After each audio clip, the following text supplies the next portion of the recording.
Everybody doing? Welcome to Sage Talk. How you doing? Can you guys hear me okay? Put a 1 in the chat if I'm coming through without any echoes or anything.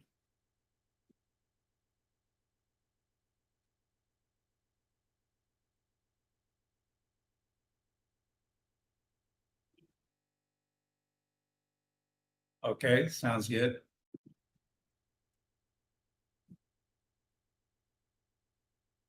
Okay, good afternoon, everybody. Welcome to Sage Talk.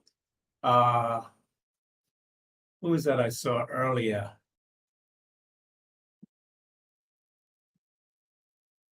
Yes, Miss Sugar Curl. Yes, I do think it will be an interesting conversation today.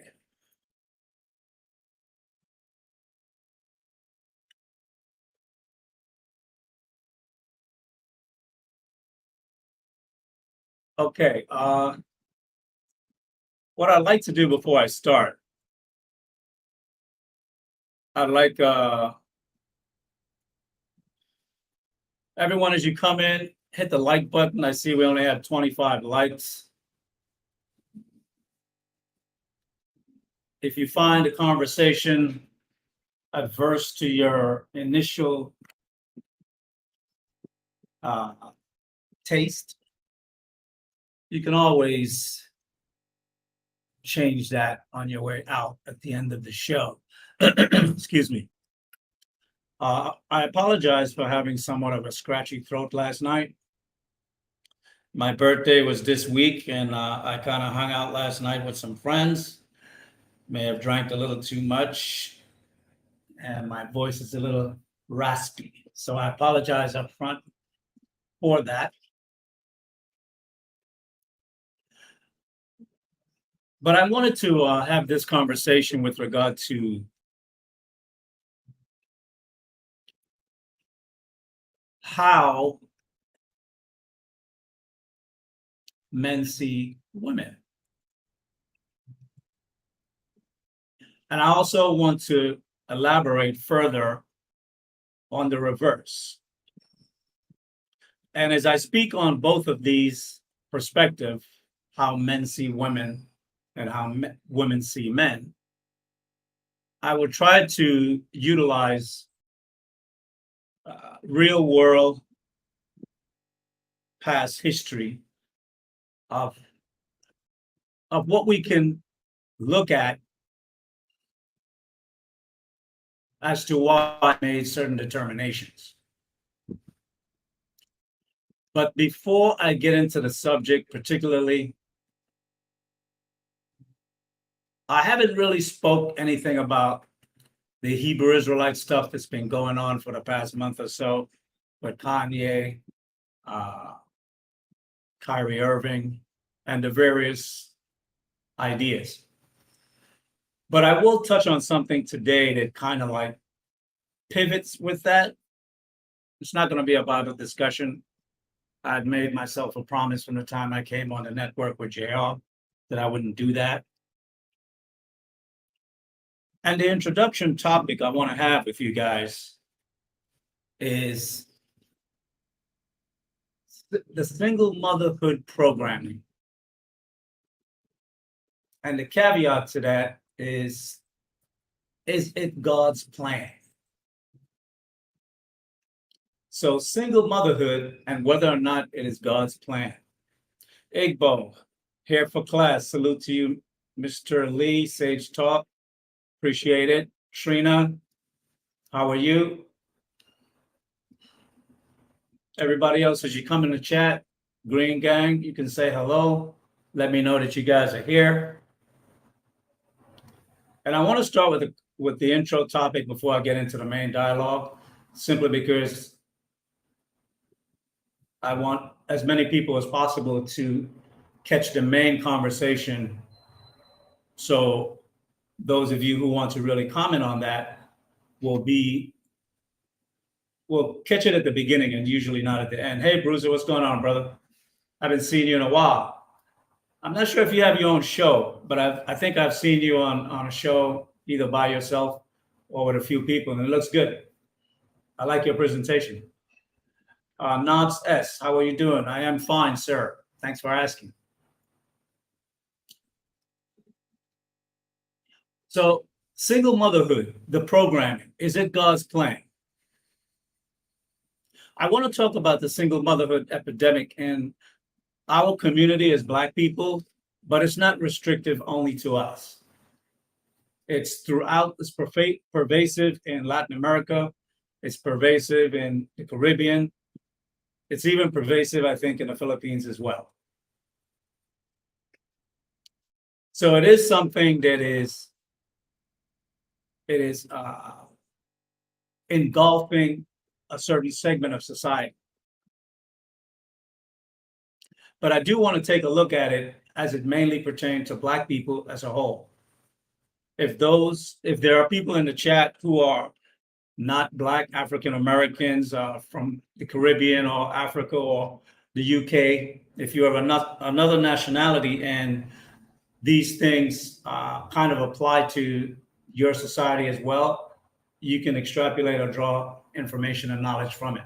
I'm not trying to exclude anyone, but I want to talk directly to a specific audience.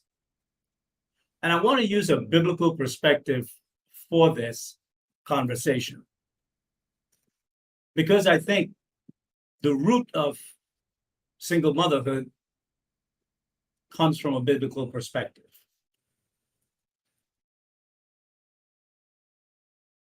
So I just want you guys to indulge me for maybe 5 or 10 minutes because the intro is not really that long. Now, many of you are familiar with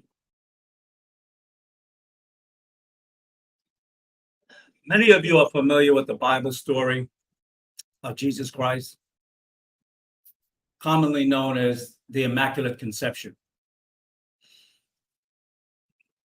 And this story, I think, truly contributes to what we see today with regard to single motherhood. Let me unpack this for you. I'm not going to go in detail and try to break it down from a totally scriptural perspective. But what I want to do is kind of like paint a picture as to how this idea can be, over time, transformative. Now, if the Immaculate Conception is accurate as being taught by Christianity, Mary, as a single woman, was engaged to a brother named Joseph, and he did not have sex with Mary, but Mary turned up pregnant with another man's child, or some people would say God's child, right?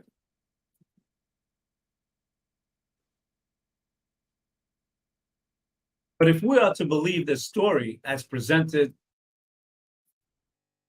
then in actuality, in the first century, Mary, a woman that, at least in the Catholic faith, they venerate and praise, and some people may even worship.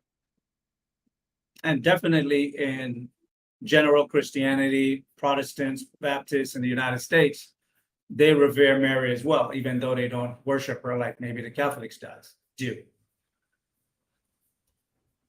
But if you really take that story to its core, Mary would have been the first baby mom of the first century, a woman without a husband. She was engaged, but they weren't married until, in biblical law, until you have sex. Even in common law today, you can marry by ceremony, but if the wedding ceremony is not consummated by sex, you're technically not married either. So sex is the linchpin to officiate a marriage. And that would make Joseph the first stepdaddy. Now, I know people will be like, yo, Mr. Lee, you're going off today. And that's why I'm asking you guys to indulge me for a second, right? If this idea, which has been taught in all Western societies throughout the United States, Central and South America, the Caribbean, throughout Europe, with the exception of Eastern Europe. It is not a wonder why over time, women have seen this as a life that is probably a more righteous life to live. Meaning, if it was good for Mary to be a single mother, to give birth to the most venerated man we know of in our time, Jesus, then if a woman who had been brought up in this ideology over time, she could easily, consciously or subconsciously, begin to want to emulate that behavior in hopes of bringing forth that same best child, a great son. Now, we all know in time past, right? Stepdaddy in the Black community has always been like a big thing. And really, since the manosphere has blown up and have rejected that idea of being a stepdaddy, there have been significant pushback, somewhat of a revolting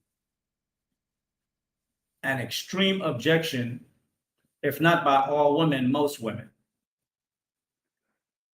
But it is something that women strongly believe in, that a man should be a stepfather. And not so much a father. Because more and more, as we see in today's lifestyle, the father is not really regarded. A woman will think nothing to have a child by a man that she said it's not a provider, it's not a protector, it's not husband material. He's not even someone she can build with. But she will have his baby, and then she will go out and look for another man to be the stepfather who can be those things. So now in our time, 2 millenniums later, 2,000 plus years later, I would say it's no wonder that women throughout the Christian world embrace this lifestyle, and they see nothing wrong with it. We all understand programming and how media works, especially in the time in which we live now. But in time past, programming came through the church, and it was reinforced through communities. So in hindsight, I would think that this was really a master plan. It was a mass programming by the powers that be that wanted this very outcome. And I think part of the reason why we know, or I can speculate that they wanted this outcome, is because they actually provide the financial support to make it a reality. And that this is not an unconscious or a side effect or fallout or unexpected situation in society, but just the opposite, that it was deliberate. Which, I mean, with 80% and probably higher in the Latin communities, it appears as though it's have succeeded. So I will leave the audience to consider that as a theory. My theory on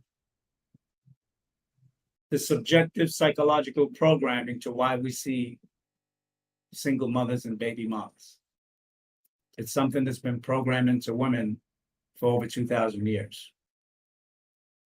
And I will leave it there. Now, let's get into the discussion today. Like I said, it was only going to be a 5-10 minute intro. I didn't want to make it long because I didn't want to get into scriptures. I just wanted to throw that theory out. Woman is for pleasure, or for a man's pleasure. What do I mean when I say that? First of all, most men would say, or agree that in general, a woman's money is not relevant to him as it pertains to a relationship or a marriage. I think that is a resounding, clear, unanimous consensus. Neither is a woman's education.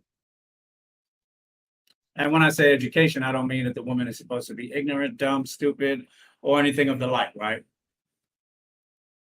I'm referring to like higher degrees, master's degrees, PhDs, and all these things, and the economics that they may bring with it.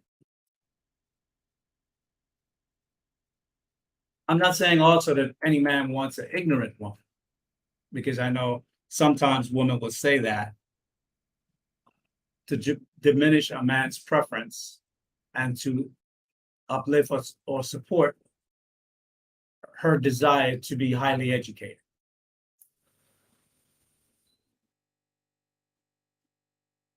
In general, in today's society, to have a good, strong family in a good neighborhood, because most men are not, 10% men, it is required that you have two incomes. It's relevant to a strong household, a strong family, uh, good economics, living in good neighborhoods, and having good things for your children, and to be able to plan long term. But it is evident that pretty much no man wants to build with a man. She wants a man who is already economically successful, as she is already beautiful, right? Because the relationship between men and women is a trade off. A woman's beauty is what the man desires. The man's economics is what a woman desires. And there are other things as well, but I'll just focus on the principal part. Now, understanding that the man has to build himself to become successful, whereas a woman's beauty is in her at birth, and it just matures as she grows in age.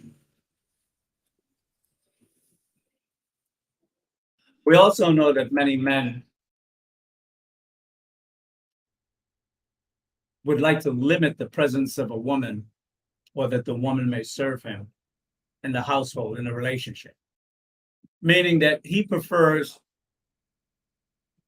her intelligence, but he doesn't necessarily want to have a conversation with her on intelligent matters.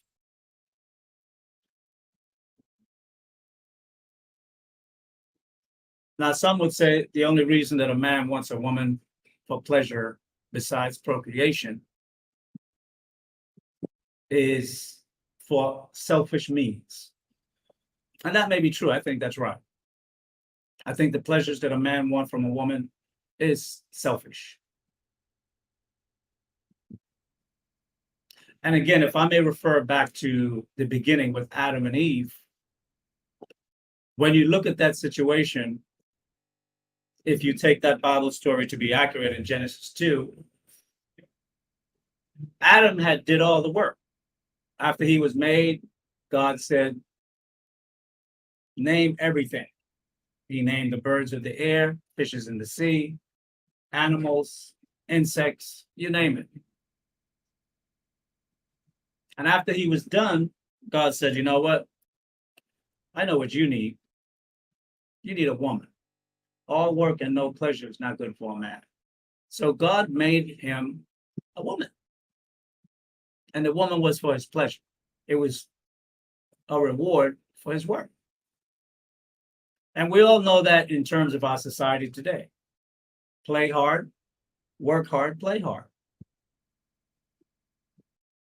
The satisfactory of a successful life is to be able to get the things that you want out of life, whether it's material things or a woman, which is also a material thing.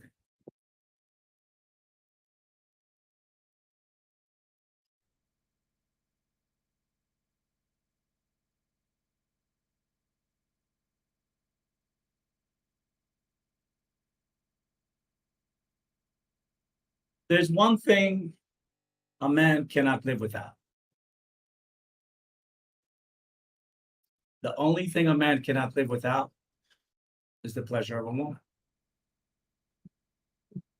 Men can find satisfaction in many things, in their careers, hobbies, sports, building things with his hands. But there's one pleasure that a man can't live without, and that's the pleasure of a woman. And I know sometimes they might feel, I don't want to say sexist, but we are sex, are a sex, man is a sex, the male is a sex, and the female is a sex. So it is a man's perspective, so it is sexist to that degree.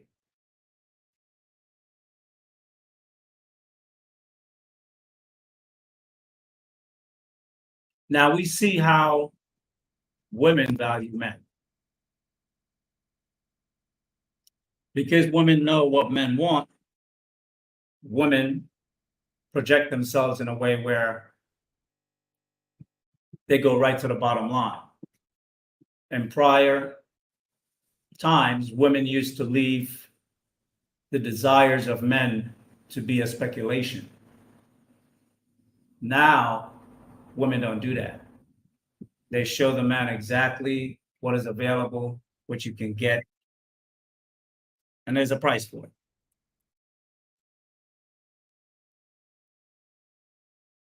For women, family don't matter. Family really only matters to men, not really to women. We can clearly see that in today's society.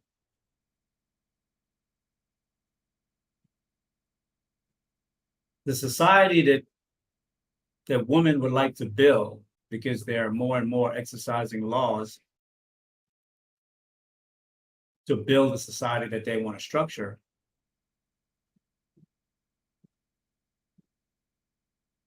it is men who are fighting tooth and nail to try to maintain the old structures of society, which we may call patriarchy or traditional life.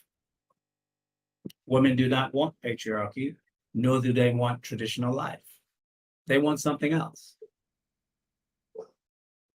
So let me ask this question. Let's say we as men were to accept a society or the society that woman wants to create. A society where there are no fathers, only stepdads. A society where the children belong to the women.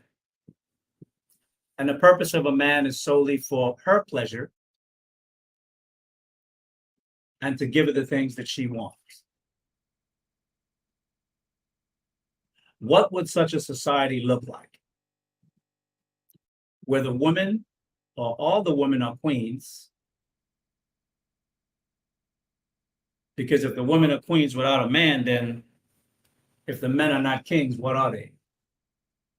I would say the men are probably drones. I mean, if you look at a society of ants or a society of bees,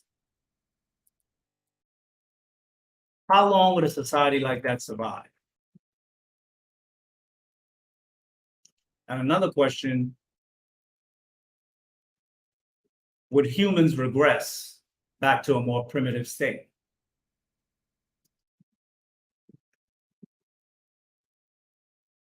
With men as drones, men being feeble, men being weak, would society or men become the slaves to the queen?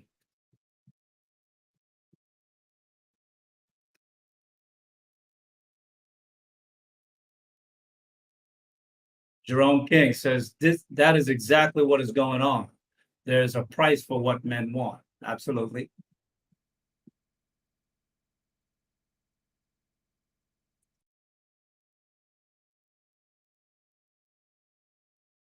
The financial mind. Clarify that. I'm not sure what you're saying there.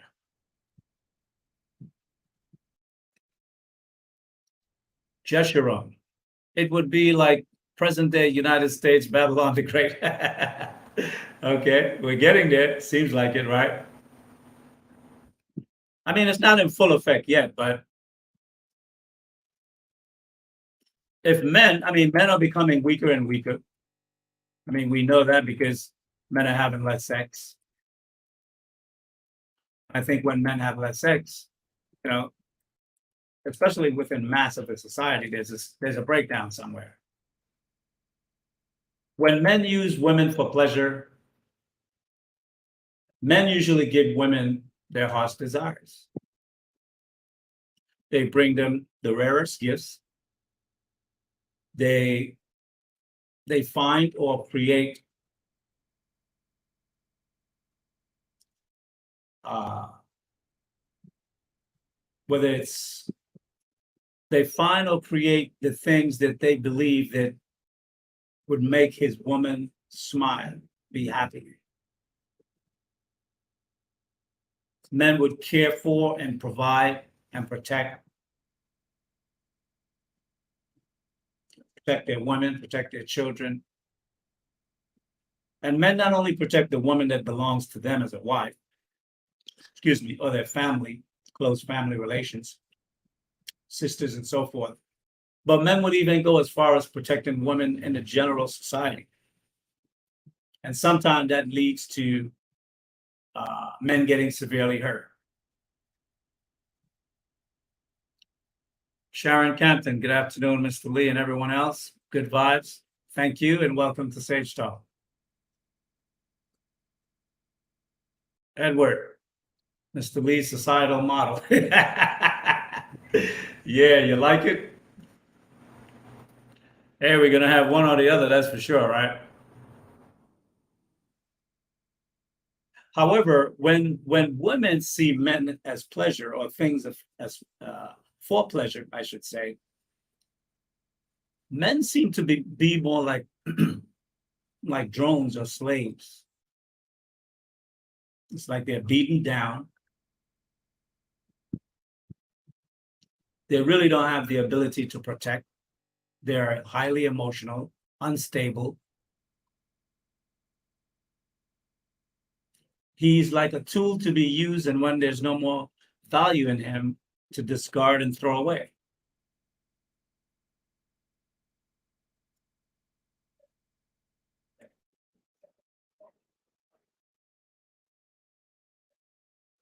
And I think this kind of goes back into the intro that I started to talk about when I said,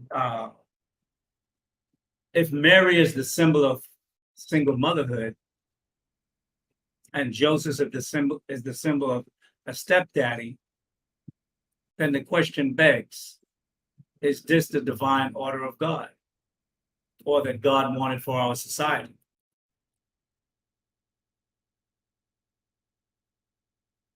And if so, why are men rebelling against it? And if not, why is it that women have it wrong and women are rebelling against it also? Because one way, obviously, is probably better for society, and the other way probably is more detrimental for society. And the more important is, if the men have it right and the women have it wrong, how do we change that programming?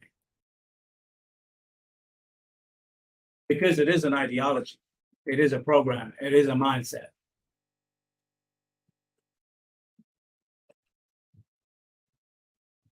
Jerome, I think you meant God would want to. God wanted us to stick with the families we created. Okay. I would say so. Let's talk about it a little bit more.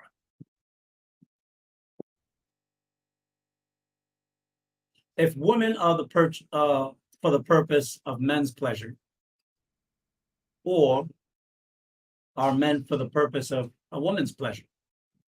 Because I think, feminism and the liberation of women, one of the things that they have, I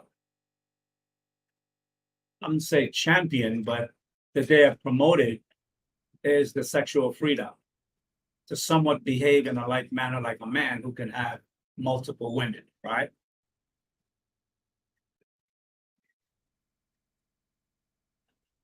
When a man reaches a certain level of success, the things that he finds pleasures in, such as cars, boats, planes, condominiums, islands, fashionable wear, jewelry, and most particularly women, men usually treasure these things.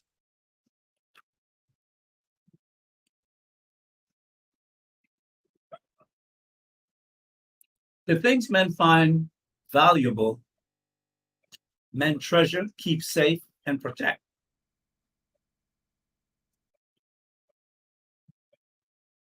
They treat it with high regard. And in some cases, some men will either pedestalize it, they would raise it up. And particularly with women, which over time has been proven to be probably a costly mistake by many men from time past, right? Let's see what some of the comments. But with the woman out here in today's society, it's hard to keep family together. True, because it's two people must at least be of the same mind to build a family. Generation love. We don't live the most fulfilled lives without kingdom purpose. We as men observe how a woman moves, who a woman serves, and how well a woman keeps her word. Okay, Edward, throw away society. Well, I think throwing away society is going to be a costly price if we do that. I was saying, men tend to pedestalize women as well. Definitely not all men, but some men, and enough to the degree that I think it has taken hold in our society.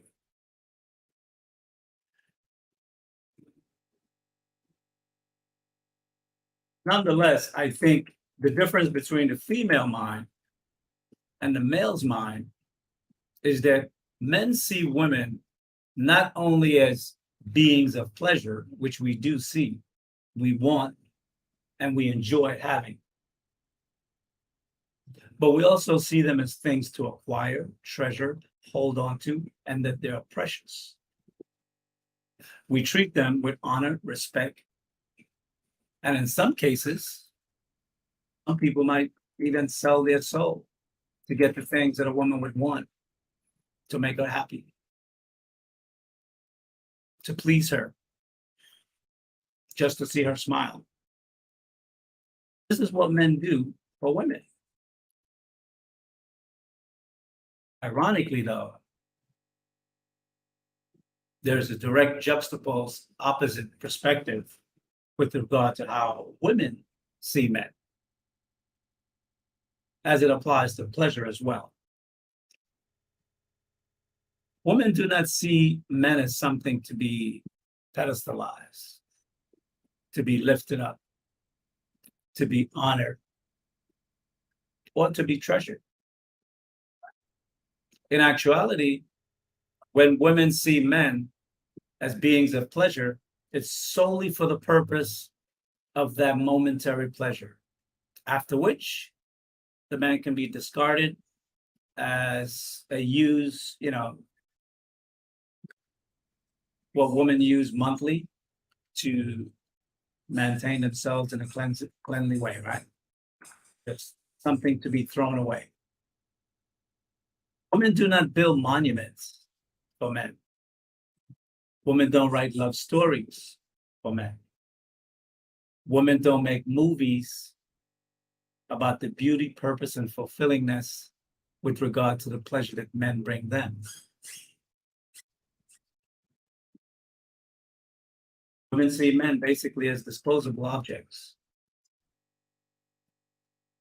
and for the sole purpose of acquiring the things that they want. And after they get it, he no longer serves a purpose. Move on to the next. Whereas a man would make statues for women. Man makes songs for women. They write love stories, poems. In all honesty, it is truly men who honor and respect the value of women and not the other way around. And like I said earlier,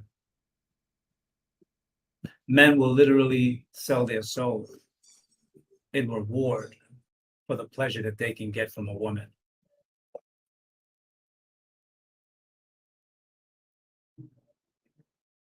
If anyone either disagree or have a perspective that they would like to add, JR, did you drop the link yet? Go ahead and drop the link. I'd like some people to come up and let's have this conversation.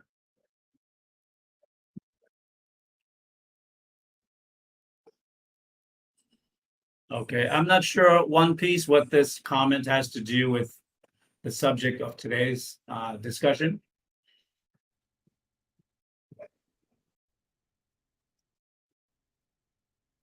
Feisty goddess. I don't want a man to be still with me. I'm not sure what that means, still. If you are not bringing something to the table, I will not be with you, period. Well, I think it's men who bring things to the table. I mean, that's always been historically, right? Women have never brought anything to the table historically. In today's time, it's a conversation that men have raised towards women to assess their valuable contribution to the relationship. Feisty goddess again. A man is incapable. Oh, okay, I read that already. Sorry.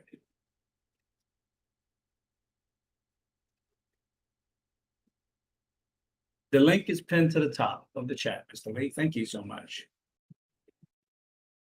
I would like some pushback if anyone have any pushback on this, or if you have a different perspective.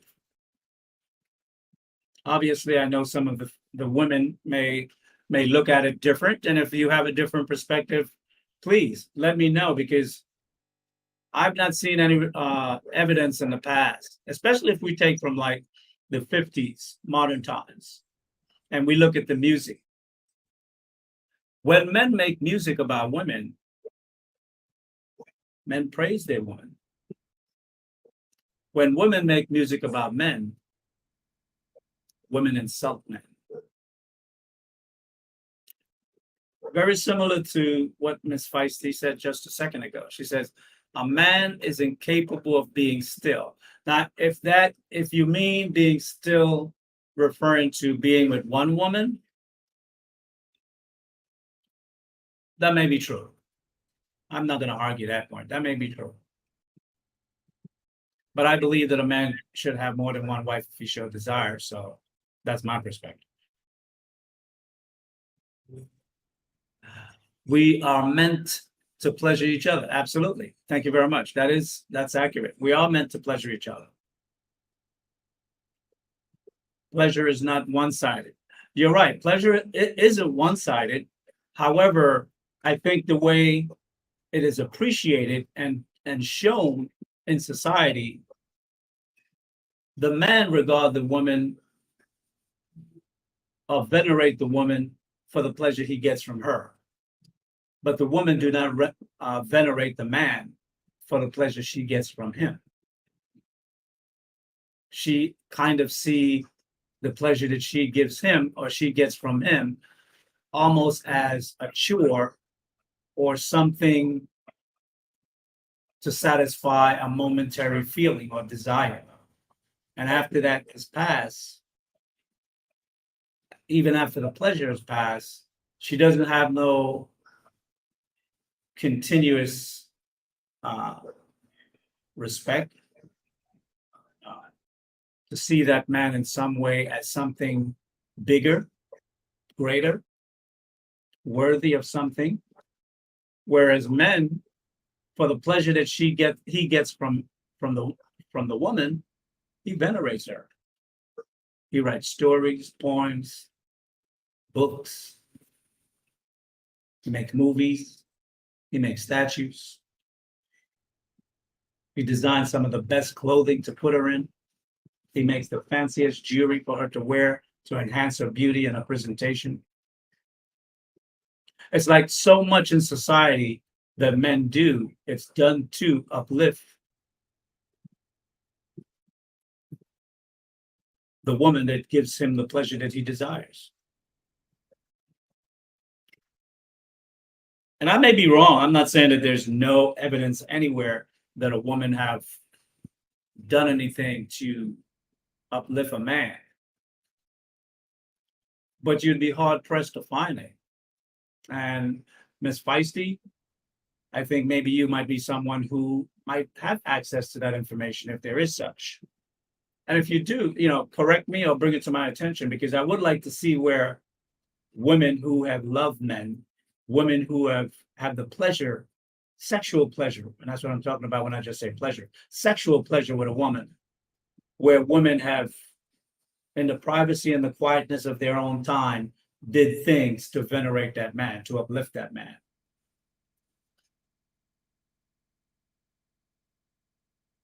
Okay, seem to have made the comment twice. I don't know if it was intentional or maybe just unintentional. Most men do not know how to please their woman. That may be subjective, because sometimes I think some women may not be able to express what their desires are and want the man to figure it out. And then sometimes some women are just insatiable. I don't know if when you say please, you mean pleasing them just in a sexual way or pleasing them in a more general way. Okay. We are pleasured mentally. Okay. So you're talking about a more complete essence of pleasing a woman. I think with regard to a man pleasing a woman spiritually or mentally, I would ask the question, are women open to men's mental stimulation? That's one question. Secondly, with regard to a man pleasing a woman mentally, today, when we look at society, the only thing we see women are projecting, putting out, is the silhouette of her body, with all the crevices on display for men to see.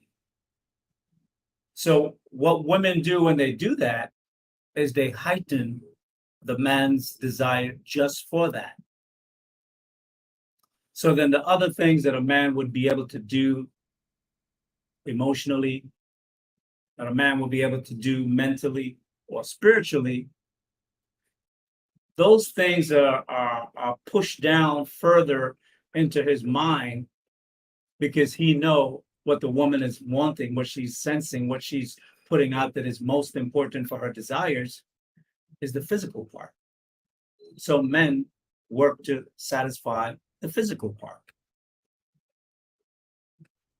I think if you want sugar curl salon, yes, women sometimes go both ways. I'm not sure what you mean by both ways. Are you saying with male and female or something else? They want the man to figure it out. Okay, yes. Okay. But I think sometimes too, if you do want a man to figure it out, as a woman, you need to drop breadcrumbs, right? You have to leave clues to lead him at least in the direction, so his mind can start going in that place. Because there could be multiple places where, a woman could find stimulation either mentally or emotionally and even spiritually. And especially in today's society, when a man is not just with one woman, he's with different women, what may be emotionally or mentally stimulating to you may be completely different for another woman. So I think it's, in all honesty, as a woman, I think you should drop breadcrumbs.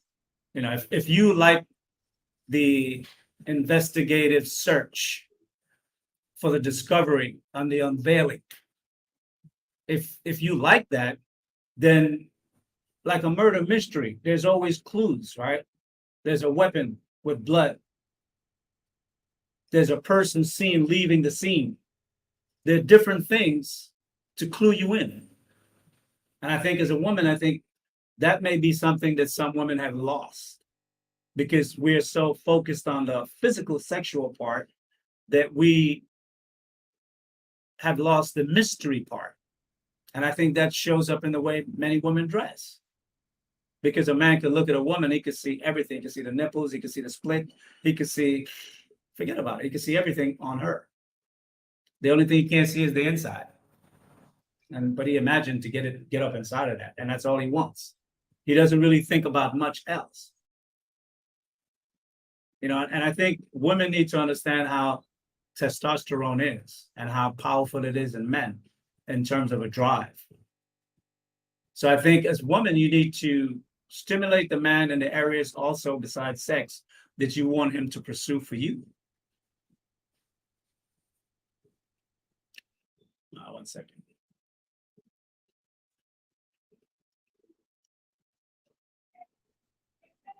Feisty goddess. Men think if they're breaking our backs, we're being pleased, and we're not.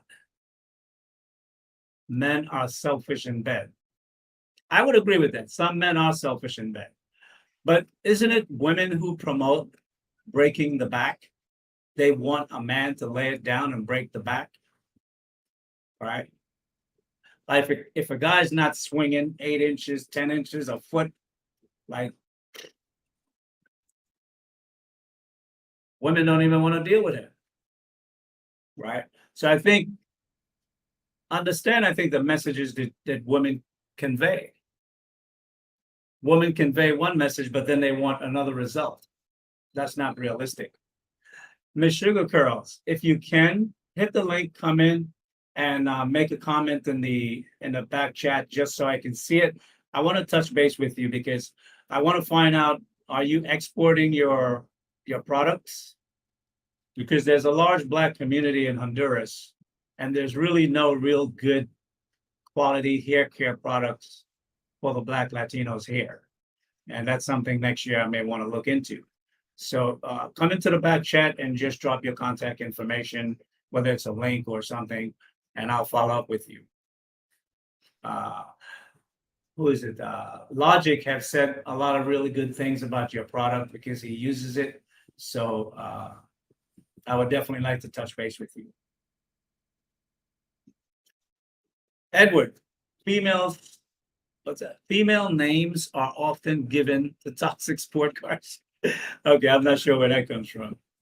Usually when a man put the name of a woman on a boat, let's say, I don't know about a woman's name being put on a car, but on a boat, it's endearing. It's usually endearing.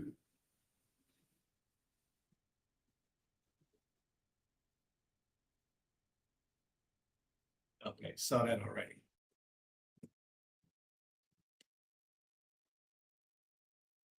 Okay, I love to see the network. Was that Beaches? Thank you. Was that what? To break out the OG game for Sage Talk.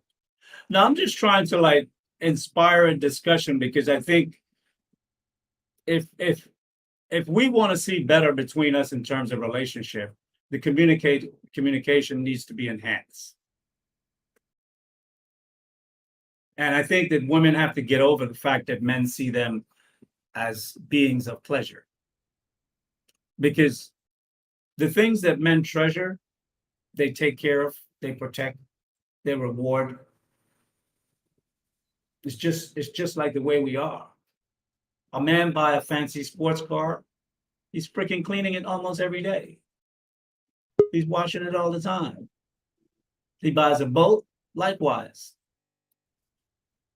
So men, do you want to come up on the platform? Okay. That's a no. So just go to the private chat and type in your contact information in the private chat. If you look, you'll see general comments. You'll see comments, banners, brands, and then private chat towards as the last option. Hit that, it will switch the window. Okay, perfect. Let me okay, you're at work. Cool. Give me your contact information, whether it's an email, whether it's an IG link that you wanna drop, or a phone number, whatever it is. And okay, perfect. And I'll reach out to you. Right. I'll put Sage Talk Lee in the subject, and then I'll drop the information, and we can follow up after. Much appreciated. Thank you for joining Sage Talk. You sure you don't want to come up and give us your perspective? Come on. You know what? I haven't heard your voice and I would like to hear your voice. Okay. So, what's your thoughts about this subject? Because, one of the things that I've observed is like from the 90s per se till Mhm. now, that women are selfish, whereas men, in terms of their desires for men, Mhm. they're selfish in how when they get what they want supposedly from the man, they don't really kind of like make the man feel good about what he's doing. Whereas when a Right. man gets the pleasure of a woman, the man goes out and buy her gifts, Mhm. takes her on trips. He do things to let her know that I care about you and that the pleasures that I get from you, though it's a momentary pleasure for him, it's something that is most desired from all men, right? So give me Mhm. your perspective as to why you think men operate that way versus how women operate in terms of expressing when they get the pleasures from men. Um, Please excuse my voice. I'm just getting over a cold. Don't worry. um, it's a very good topic, and I have contemplated that myself. I I really don't know a specific reason why. I've been in my own bubble for a long time. I was raised with my parents, both my parents, and we were always taught to stay in a woman's place. We were always taught to respect our father, respect men in general. The woman has her role, the man has his role. In the family unit, the children even have their role.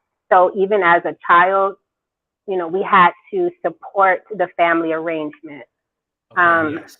as a wife now, so with regard to why women would react in such a selfish way toward a man versus how he would treat the woman, I think it starts in the home. Well, And what I'm trying to get at is not so mhm, much the roles that men play and women play as husband and wife and the mhm, managing of the home and the raising of the children. What I'm talking about specifically is the rewards for sexual pleasure and okay, sexual access. That's what I'm really talking about. Because men want mm, sexual access first from women. yes, And when he finds a woman that pleasures him and he makes her his wife or girlfriend, he mhm, treats her special and he gives her many things. But yes, when the woman get this, because we both say that we get a sexual pleasure from one another, right? yes, So where is the reciprocal? How women will show a man that, you know what, I enjoy this pleasurable moment that we have together, and these are the things that I'm doing to demonstrate how I feel about the pleasure that you give me, not mhm, our roles as parents. That's not what I'm talking about. So, okay, speak to that if you can. okay. So are you asking why women don't reciprocate and do those same things, or what can a woman do to show that? Well, right. Why women don't reciprocate and Okay. show, yeah, may not have to be the same things, but how, Mhm. well, however way a woman would want to express her Mhm. appreciation for the sexual pleasures that a man provides her. Honestly, I would say selfishness. I would say the woman is selfish if she doesn't, because I can speak for myself. What I do for my husband, I rub his feet. I know he likes tea. I bring him tea. I find out the things that um, he likes, and I make sure I do those things for him. So we talk about those things, and I find ways to show him how I appreciate him from pleasing me. Right. But if a woman is not doing those things, in my honest opinion, I think it's selfishness, and I can't think of any other reason why, because she's getting the pleasure. Why wouldn't she want to show him for whatever he wants, whatever his desires are? Why wouldn't she want to do that? To me, it's selfishness. I think in time past, right? We used to see how our grandmothers, great grandmothers, and Mm-hmm. aunts used to serve a man in a way where today women would look at that and see it like it's a slavery Yes. but to make a man a plate and he eats first and he sits at the head of the Yes. table. Yes. Yes. Yes. Those type of things, I think, were ways in which women once expressed and showed the man the appreciation for sexual pleasure, Mhm. right? These are things that are like intangibles that women can give. I'm not expecting a woman to go out and buy expensive gifts for men. If they have the wherewithal to do that and they want to, absolutely, men would love that too. You know, men don't want to get ties and gloves and socks and underwears every holiday. When I was a Trust me, kid, I I know. got so much of that stuff. Yeah, it's like the only thing Yeah. that women can think of to get a man. Can you imagine if all men gave women, well, pots and pans and utensils to clean and brooms and mops? I Like, know. Yeah. We'll be like, wait, what? Can I have some earrings, some jewelry? exactly, exactly. Men go out and find the rarest, most beautiful jewelry. They will Mhm. even sometimes, if they have the money, go to a jeweler and have it custom made just Yes. for her, right? And they will go out and find rare, fashionable designers' clothes, order it from France and different uh, fashion houses. That when she Mhm. go out, especially when they go out together to special events, that she Right. could be, he could show that this is my woman and she's a Yep. great woman. Yep. But it doesn't seem like women have that same inner thing in them to want to reward the man. And I'm trying to see if I Yeah. can get to the bottom of this as to the perspective between us and you guys. Yeah. I think you Hold, posed a very good question. hold on It one bought. second. Okay. Hold on one second. Goddess Schween, she says, what men are doing that? I think if you look in society in general, there are many men that do that. I mean, we can see it from people who are rich, right? Because their lives are public. Private people, you don't always get to see that so often. But Mhm. people who are rich, wasn't it Puff Daddy? He gave, what's the girl that he has as a side chick? What's her name? Somebody put it in the chat. Puff Daddy's side chick. He gave her a talk show. Mhm. And he was giving her an allowance of $500,000 a month. So Goddess, yes. And because he reduced it to $200,000 a month, she broke it off. So there's a selfishness there. I mean, Yeah. she doesn't know if he's looking at some other business venture why he may want to curtail his cash flow to do something else. Because men, especially men with money and power, they don't confide in women to tell them everything that they're doing, particularly with Mhm. their money. So Mhm. he may cut back on the cash flow because it needed on a different project, and he's not going to tell you about it right now. But you may see the benefits and maybe benefit from it later.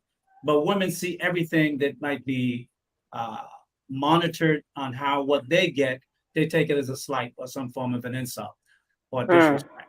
Yeah. Yeah. So let me ask you, you're married, right? Yes, I am newly married. Okay. Newly married. This year or Yes. last year? This year, November 1st. Oh, wow. Last month. Yes. Congratulations. Thank you. Thank you. Congratulations.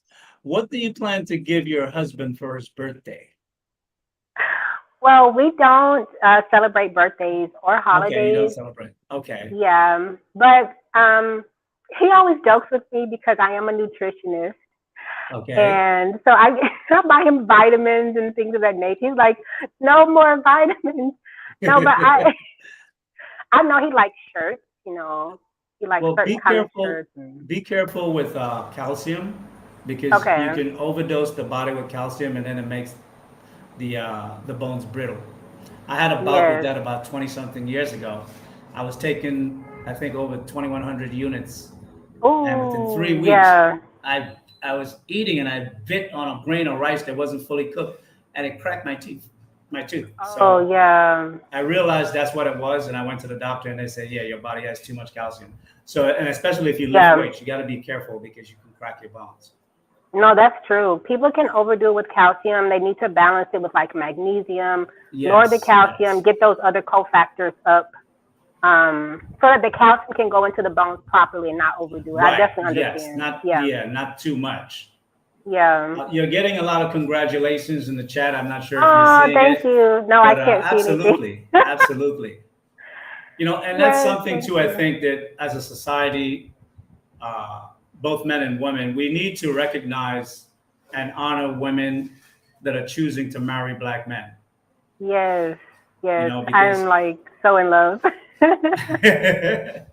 well, one thing I would say, right, especially since you brought up the word love, Mhm. and men express love differently than women because women see love more as an emotional thing. Okay. And depending on your husband, I don't know what type of man he is, but some men are not very emotional. Like Mhm. I've never been an extremely over emotional kind of guy. I'm very Mhm. reserved, right? But men express their love through the things that they do and the commitments that they have for the woman that they're with and the family and the children, right? Mhm. So what I would say is that, and also the duty, the pledge, Yes. that the feeling and the emotion of love will be high in the beginning, and then within the next 2 to 3 years, it will start to fade. Mhm. And in those moments when the love, the high from love fade, how do you manage that? Because in times past, when men and women got married, it was a selection process. The parents Mhm. chose the husband, or the man came to the parents, said, I wanted to marry your daughter. And then the father and mother would make a decision if this man was worthy to have my daughter. The woman usually didn't really know the man other than visual Mhm. before they got married, which means there was no love going in. So Mm. they learned a Okay. lot about each other and the difficulties that they had in the marriage that they worked through, build the love. And the love came after, Okay. which is what makes the love stronger because it's more like a glue. It's built upon the troubles and hard times and the learning of each other and the arguments and disagreements and all the different things that people have whereby we're not the same, and especially men and women. But now, because women, they choose, they usually meet the man, date the man for quite some time, a year or two, Mhm. get married to the man, and then they have this euphoria of emotion that's high in them. And Yeah. then when the struggles of reality of life, of building a home together hit and the emotion subsides, women tend to want to jump ship when that happens. Yeah. You're so true. So as a newlywed, I would say be mindful of that because it will happen, right? Okay. Okay. I appreciate that. Not a problem. And I wish you the best. And when you have your firstborn son, name him Sag. Oh my gosh! Wait. We Go ahead. have 5 kids between the two of us. So Really? this is my second marriage actually, Okay. and Wow, you look young. so You look like 23 years old. You got to be kidding me. woo, yeah, I'll take it. I'll take it. Yeah, we have 5 kids and 4 grandkids. So my Oh, husband great. is actually 17 years older than me. Okay. So he's a lot older. Smart So it's woman. oh yeah, it's a whole different. We'll have to talk. Yeah. It's different. It's wonderful. I Okay. love it. Well, So definitely you seem to be more level-headed in terms of your perspective on marriage, and especially choosing a man 17 years older. I think you know what you wanted out of life to make that yeah. type of choice, and you wasn't making it solely on, maybe just a physical physique like so many people tend to make decisions, Mm, or ladies tend to make no. decisions. Yeah. Thank you so much for having me. I love y'all so much. Thank you. Thank you for coming up and contributing. And I took your information. I saw it in the back chat, and Okay. I will definitely be in touch with you. I will send you out an email first. Sounds Okay. good. Take Okay. care. Cool. Bye bye. Bye bye. Enjoy the rest of the show. Don't go nowhere. Just don't Okay. get caught by your boss. I'm the boss. I'm the boss. Oh, you're the boss? Yes. Okay, so don't write yourself up. Sugar curls. Okay. Bye bye. Okay, Igbo. Let me take her down.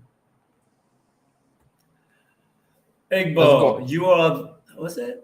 You hear this, lady? This is great advice. But, that's a but men don't value marriage, they say. Yeah, that's the thing is sometimes women don't like to be called out on certain things. And when they are, the first thing is a pushback. And the pushback is, well, men do it too, type of an idea. And I think we have to really get past that. We have to get to the point where we can discuss each of our failings independently. Because if we bring them both up at the same time, it's very difficult to get to the solutions part simply because it's a tit for tat.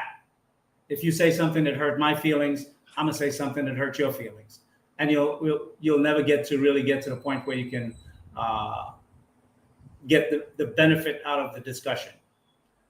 Let's see. 1 second, At Quell. Yes, sir.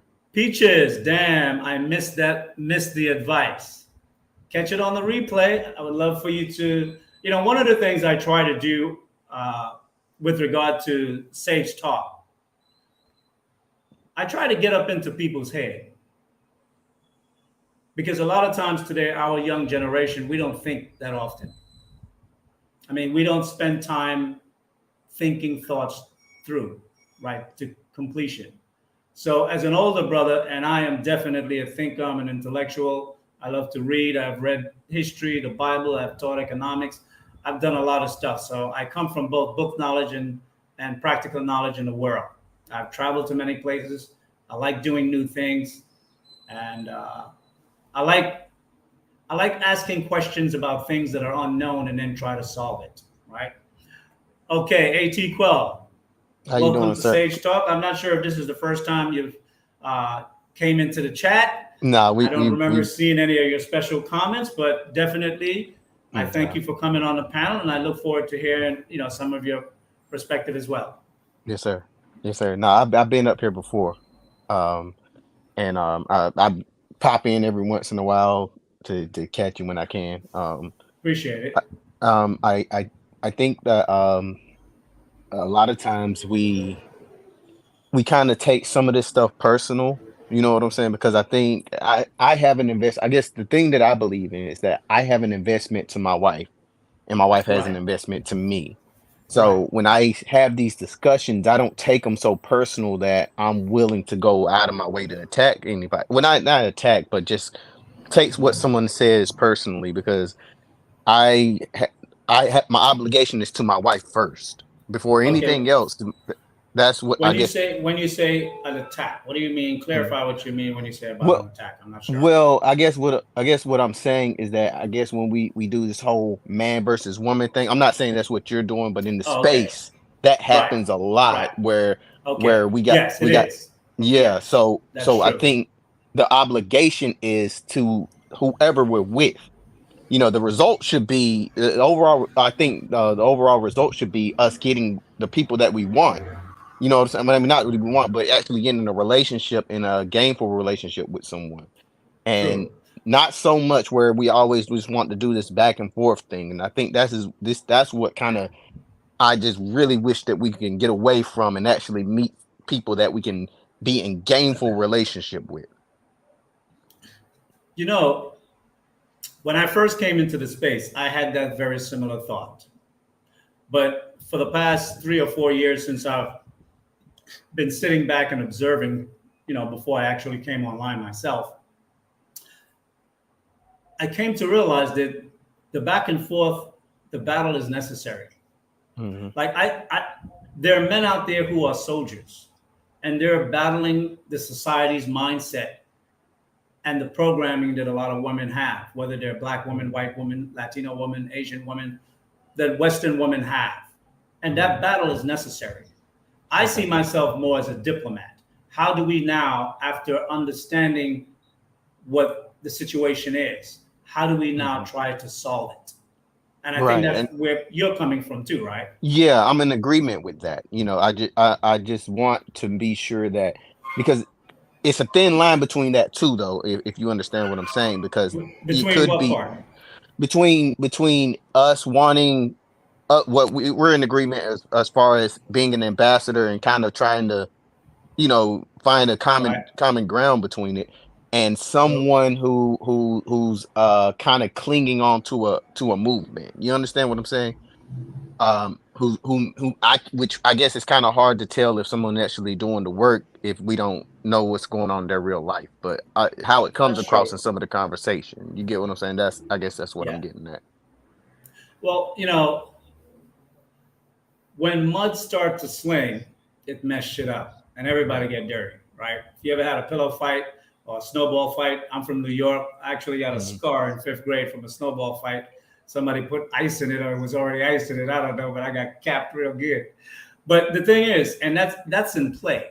But I Hmm. think when you're battling the ideas on which people uh, lay out the principles of life, Hmm. feelings have to be hurt, blood have Right. to be spilled, metaphorically, not literally, right?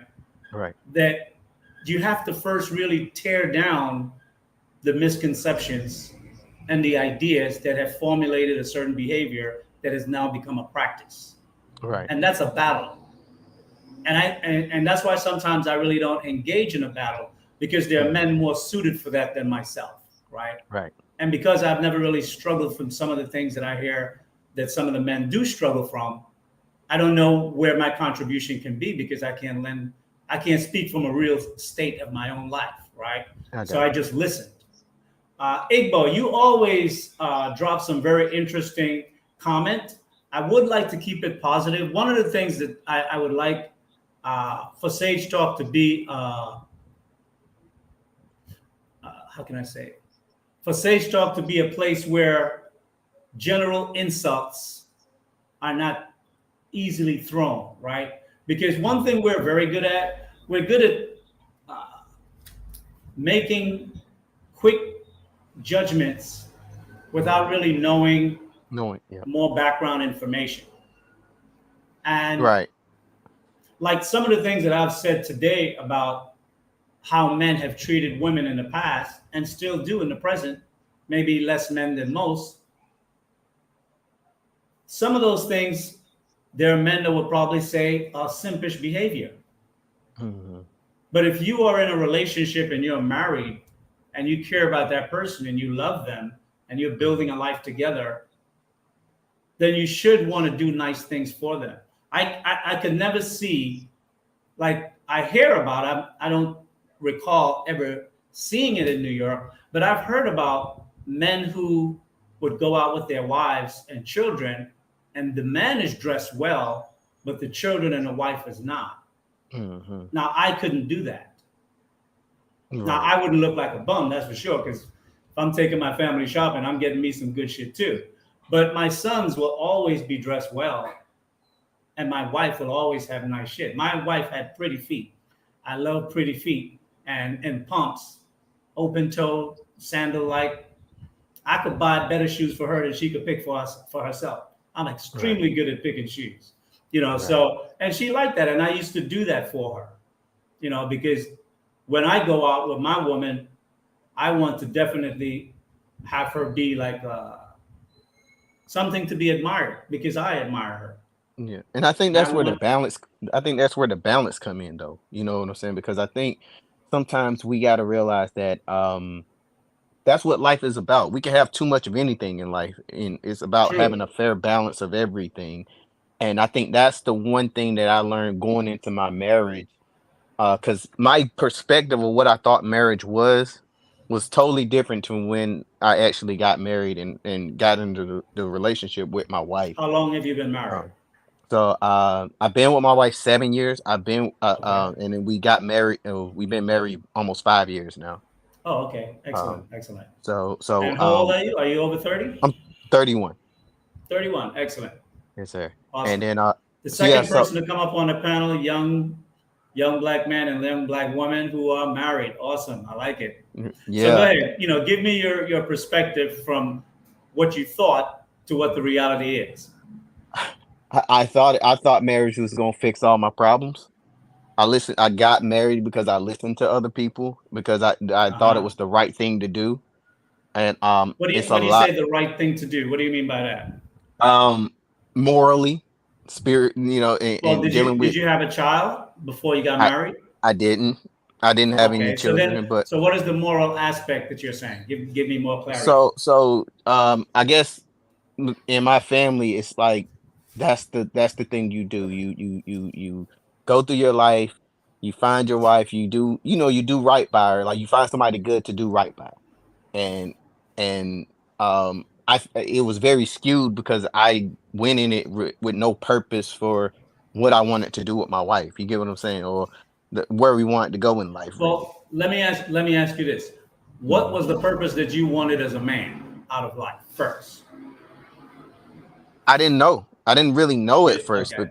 but Okay. All right. because of all I could really see was my circumstances at the time. So like not really being able to provide and not really being able to do some of the things that I would like to do based off of where I was at the time, because the city I was Right. living in, employment was Okay. like really flaky. So Okay. it wasn't until so I got with her just trying to fulfill voids and trying to find purpose in that, and that was the wrong. It was So let me go ask you ahead. a question. Would you say that it was your wife that actually gave you the motivation to maybe push harder in finding out what you wanted out of life as a man, and Yeah. then as you married her, what kind of life you wanted to build together, you and her? Yes. Okay. Most All right. definitely. She it was some things that goals that I had that she just pushed me to go ahead and Give, actually try to do them. give me an example of how, just if it's not too personal, right? No, Give me okay, an yeah, that's example fine. of something that your wife did either before she was your wife or after she became your wife that was inspiring to you as a man. Well, the biggest thing was like there was a lot of the things that I will so I avoided a lot of things as a man. Like I Okay. avoided dealing with a whole lot of stuff, and it was one thing where Such she as, always um so I didn't really like confrontations, and I would okay. let things happen to myself, like as far as family members, like, or I just would let So you things didn't go and speak you didn't speak up I for didn't yourself. I didn't speak up for myself the Now, is way that this I with the should have. women in your family or the men in your family or both?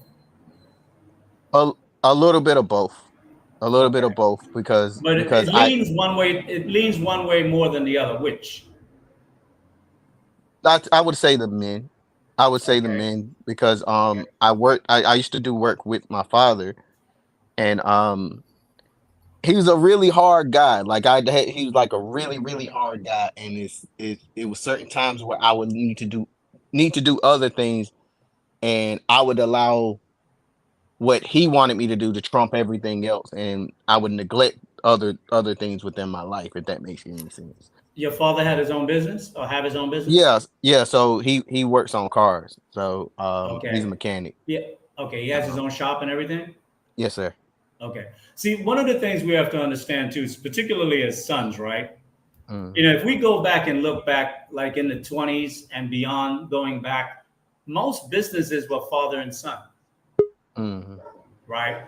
So most men came up in the art and the knowledge and the expertise that their father passed down to them, like Right. master craftsmen in being able to make ornamental moldings for architecture, for building inside and outside a building, right? Right. Certain types of structure, making vaults and truss, and making certain types of columns.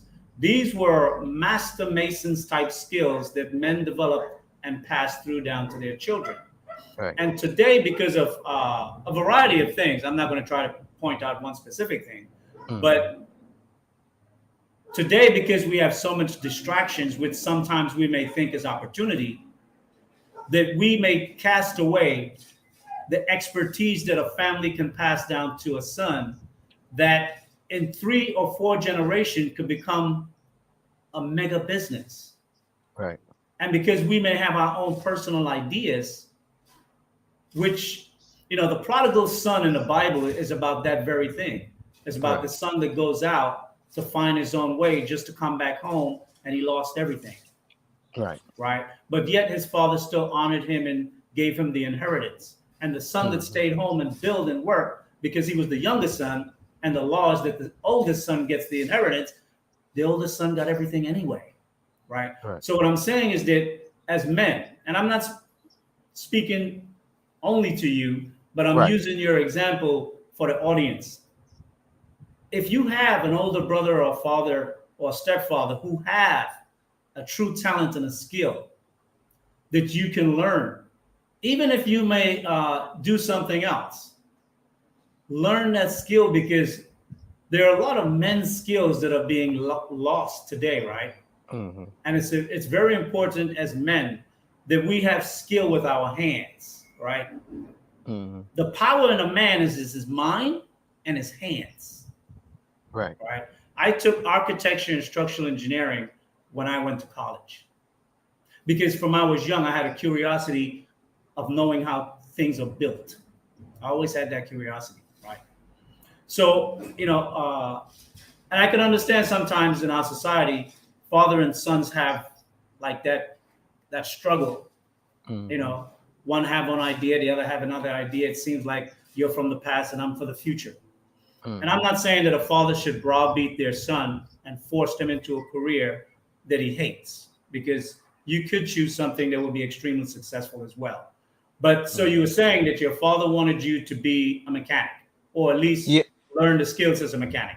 Yeah. So probably was the only one that picked up on it, but I think Hmm. because of just the different things that I think because my father's focus wasn't always good, I guess that's what kind of turned me away from it. So it'd be sometimes where he would mix business with pleasure, where I'll be stuck kind of like doing things for the business, and he was That's a black neglecting. thing. That's a Yeah. black thing, right? Hmm. That's a black thing, because when people mix business with pleasure, they're leveraging their business to get access to women. Right. That's a black thing, right? And Hmm. as you get better as a professional, you learn to separate those distinctions, you know. Right. But it doesn't mean because your father had certain limitations, you have to adopt those limitations. You've Yeah. heard Nah. the term "eat the Mm. meat, spit out the bone," right? The things that are Right. valuable, take that, and the stuff that is not as valuable or not valuable at all, don't take it, right? No. So, Which how in many over. brothers? How many brothers do you have?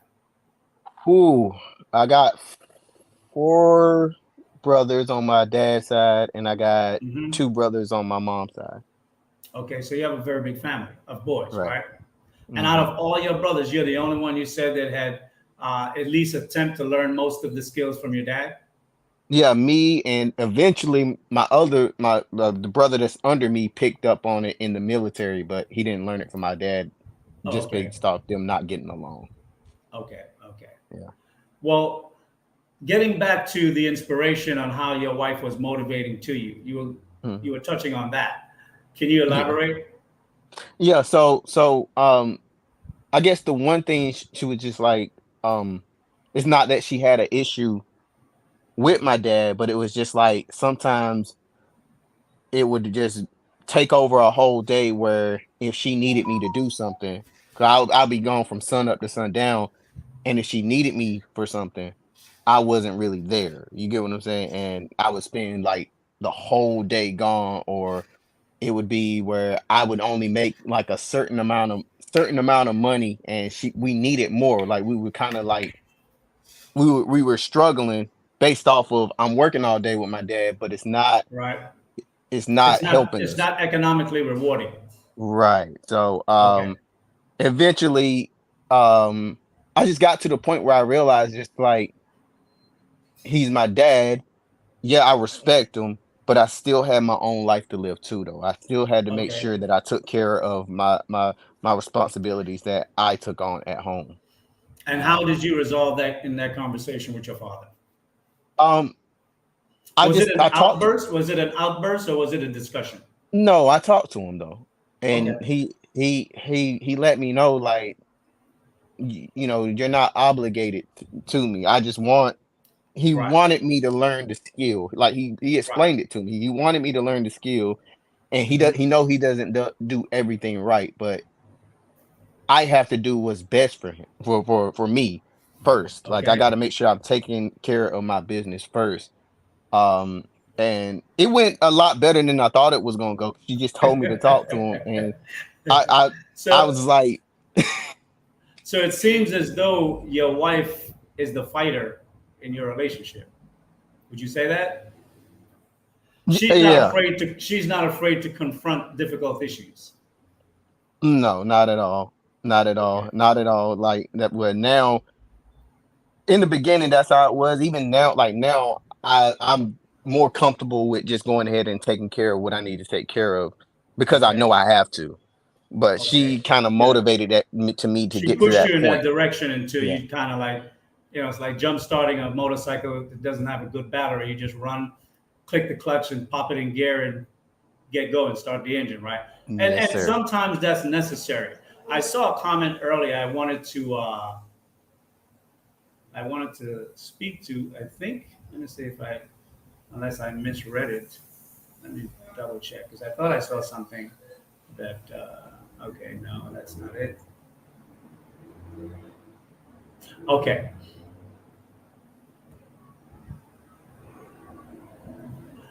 Igbo says can't make your wife your mental point of origin, fam.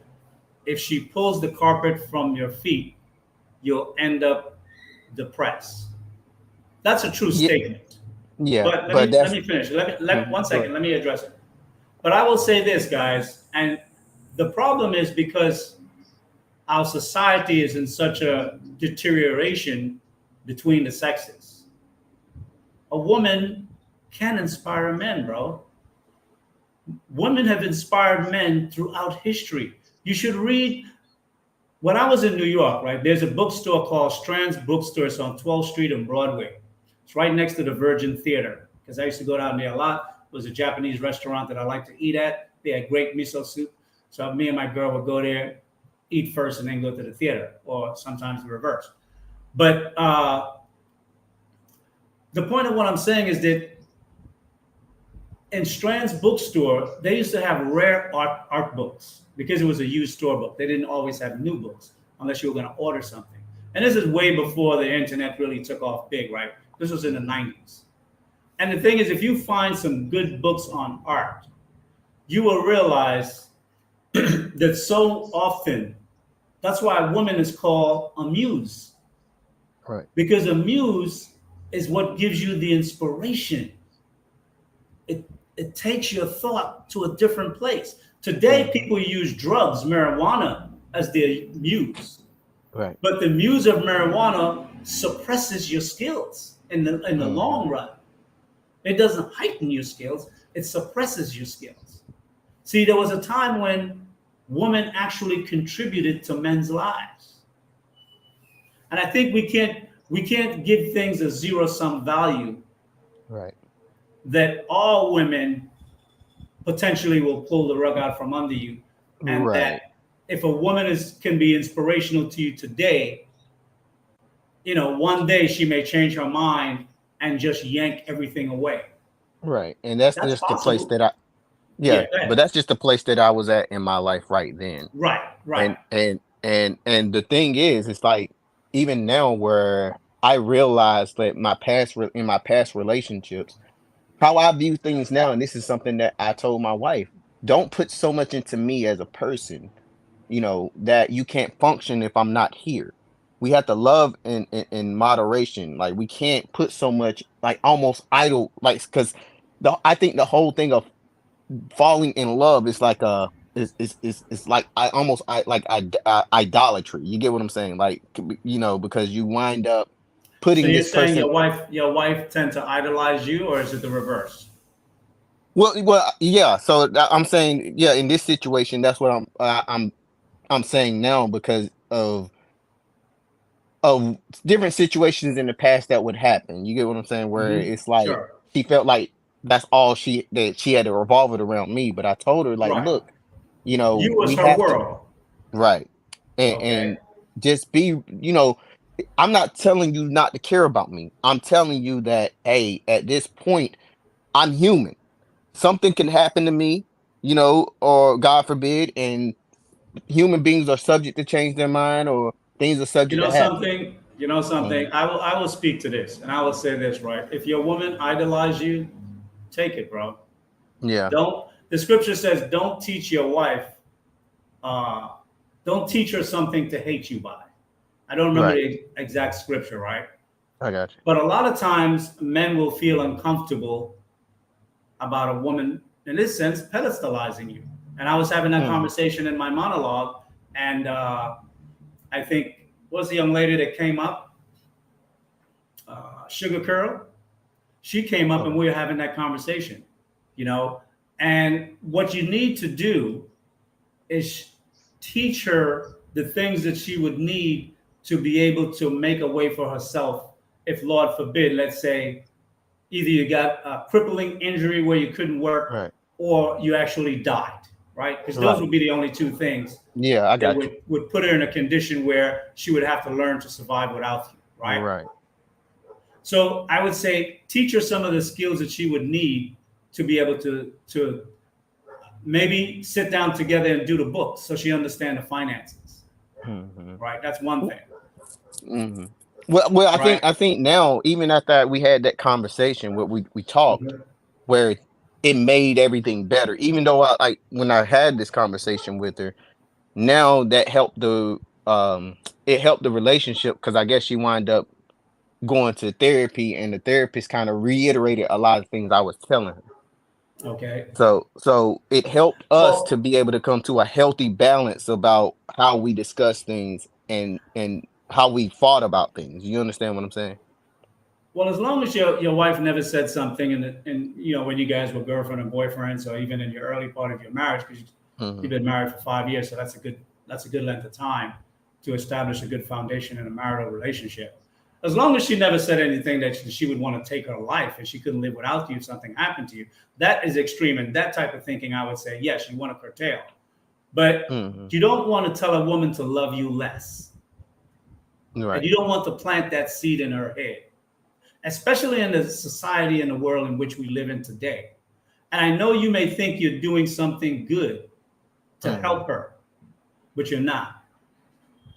She's supposed to love you like a god. Real. Well, not to go into too much details. It had got to that point. You understand what I'm saying? It got to the point Right. where it was like an unhealthy balance. You understand what I'm saying? Like, it really was not. It wasn't good, because we had a situation Well, happen is where she insecure? Did you notice anything about her that she was insecure in herself as a person, or no? yeah. So that's what I'm saying. Like, it was like insecurities there. It was like different things that were happening that I didn't help either. You get what I'm saying? Like, I didn't Okay. help the situation either. So, um, what I'm saying is that through surviving through all of that and getting to the point where we are now, and I guess that was some of the things that kind of, like you were saying, with the hardships and the different things that Right. drew us Definitely. together, Well, and that. Mhm. insecurities are never healthy from either side. Right. You definitely have to strengthen a person because it lends directly to one's self confidence and the picture mentally that they have of themselves and how they think other people see them, right? I remember my Right. youngest son, he had a self confidence issue, and I had to work with him from like the age of 4 to help build him out of that, right? Because he was a people pleaser. He wanted to do Right. things for friends to be liked. And I observed that about him. And then I had to try to work on him about that. But his older brother didn't have that kind of personality. The Right. older brother was just like me, very single minded, said thing once, don't need nobody's opinion, going to do what he want to do, don't give a shit what somebody think. That's my oldest son. He's just like Right. me mentally in that way. But my youngest son, I would say, is probably more like his mother, very self conscious, right? Right. So if there were things like that that existed, I'm glad that you guys have worked through that, and she have a better sense and balance in either her insecurities and her own self confidence. But you Yes, sir. definitely don't want to tamper down the love that she had for you, No, because that love will cause her to think about you and do things in special ways to please you, that as the years go by that you will never be able to put a value on and appreciation, right? yes, sir. So No, don't most temper definitely. that. Most definitely not. I don't think I could do that because it's just like how she cares about me is more than anybody I've ever been with and ever, you know, she does. She's very thoughtful. She's very always trying to think of ways to help me. Think of things Right, that I need and I want and I right. like and And that's how willing to. and that's how a Mhm. wife. Your wife is black? Yes, sir. Okay. And I think that's very valuable for us to have this conversation, because so often we hear in this space that black women are not supportive to black men, and black No, women no, don't no, love black men in a certain type of way. not at And I all. think I'm what you're what? expressing is a woman that you know is probably beyond the pick me style of a woman. She's way beyond that. She's got Mhm. a femininity and a love that is reminiscence of some ancient period of past, right? So you definitely seem to have picked a good woman. What I would say to you is that you need to develop your manliness more. Mhm. I would say have you ever trained in any physical arts, self defense? No, I haven't. I haven't. You Something should that take I have been training. You should considered. take. Yeah. How tall are you? 5'9". 5'9". You should definitely train in some kind of martial arts, right? Yes, Because sir. when you're good at something, when you're really good at something, and when you feel confident in what your body can do, it's a self assurance that when you go into other things that you want to do, it gives you that same type of confidence, right? I Right. trained in like 2 or 3 different martial arts. So I know what that can be. And I'm shorter than you. I'm 5'7". I used to fight damn near every day when I was a kid. Harlem kids, we fought all the time. That was just the way Harlem, boys came up. That's our way. But we made friends after we fought most of the times. But I Right. think so often, and you're in your 30s, so you were born around, you're just a year younger than my youngest son. He's 32, you're Right. 31. So Right. you were born around that time where the strong influence of manly behavior was not really pushed, Yes, sir. right? So you have to take the effort in your own self to develop some masculine, mental, and physical attributes that can be, how can I say, that can be like your perspiration. It can ooze out of you. People can Yes, sir. smell it when they pass you by, right? Certain forms of masculinity has an odor to it, Right. right? So you need to really develop yourself in that way. And I would say, other than that, uh, do you have any hobbies that you do, personal things that you like to do with your own time? Oh yeah. So I write music and I'm learning how to play guitar right now. Okay. Well, Yeah. definitely you appear to be an artist. So, writing music, those are inspirational things and they're good. And having a wife like you have, she can be your muse to add to your lyrical uh, music that you may develop. But at the same time, too, I think having a good masculine sense about you and having the reserve character that you have Mhm. is disarming, and it's powerful, because people Right. will read you one way and not see the other part. Right. And that's why you have to develop a strong masculine sense, because your presentation, people will look at you and say, oh, this guy, he's an artist, he's soft. You never want Mhm. men to look at you and think you're soft. And if they do, let it be that's what you want them to think, because then Right. it puts you in the advantage, right? Because I use misdirection all the time, the way I walk through life.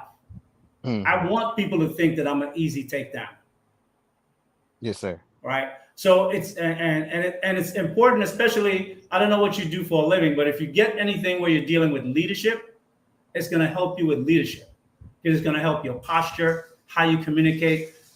If you writing music, and if you take singing, it's going to help you learn how to control your voice, learn how to throw your voice, things of that nature. Because Right. how you throw your voice also have a commanding way about you, right? Yes, sir. Just the way I speak. When I worked on Wall Street, every client that I met thought I was at least 6'4".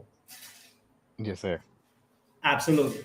Because Nah. I say shit once, It's straight, it's clear, it's powerful, it's direct, it's authoritative, it's not questionable. And men that speak like that are usually men that are taught, Right. at least the perception of people, right? So you want to also develop your skill yourself in multiple ways. Okay. Nah, and I really appreciate that. I think this stuff like this is necessary because I think like a lot of the people that I grew up around, like the older people, where Hmm. it was like do as I say, not as I do. But being that you have been in certain places and you've done certain things, it comes across better that you've actually done something. You understand what I'm saying? That you actually accomplished Absolutely. something in your life. Absolutely. So, Well, um, the old school of do as I, uh, what you said, do as I say and not as I do. mm-hmm. That Yes, sir. old school was a psychological play to kind of keep kids in line, right? But we're in a different society now where kids have a lot of rights. Right, So, and what we have to understand as parents is that how you live and what you do is how you teach your children. It's really not what you say. right. And that's going to be something that's important to you and your wife once you guys decide to have children. Because Yes, you sir. can tell your kid, do this, or don't do this, don't do that, all you want. They're watching you. They're Yes, sir. watching you. Yes, sir. And And and I I was a appreciate. teacher for eight years. And one of the things my students always used to watch me for, they wanted to know who was my favorite. Right, Because in their mind, if I had a favorite student, that means they get less work, they get preferential treatment, I grade their paper on a curve. But my idea of a favorite student is just the opposite. You're gonna have, if I require 91, which is the honor roll for excellence, if you're gonna be my favorite student, you got to hit 95 or higher. You're gonna have to do extra assignments. I push people to be better than they think they can be. So I come from that type of perspective, and I think that you as a man, there are areas where you lack that you're gonna have to develop, masculine wise, right? In terms of a sense of self, right? So right, when you speak, it's obvious. Whether you're an artist or whether you are an engineer or whether you are in technology, because a lot of people are in technology. So those are work that are sedentary, right? You have to sit all day long, 8, 10, 12 hours a day, right? right, Those things don't really get you to move and be manly in the world anymore. The world is becoming more like soft. So as men, we have to deliberately input in us what was once natural because life was right. that way, right? So just keep that in mind. Because as you get older, you're going to see, especially what do you do for a living that you I'm make a money from? assembler. Yeah, I'm a Music. assembler. Oh, So I okay. In the music business. no, no, no. I'm a assembler. So I build paper machines right now. So Paper machines. yeah, for like toilet paper and stuff. Like so, the Oh, okay. So process is you toilet make the paper. machine, you design the machines that make those stuff. Yeah, I actually make them. What they design them. I just build them. I just Oh, read you the in printer and fabrication. build them. Yes, So you're in yes, sir. fabrication. Oh, okay. Yes, sir. Excellent. Excellent. Well, that's good because you understand construction. So you have a good construction mind. That's good. Yes, sir. When I first started out, I used to work for a company and we used to design science laboratory furniture for Mobil, Hess Oil, Esso, all the bigger oil company, BP Oil. So I started out that way before I went into nuclear engineering, right? So it's good to understand the mechanics of things, right? But you also have to put a little element into, and you said you did work with your dad with your hands. So that's good Right. too, right? But you also have to now put in some body work, right? In America, you need that body work, bro. Definitely, right? If it's just to change the perspective of how somebody might perceive you. Yes, sir. Nah, I Anything else you appreciate want it. to? Not No, at I all. just wanted to Anything else say. you want to add? No, I just wanted to say I appreciate the you giving me space to speak and to have this inner exchange because this is really good. I think we need more of this and we need more of these interactions to help one another grow because I think this is how we build more of a community when we can just have these Well, interactions with one another. and that's so true and that's why I try to use Sage Talk as a place because so often we hear women want a safe place, women want a safe place. But I think men don't have a safe place either because men are judged so automatically, directly, and harshly all the time. We don't leave room for men to be missing something in life somewhere that they're supposed to be built all together at the same time. Whenever I meet you, you're supposed to be complete, Right. right? And I think as older men, like I was listening to King talk earlier this week, and I was kind of taken aback because I heard some critique, for some men that were being emotional in the chat, but I think the correction as uh, was as overt as the comments were. And I think sometimes, and this has nothing to do with you, right? But there's Yeah. sometimes like when men are in pain and they're hurting, when men come to the red pill understanding of how women are behaving now and how women are abusing and taking advantage of men, when they come to that or they get a divorce and they lose, half of whatever they had built and they're paying money and child support and they're struggling, fighting to see their kids. And then they come into this space and then they may say something opposite what the panel is talking about. And it may be coming from an emotional place. And I think so often we just come down with the hammer and crush Right. that man or those men. And I think just like when you go to Alcoholics Anonymous, there's a 12-step program that you go through. And the first step is anger. And you have to learn that. And I think a lot of times when men come into this space, one of the things they first deal with is anger because they were raised to be good to women, to treat women nice. And then when they Right. feel that they were betrayed, now they're angry because the pain has switched and it's now anger, right? So, that's why I try not to use words just to insult people. I try to Right. dig down into the mindset of where they're coming from and see whether or not it's a real problem or not a problem at all. And if it is a problem, how can we approach it to help that individual look at it differently and solve the situation for themselves, right? So definitely here, I don't like insults. I don't tolerate it. And even if I have my best guys in the chat, when they drop it sometimes, I'll check them a little bit to let them know, ease up a little bit. You don't have to crush them yet. I'll crush him for you if he needs crushing. But yeah. Well, again, Yeah. thank you, Lee, for letting me on, man. I enjoy what you do. Keep doing the work, man. This is necessary. Much appreciated. Thanks for coming up.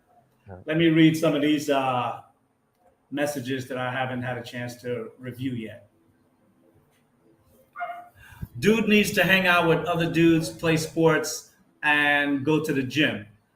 Go through some physical pain. Gotta look like you can whip someone's ass.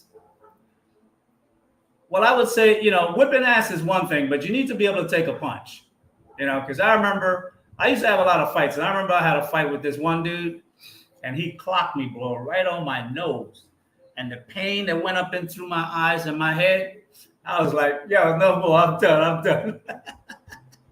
So, it's one thing to be able to throw a punch, but you have to be able to take a punch too. So, but with regarding to playing sports at his age right now, I wouldn't suggest really getting into sports so much unless it's basketball and it's a sport that he enjoys, right?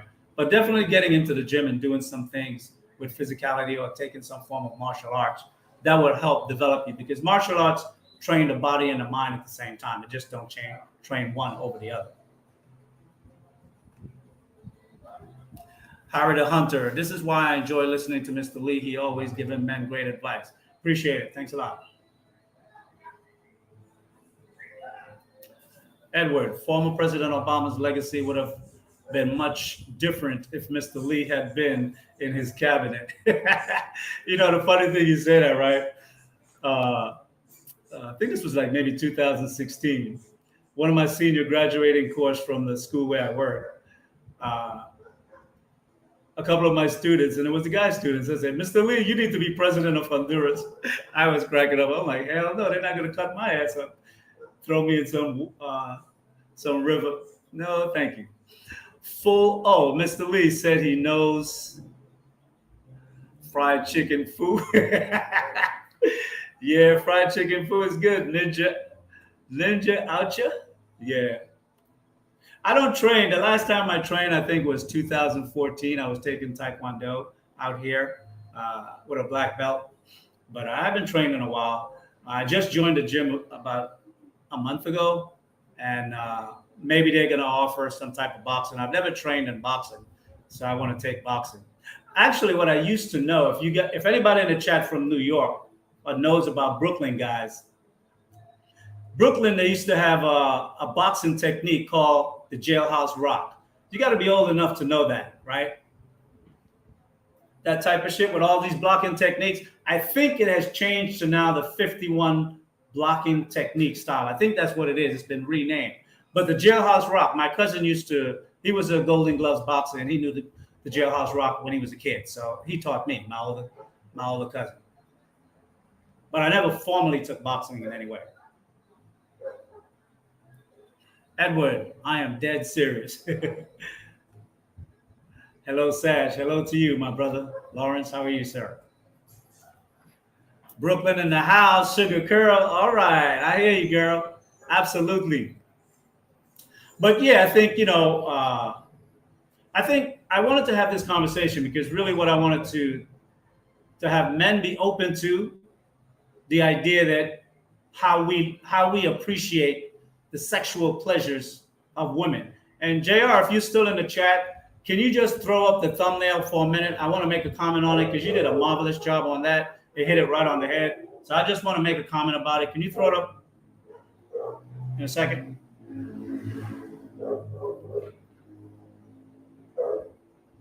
Igbo, where Brooklyn at? Absolutely. Yeah, I'm a Bed-Stuy guy for sure. Well, I'm Harlem, but I spent a few years when I was in high school living in Brooklyn. I'm not sure how to bring up that thumbnail to show it if I can. Let me see if I can do that real quick because I'd really like to.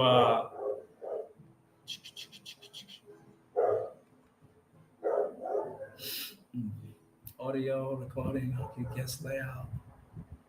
No, that's not what I was. Present. Slides. Google. No slides. Add from Google Slide, my computer. Okay, I'll bring it up from my computer. Let me see if I can pull it up. Okay.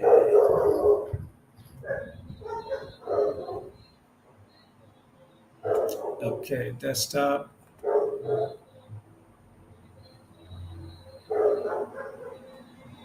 Okay, desktop. Where is it?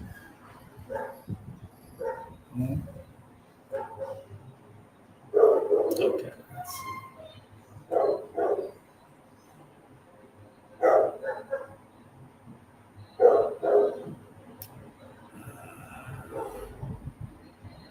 Come on, where is it? Picture. Hey, JR, are you in the chat?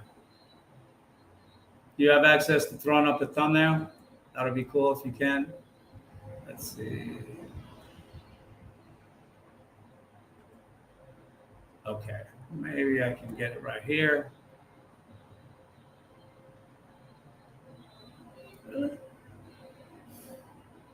Okay, I do not see how I can pull that up from my desktop.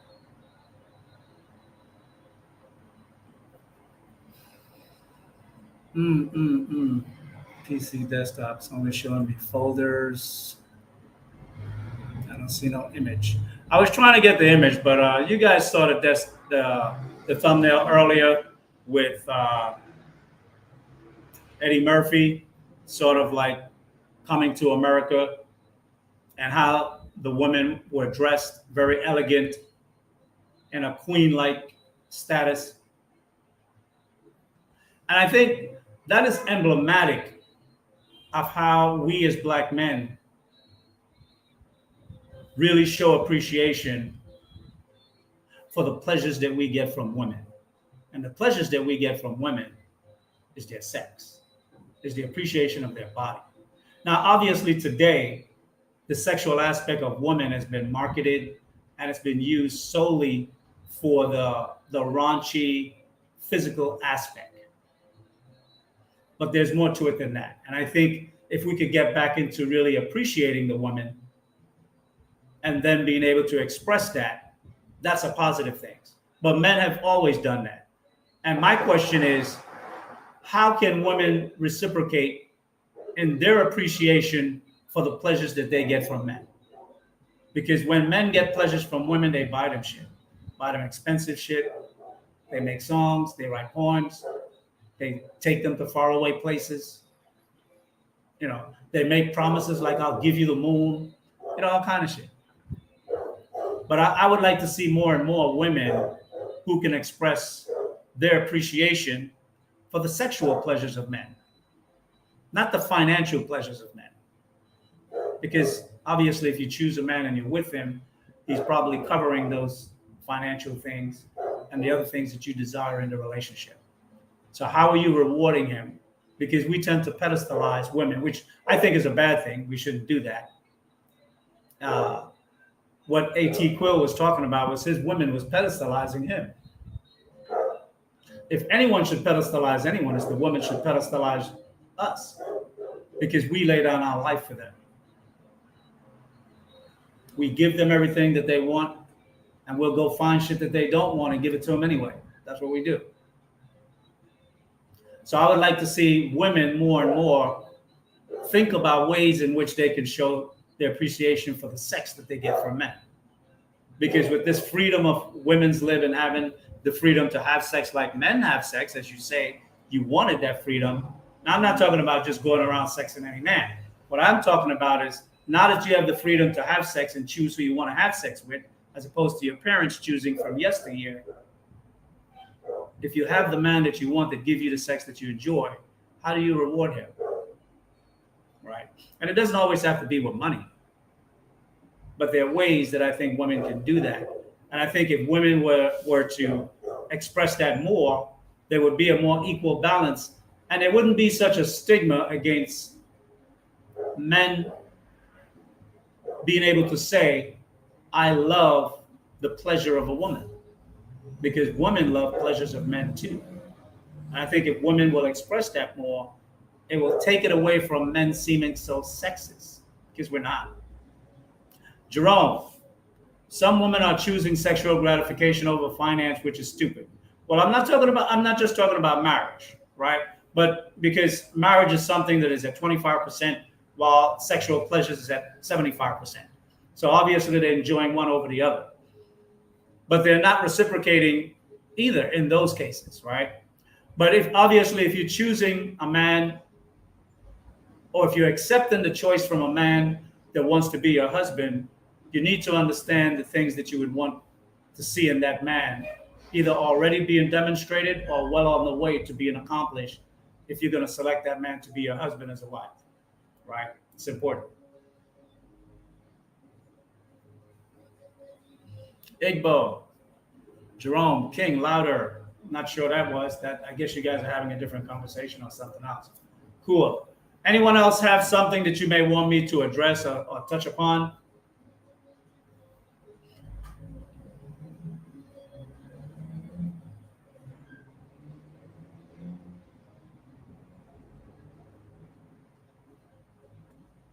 Good question.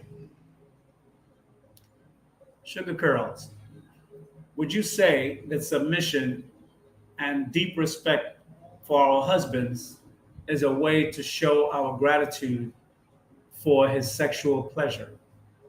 The thing about that is that submission is something that you would already come to the table with.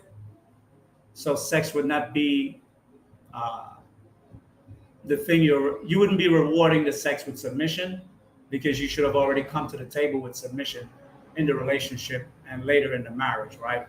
But I would definitely say respect definitely would be one, because so often women can disrespect their men in many ways.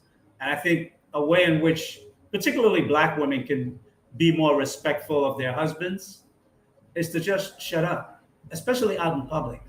If you disagree with something your husband said, or if you know what he said is wrong, allow it. Tell him about it later. Because when you utter a contrary word, that's like a king having a hand and the hand go against the king in court, not in the private meeting where his opinion is valuable, in court where the king is making a proclamation. That is not the time for you to give your opinion, because then you take away from the power of the king, or you put him in a position where he has to execute some kind of penalty for that type of behavior, because you doing it will allow other people to think that they can do it. So I think, yes, respect, definitely. Deep respect is something that I think women can give their men, black men particularly, because that's something I think a lot of black men struggle with, respect. That's why there's so much violence in our community, because it's all based on respect. You walk on somebody's shoe, you disrespect him. You bump him walking down the street, you disrespect him. You look at him more than 5 seconds, you disrespect him. I mean, we are just caught up in the word respect so much, and I think it's probably because in our relationships, we don't get respect. So we take it out outside because you can't take it out on your woman, right?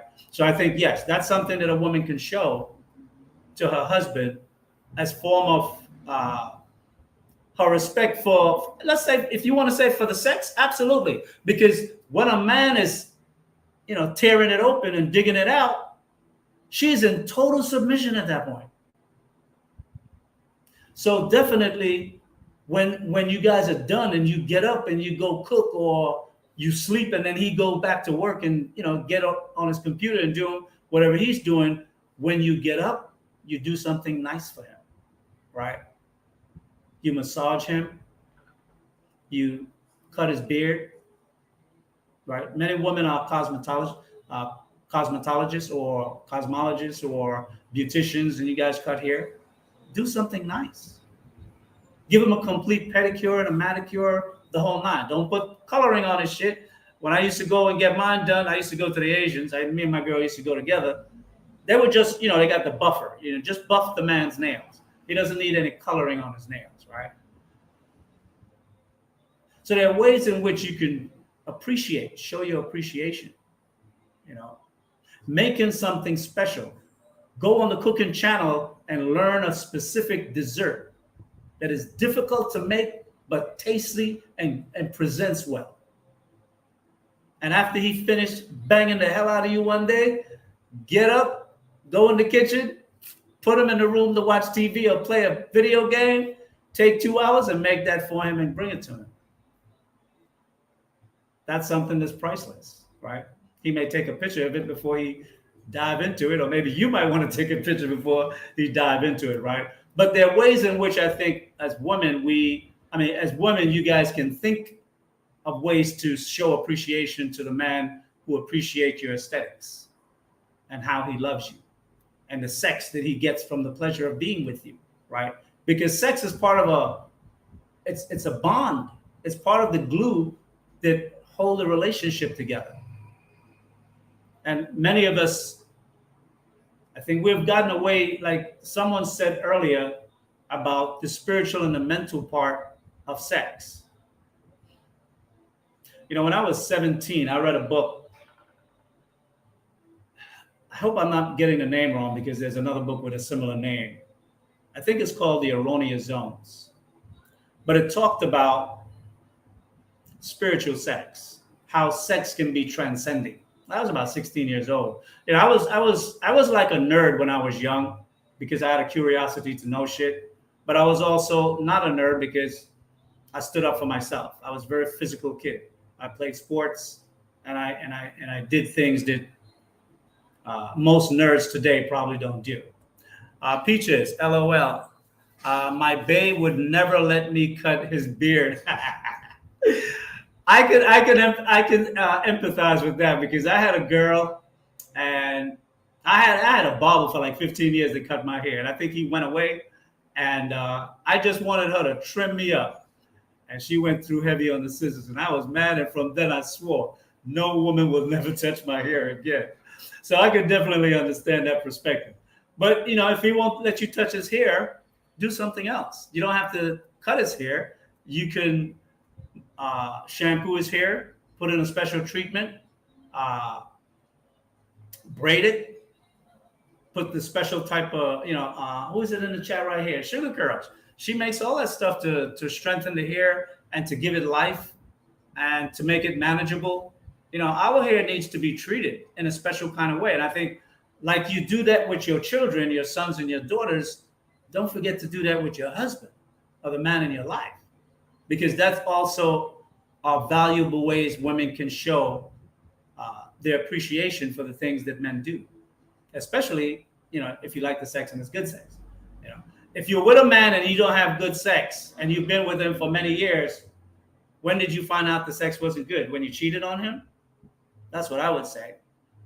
Because no woman knows that the man's sex is bad and stay with the man. So that's cap.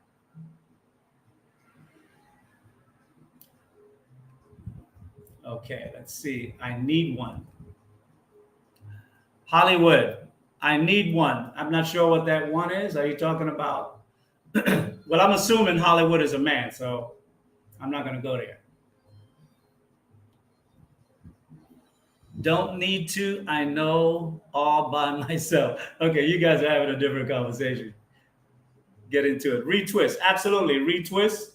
Stuff like that. There are many ways that I think women can show appreciation for their men. And I think so often women are contributors to other women not showing those appreciation because she may look in a certain way in the eyes of her colleagues, of friends, family. I think going forward, the women who are in male spaces and understand what men are talking about and what's missing in our life and what we would like to see, give your sisters the finger and tell them, fuck you. We're moving on. You can stay over there and treat men like shit, but we're going to treat our men with respect because we chose well. We got good men. And don't be afraid or intimidated to be able to say it and do it. And if you're at a dinner or a reunion and you do something nice to your husband, or they're sitting at a card table he's playing with his cousins and uncles and whatever, and you just come out with some cookies and you give cookies to the whole, to everybody at the table, or you bring juice out or whatever, give it to everybody. And if the other ladies are bitching, well, you know what? Bring them seconds. Let them bitch more. There's nothing worse than getting under somebody's skin to piss him the hell off. I like doing shit like that. Igbo. Okay, this looks to be another conversation going on. Men are more likely to be victims of violent crimes, and the older you get, it is reduced. Guys, we're having such a positive conversation today. Mistaken. Why are we bringing up violence and abuse when we're talking about positive stuff?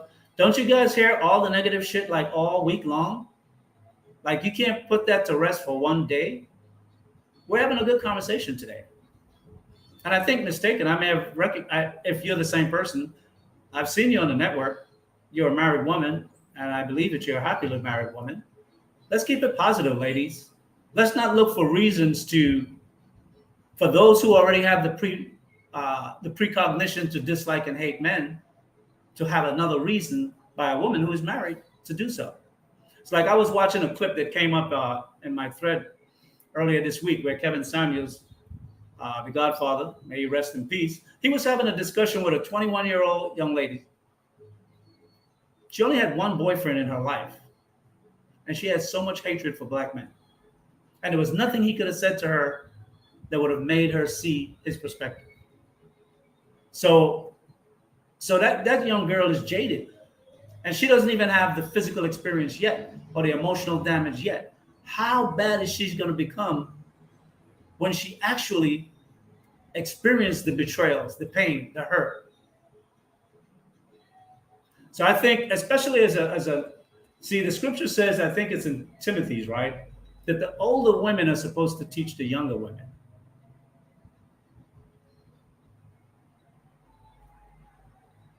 And we have to get back to that. we as men, we're filtering out the bad guys, the pookies, the simps, as some people call them. I have a different perspective about beta. I think beta is necessary in any society because alphas don't build, alphas lead and design, right? I've been on a team with a lead architect, and he's not the one that's going to do the construction.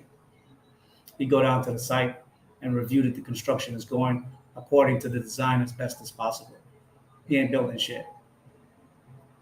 The betas are out there climbing to the 110th floor, laying concrete, laying steel, laying glass, the most dangerous stuff. So, sometimes I think I hear guys talk about betas like betas are not valuable in a society. If you had a society of all alphas, it will crumble because alphas ain't gonna do shit. They argue, they give direction, they give leadership. That's their purpose, at least part of their purpose. So, what I would like, let me see. Let me bring up another comment. LOL, what the F? Bro, women are wilding out here. All it takes is one life-threatening event without a man to show the value. But if a woman wants to take her chances, LOL, Godspeed. Well, what I'm trying to come from it from an educated perspective, right? And why I say that is because I've been fortunate that I can learn lessons. I can learn lessons from other people's failures, and I've been able to learn lessons from my own failures, right? But when you learn lessons from your own failures, depending on what those failures are, it takes you a long time to recuperate. A person that learned from being a drug addict not to take drugs, it may take them 15, 20 years before they come full circle, where they're not under that habit anymore. That's a painful lesson to learn, right? So be mindful that not every learned experience, though it's good for you, that it's not necessarily good for you when you're going through it, because some life lessons are extremely painful, right? So what I'm trying to do is impart knowledge and wisdom from the experiences I have had, the experiences I have seen in my community, in my neighborhood, and some of the men that I've grown up with and that I've worked for, black and white. Didn't matter, right? Men are men. Sage, it was based on your comment about protection.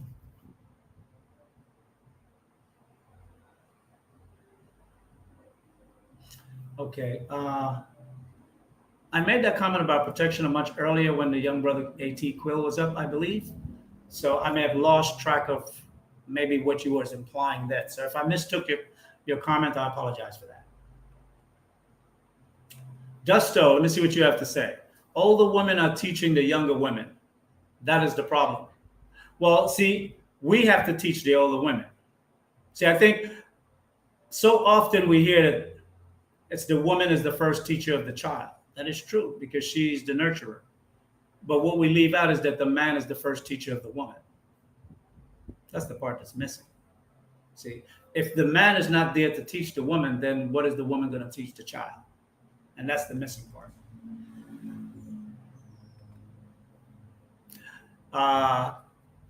In Cyan 1, you're right, because that particular man might not have the skills to navigate de-escalation, or he might want that smoke.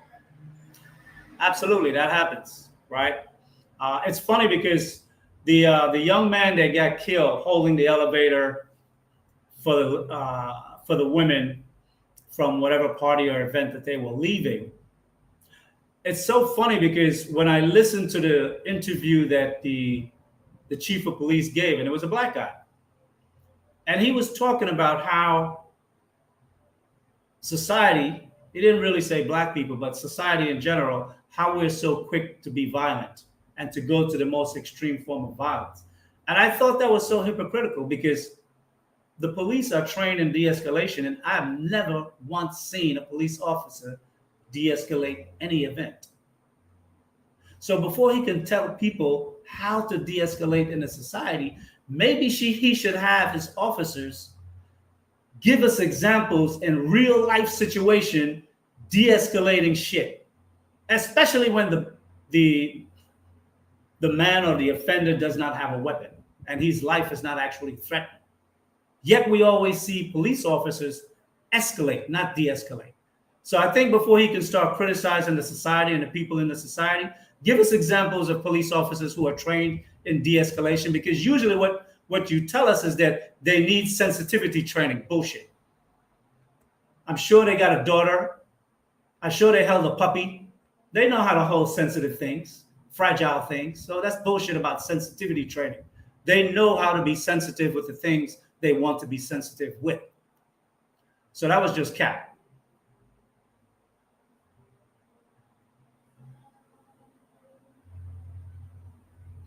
Let me see. Facts. The lady's coming for all the pain of the lessons. For or from all the pain of lessons, of the lessons. May the Lord have mercy. Yes, the Lord is the only one that can have mercy. I'm usually not the guy that give mercy. In my real life, I'm a really tough dude, mentally, emotionally, and otherwise. Like I said, for those of you who haven't seen the earlier parts of Sage Talk, like I said, I am not a kind of guy to accept apologies, nor do I give them. If I fuck up, and I take full accountability for my fuck ups. The only apology I would take is if you give it to me before I find out what the fuck you did. Because once I find out, it's not an apology, you're just copping a plea. And at that point, I don't really care.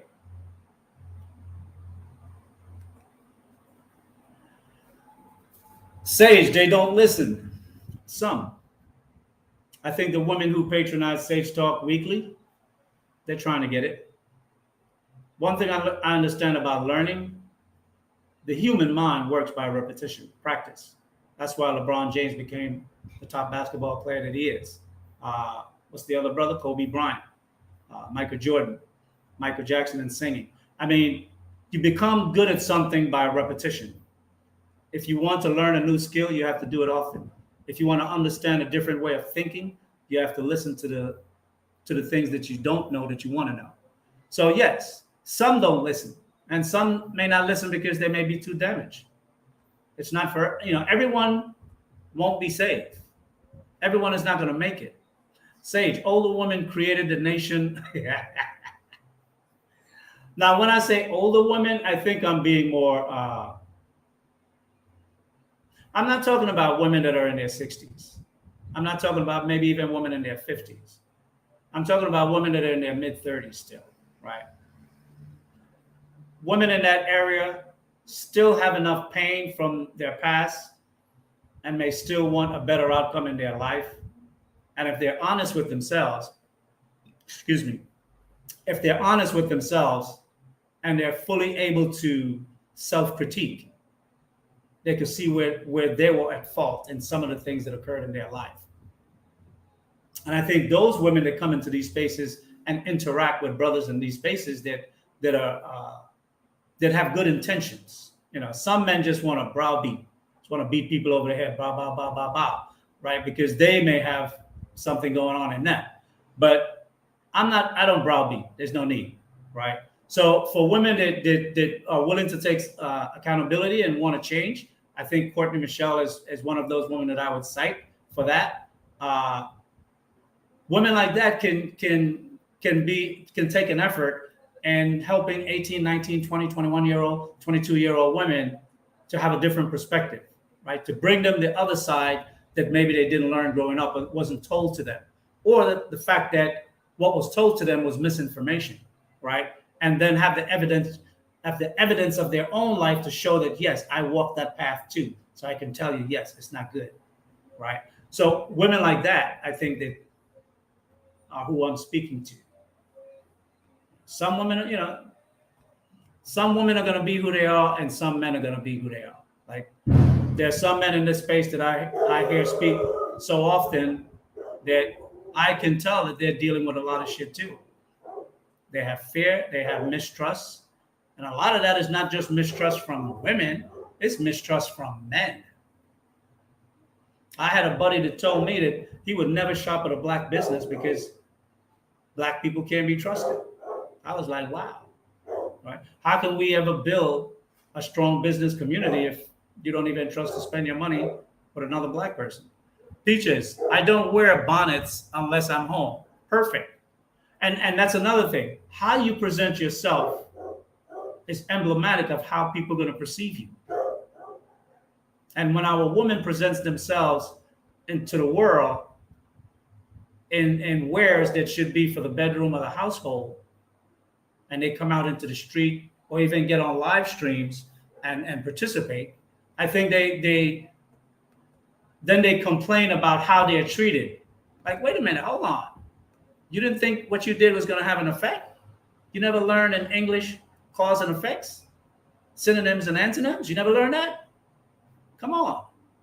Like, we have to understand that the things we do contribute to a lot of the things that happen to us. And stop, like, just want to blame somebody else for what's happening now. But, 6 months ago, you did the very shit to get you where you are today. Wool Stacks. I believe women are meant to be our life partner and stay under us and let us lead them. Yes, that is true. But women are trying to wrestle the leadership baton from men. How do you retain the baton and put the woman back in subjection without beating over the head with the baton, right? You don't want to do that because then you'll end up in the joint. AAB, everyone can't be saved. Right on point. Woman will listen if that man is trustworthy and leading his own lives. Well, I hope he only have one life now. His own life correctly. It's effortless. Absolutely. These men don't even have to command or demand it. If it just happened. No, I don't think any time in life things just happen to men and that are good, right? Because men have been the shield for society, for the village, for the community, for the city, for the state, for the country, through an army. So we have always had to stand in front. So men have to command. Men have to demand. It's in our nature. We have to subject the environment to bend to us. That's how we created cities. We chop down trees, we strip the bark, we cut them into planks, and then we build wood cabins. Then we made concrete, steel, and glass, and then we construct skyscrapers. Men alter their environment around them because that's what we do. We bring things into subjection because we command it and we demand it. And the problem is, because so many women don't understand the nature of men, when they buck up against it, they hurt themselves more than they would help themselves. So that's what I would say to that.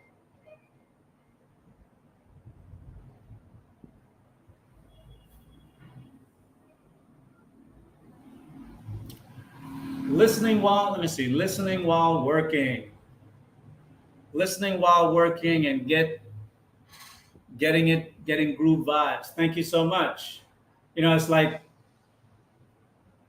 they say when your baby is in your womb, if you play a certain type of music to the child will come out far more intelligent. That's why I think,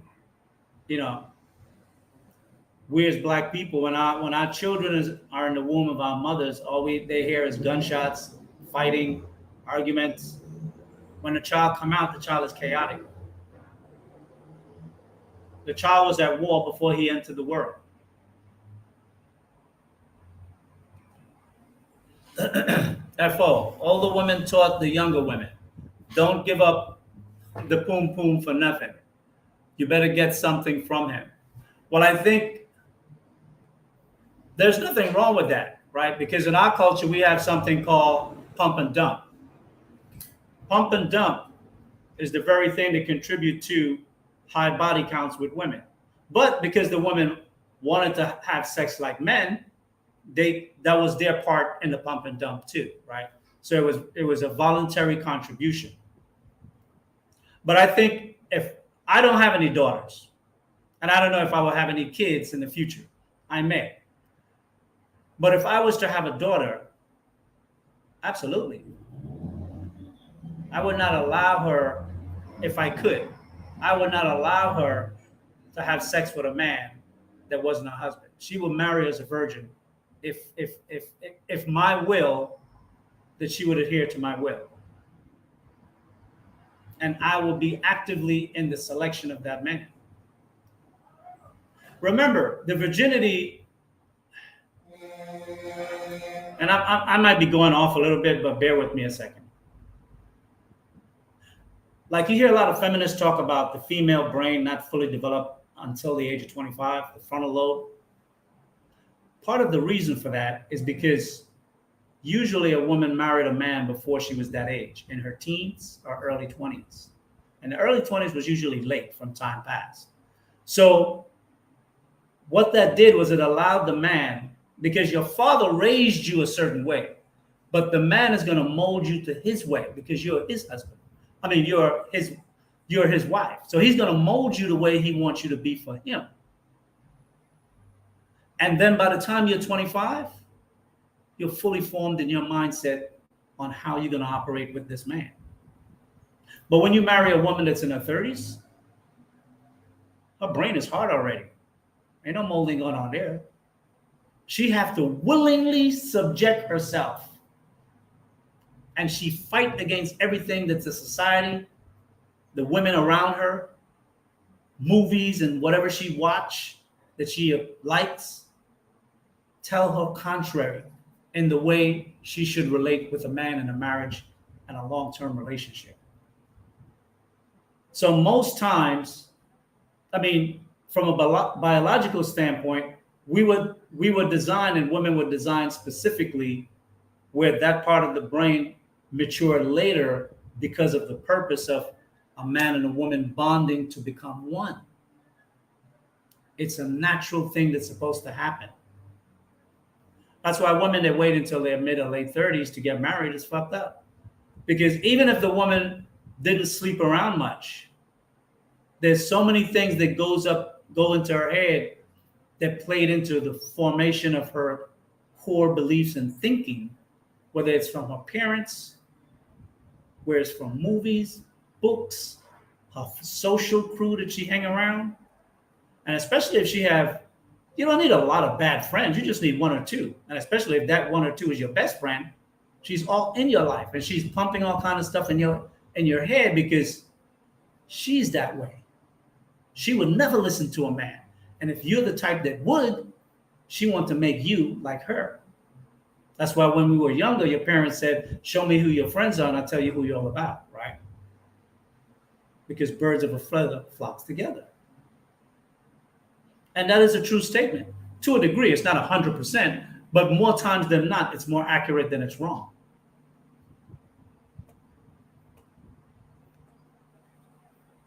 Edward, a child's mind is a computer hard drive in terms of the development process.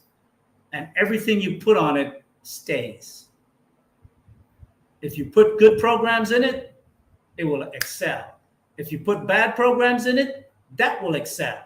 They will become bigger and better drug dealers and killers of our community. Plain and simple. You're right. But children are sponges. And part of it is because they don't have any, their mind is not made up about anything. They don't know shit yet. Everything for them is about learning. That's why they like to touch everything. And the second thing they want to do is put it in their mouth, right? They touch it and then they put it in their mouth to see what it's all about.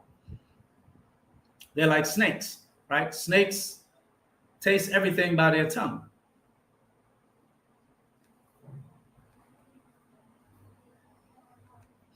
Okay, let me see this here. Igbu, to be one flesh, not self-love. If the man does this blah, blah, blah, incompatible. Well, usually when I hear self-love, it's more pertaining to women. And I think it comes from the flip from the abuse conversation where women who put up in relationships with men who have abused them physically, verbally, or psychologically or emotionally. It's a way of combating the valuelessness that a person may feel within themselves. But if you have a good self-consciousness about who you are, and you grew up having a good self of respect for who you are as a person, man or female, you don't have to get into the whole self-love thing, because self-love just means you won't do nothing to hurt yourself. That's all it means. And if you won't do anything to hurt yourself, then you won't allow anyone else to hurt you. So I think that is a terminology that's used for defense, protection, right? And I don't have a problem with it unless it just goes to the point where it means you don't need a man. Then, you can sit over there. Woolstock. I think a lot of women get Disney things confused. The princess that found a prince was always a sweet, kind woman. Some of these women are selfish and self-entitled. Not even half of a Disney princess. Shaking my head, or shaking my damn head. Well, I think we need to get away from fairy tales, because if you really go back and read the purpose of fairy tales was really about scaring the shit out of kids. It wasn't what we see today about all this lovey-dovey stuff, right? Most fairy tales was about scaring the hell out of kids, right? Because parents have always used various methods to maintain a mental, psychological control over their children. Because when your children grow up, they usually get bigger than you. And then if you have boys, your boys are manly and they get strong. And if your father is 40 or 50 years old and you're 30 and 25 and you got 6, 7, 8 sons, one of them sons could beat your ass. A couple of them sons will definitely stomp your ass, right? So it was all about maintaining a certain kind of mental control over your children. So even when they grow up and they were physically capable of dominating you, mentally you still had a lock, right? Like I did that with my brothers and sisters because I was the oldest. So my brother was like 6'3", and I could beat him in basketball probably 5 or 6 out of 10 games. And he was taller than me and better than me by far, right? But I used to know how to psych him out.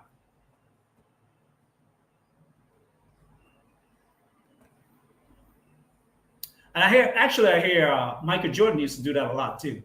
AAB, Grimm's fairy tales were evil and scary as fuck. Read the original stories. Absolutely, you're so right. That's where many Disney stories derive from. Absolutely, yes, of course. But they did a spin on it because of the modernization of society and the time in which we live now.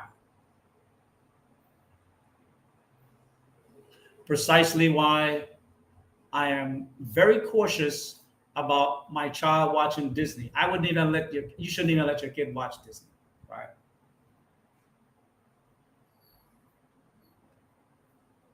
Especially, it depends at what age. Like, if you can instill certain things in your child by the time she's male or female, by the time they're like 9 years old, you got them. And then when you watch, you should watch TV with them, right? And then have a conversation about what they're watching. Show them things that they don't see as a child that you see as the adult. Have a conversation after a 30-minute show. Turn off the TV and say, tell me about that. What did you see? What did you learn?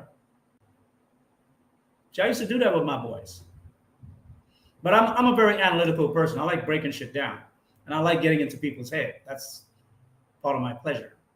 So I did that with my sons, right? But you have to take some time. You can't have your children watching 4, 5, 6, 8-hour TV or whatever a day or, a week. And you never sit down and see what they're watching. What is the program or image being pushed, right? I don't even watch certain ideologies that are pushed, like the new Game of Thrones TV show. I was watching it for a while, and by the time it got up to like the 6th or 7th or 8th, well, it's 5, 6, 7, or 8 shows, they were getting into a lot of incest within the family, same-sex sex. I don't watch that. I don't allow certain programming to take root in my head. Because if you may say you understand it, but you don't understand subliminal programming, right? I studied this stuff. Subliminal programming will act upon you without your conscious mind filtering it. So I don't watch that stuff. I cancel the show and I don't watch it. But as an adult, you have to, yes, thanks, Igbo, House of Dragons, perfectly. Unfortunately, some of these parents are letting television and the internet babysit and program their kids. Well, part of the reason for that is because the parent have to be at work all day and she doesn't have a husband. Who's going to help her? Right? See, if we were in the wild and a female was by herself, whether it's a cat, a lizard, any animal, if she left the nest with the children there, the cubs, to go and get food, when she came back, her cubs were food for somebody else that came by and ate them. And if she took them with her, without the male with her, and some predator come to take the cubs, and there are more than one, she can't fight them all. She would lose her cubs, right? So because women don't understand the real nature of the world, they do dumb shit.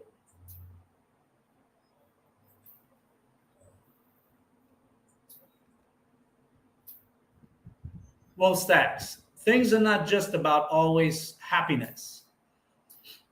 Well, nothing is always. And if you were to be happy all the time, how would you have a good sense of your emotions? One, people would think you're crazy, right?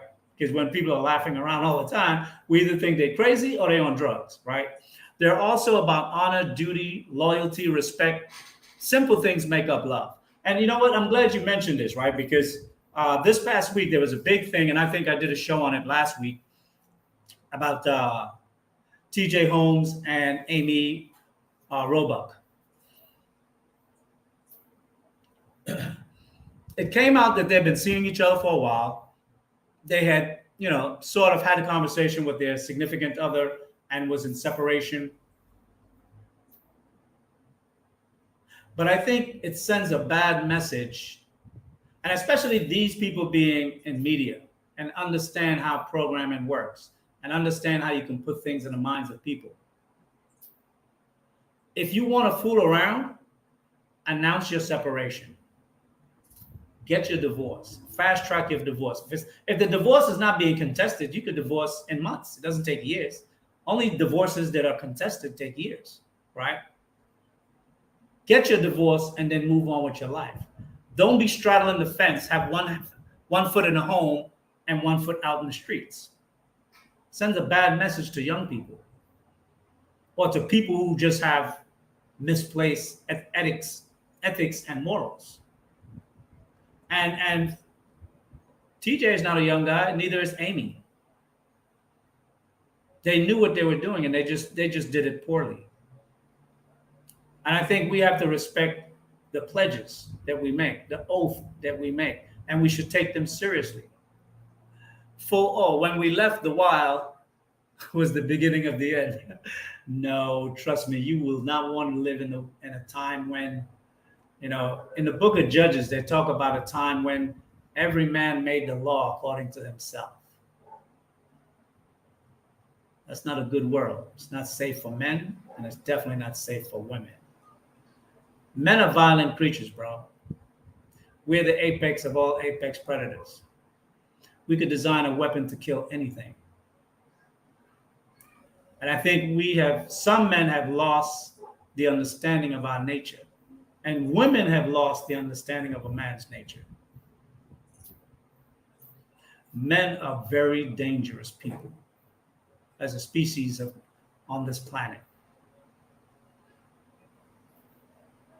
So I don't think we want civility. We want to find ways to make violence be the last resort.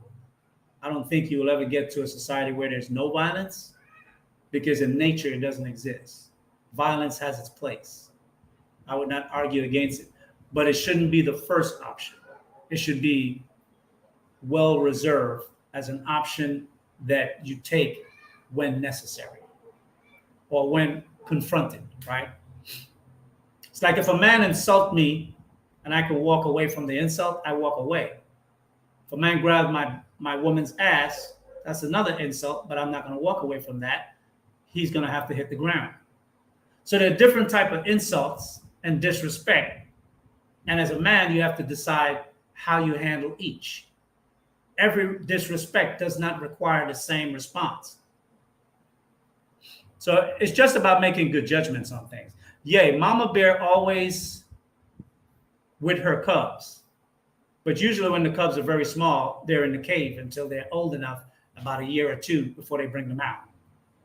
Because they need to be able to run and keep the pace with the mom. Just look at the film The Revenant with Leonardo DiCaprio. Mama Bear tore him. Yeah, but he wasn't the right predator. He wasn't going to eat the cubs. There are other predators out there that will definitely eat those cubs. My concern is that you agree with perspectives that are, I guess that's an incomplete conversation. Jerome, yeah, I don't watch Game of Thrones for the same reason I don't watch P-Valley. I don't even know what that is. Okay, the same sex stuff they be showing. I can't get with it. To teach their own. What? To each their own. I'm sorry. To each their own, but not for me. And that's the thing, you know, as individuals, as parents, as protector for your family, you have to set the limits. You have to set the limits. And if you set the right limits and you teach your children how to make judgment, how to assess things, right? Because when your friends, when your child grow up and become a teenager and they have their own friends in the street and they start moving, they're gonna do risky behaviors, but they're always gonna be remembering what daddy or mommy said. And there's always gonna be a point where they say, nah, I'm not going that far.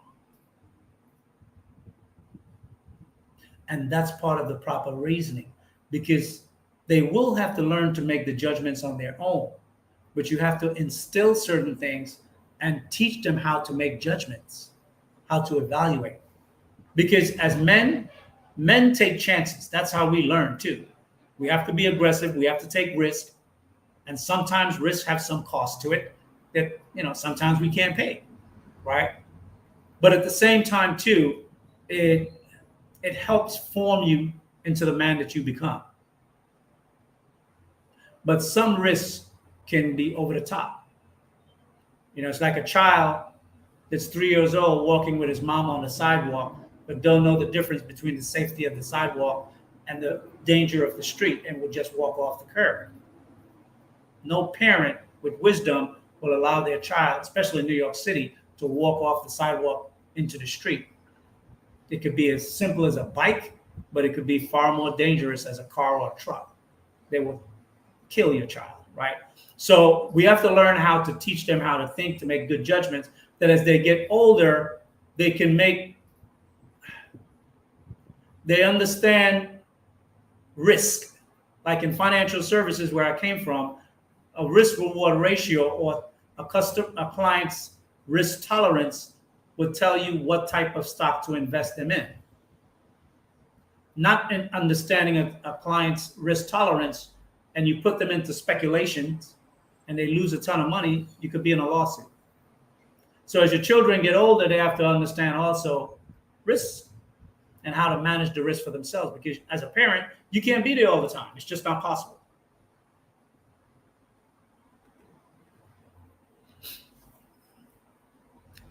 Neo, I said that in jest, but that is why I said that just because I can't agree with someone's perspective doesn't mean I would apply it. I would apply it to my life. Well, obviously, if you disagree, you wouldn't apply to your life. So I'm not sure if you mean there wouldn't apply it, right? So I'm catching a part of a conversation, so excuse me where I may misinterpret. Jerome, yeah, I don't watch. Oh, okay, I think I saw it already. I read that already. Calculated risk, right? The difference between a calculated risk and luck is playing the stock market versus going to Atlantic City. Atlantic City is luck, unless you can count cards and do all that fancy stuff, right? Which you get blackballed if they find out.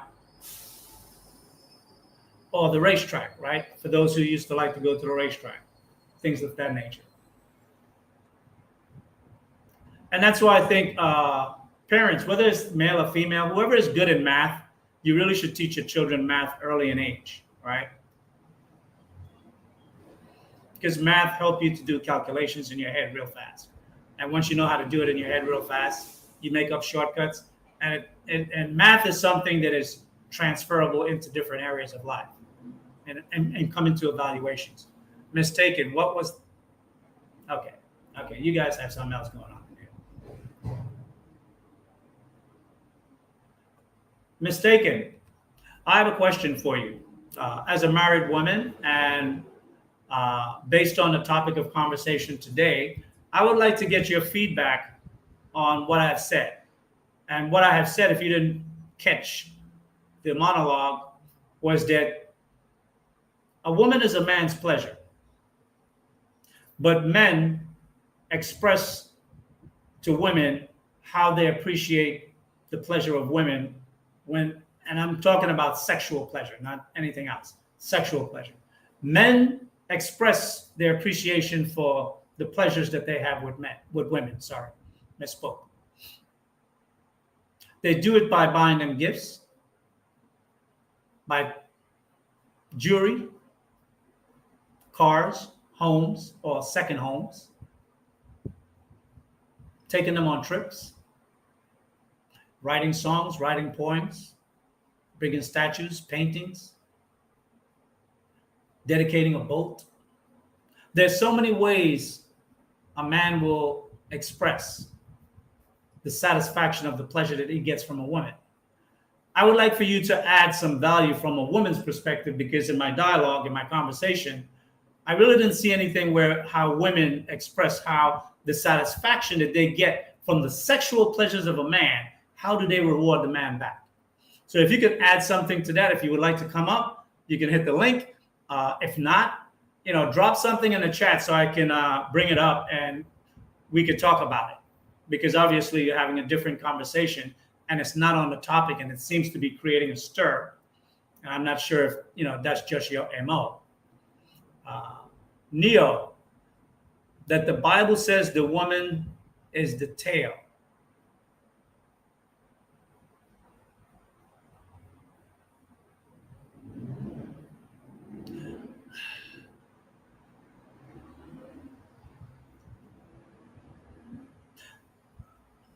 I'll add something better to that, because I'm not sure if I ever read that scripture, and I've read the Bible and taught scriptures for quite some time. That might be an extrapolation from a particular scripture. But what I would say is that the Bible says that the man is a woman's Lord. Christ is our Lord, and the Most High God is Christ's Lord. And the parents are lords over their children, male, man, and woman. I would put it that way. Referring to someone as a tail would be disrespectful. And that's why I say we have to build our vocabulary as men. I find that most women have better vocabularies than men. In general, not all the time.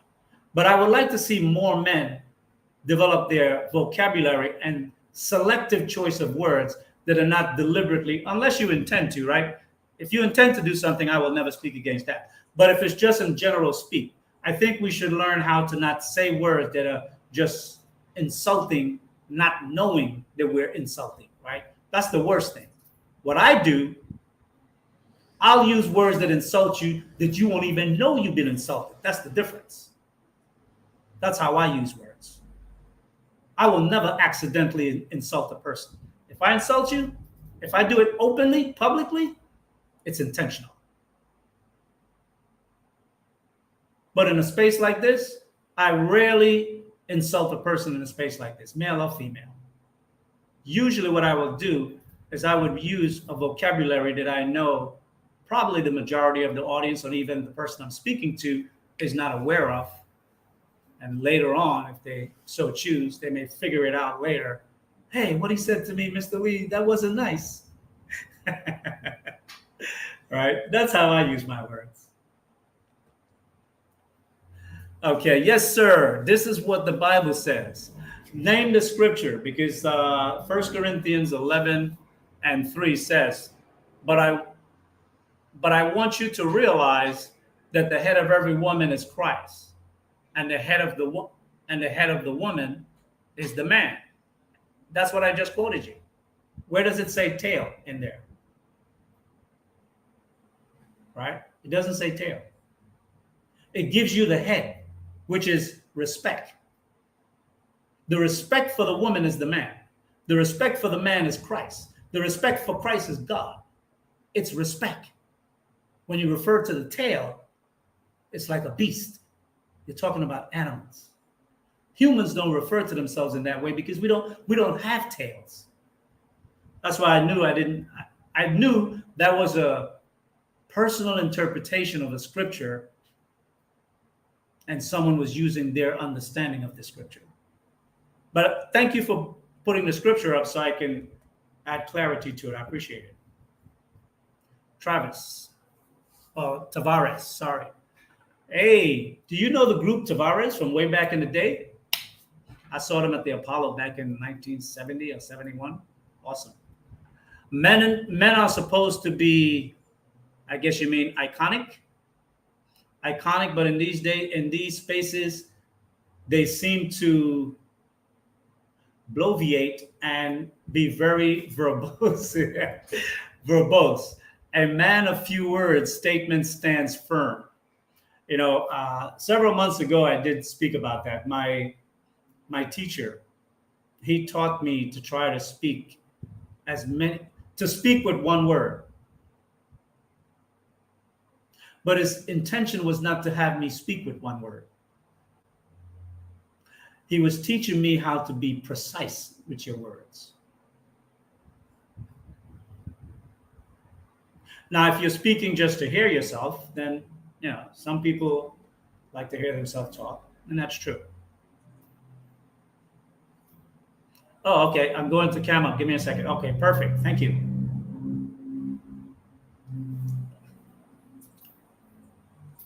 I think Full O is pointing out that it does not say. No, oh, okay. So he was pointing it out for someone else. Oh, okay. If he was pointing it out for someone else, then that's perfect.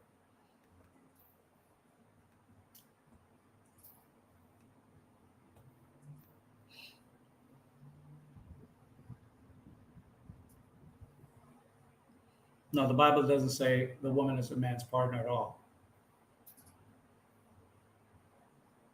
No. The scripture says in 1 Corinthians, I think 14:33, that the Lord or God is not the author of confusion. Two-headed animals only exist in mythology.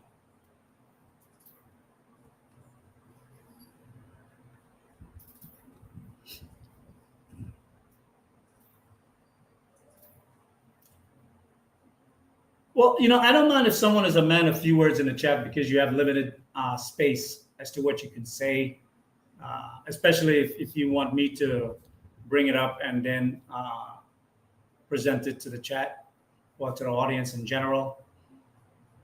The more concise what you're saying is, the better. The thing is what I would like us to do is, I would like us in this space to be as uplifting as possible to each other and refer to one another respectfully, even if you disagree. You know, disagree with the merits of the conversation or the argument, but not insult the man or the woman, right? We're excellent at throwing mud. I would like to see us not do that as much. And that's why I personally refrain from it. Two-headed snakes do exist, yes. But I would probably think that is a abnormality, right? Two-headed chickens exist too. That's an abnormality, right? That's where they were twins and they didn't separate all the way. I remember there was a major surgery. I think that the brother that was the head over the HUD administration during Trump, the black brother, forgot his name, but he's a brain surgeon. And I think he did like a 36-hour separation surgery of two Indian children. There were Siamese at the head, right? So, and being able to separate the heads and to make sure adequate brain is available to both children so they have full functionalities, right? That's an extreme level of, excuse me, knowledge.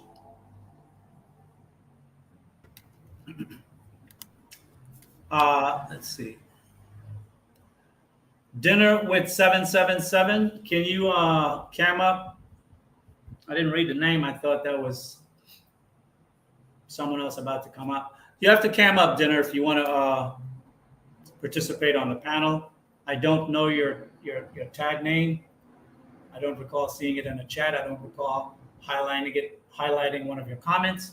So I don't even know who you are, whether you are friend or foe, right? And you could be a foe. I'm not a sycophant. I don't need everyone to agree with me. Tavares, your diction and vocabulary is impeccable. Awesome. Beautiful.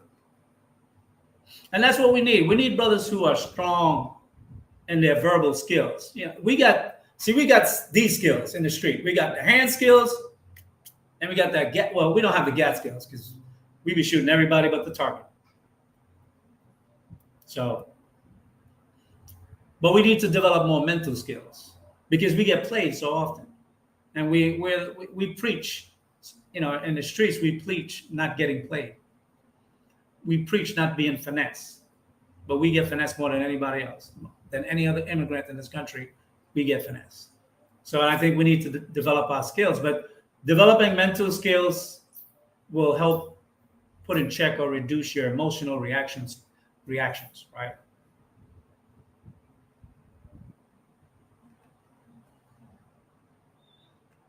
Gotta have hands. What are conjoined twins? Well, they're joined different, excuse me.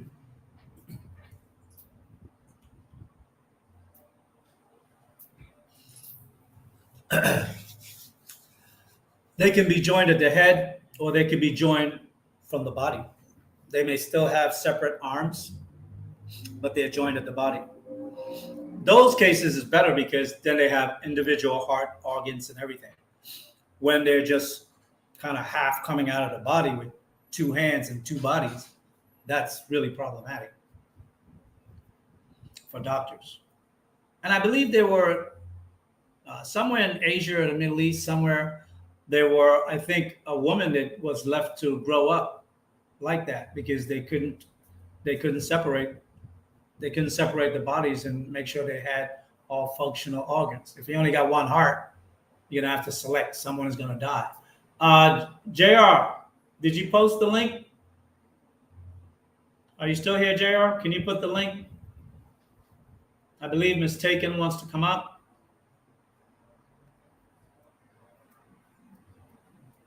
Hey, JR, are you with me?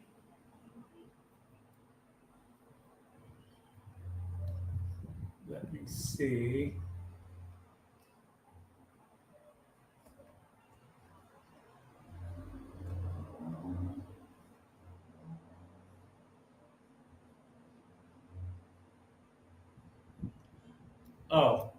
Dinner with 77 just wanted to talk about title real quick. No problem, but you got to cam up.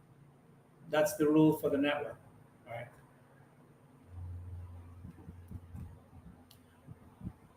JR, if you're here, can you post the link? I don't have access to grab the link, or I'm not sure where I can grab it from. I'm in the network, but let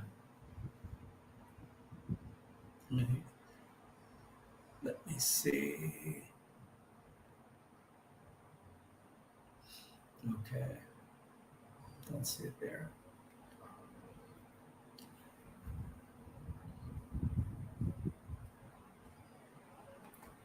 Hey, Dinner with 777. Can you drop in the chat where you got the link just now when you started to post up? So Miss Taken can also get the link and she could get up on a panel and join the conversation. I would appreciate it.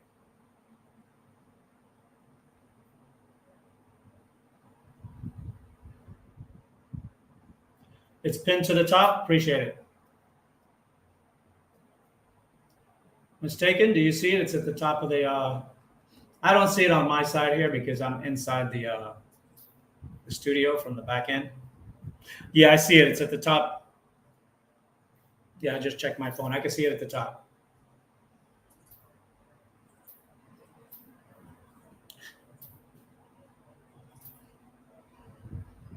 Thanks, Peaches. Also, Harrison, appreciate it, guys, both of you.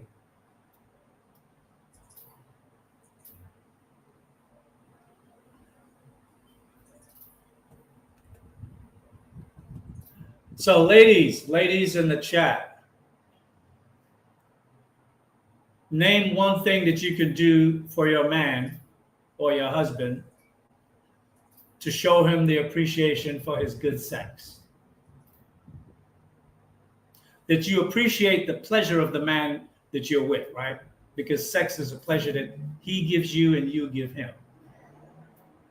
It doesn't have to be financial or economical. Whatever it is you want to use of appreciation, let us know. And you may be able to help younger women who may not have even considered those things, and maybe older women who are jaded and maybe averse to wanting to do those things, right? So your commentary could be helpful in both ways. Mistaken, have you found the link yet? I'd love to see you come out.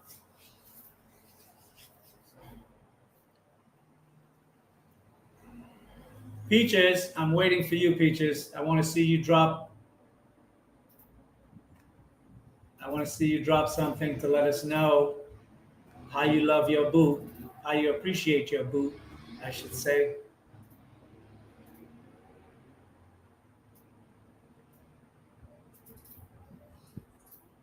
Okay, I only see, it appears there's only 2 women in the chat. Is that true?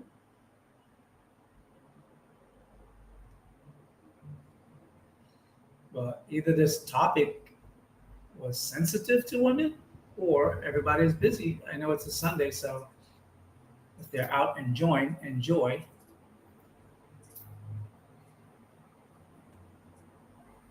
Oh yeah, double AB.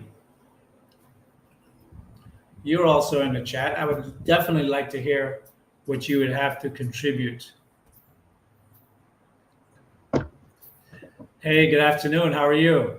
Hi, Sage. First, I want to say I apologize. So, ladies in the chat. Because I was not trying to derail any of the conversation that you were having.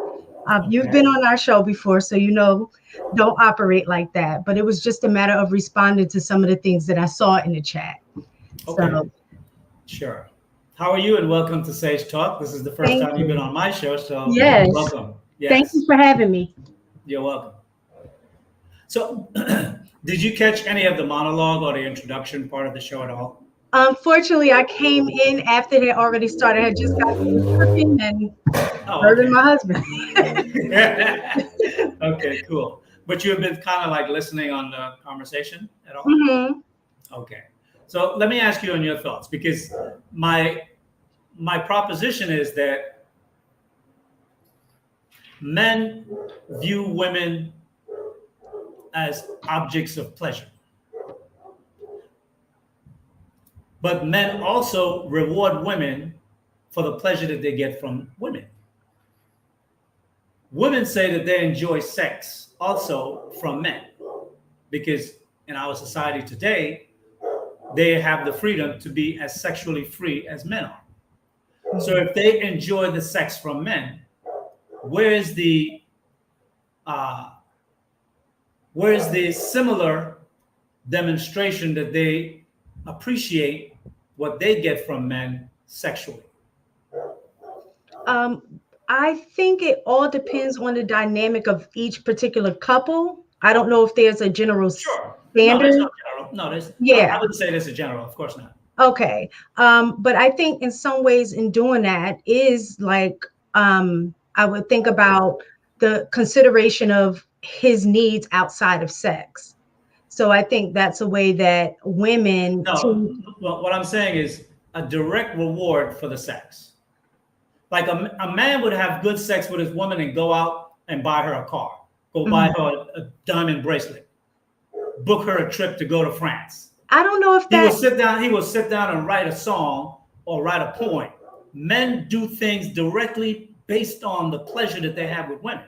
So I'm asking you, right, but in what ways have a woman demonstrated that when they get up out of bed and they reflect back and say, damn, that was good. What do they do to demonstrate to that man?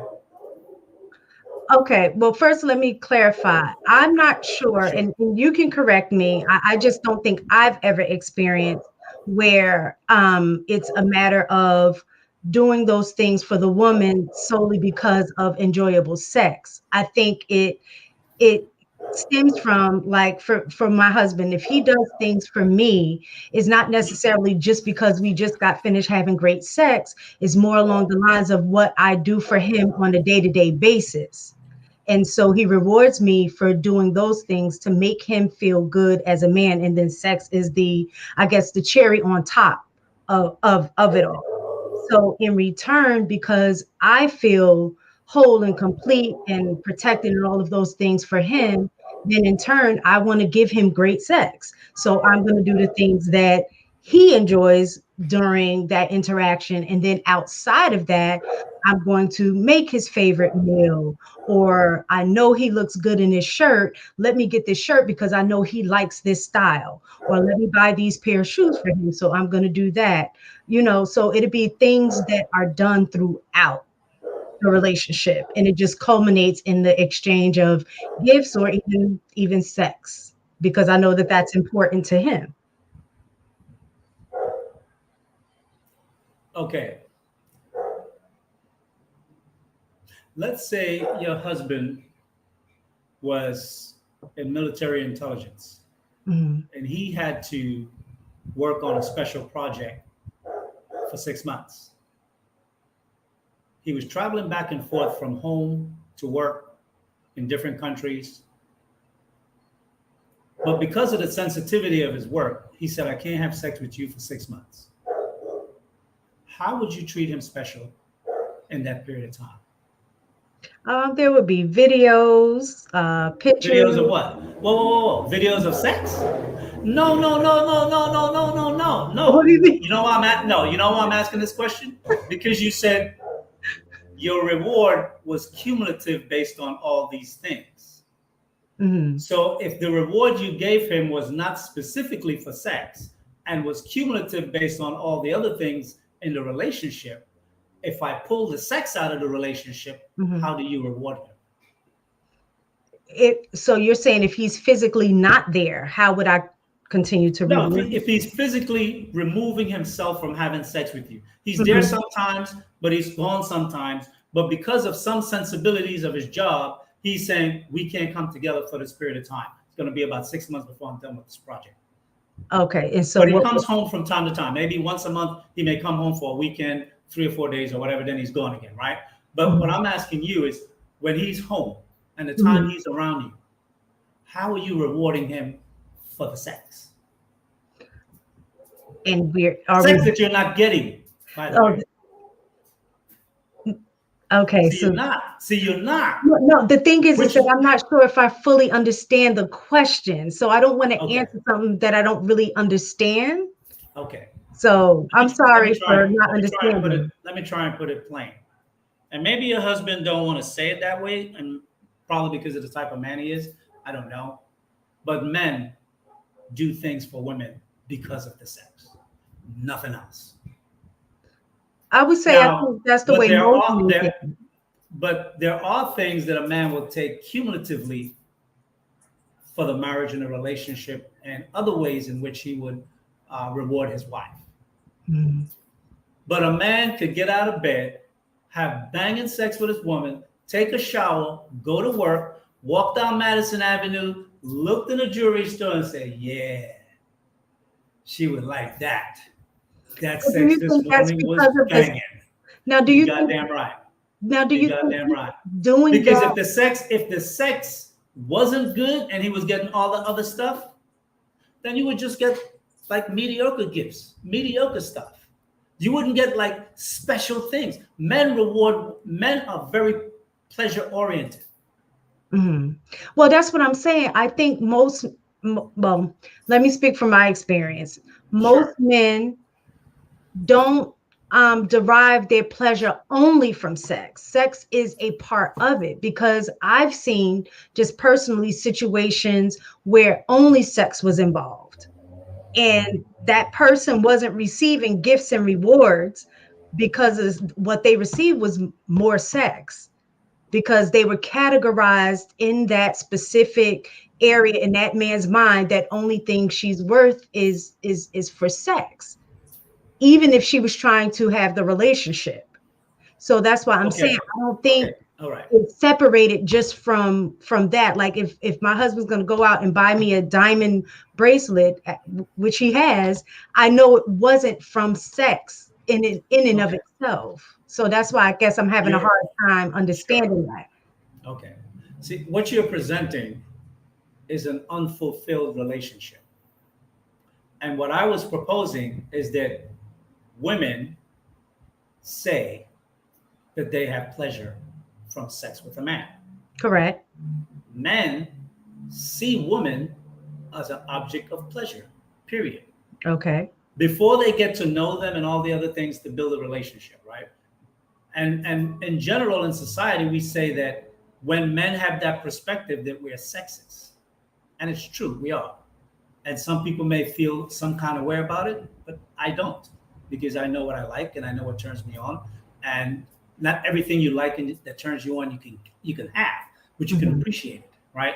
So men are very highly sensitive to the pleasures that they get from a woman, and the Mhm. pleasure that they get from a woman primarily is sex.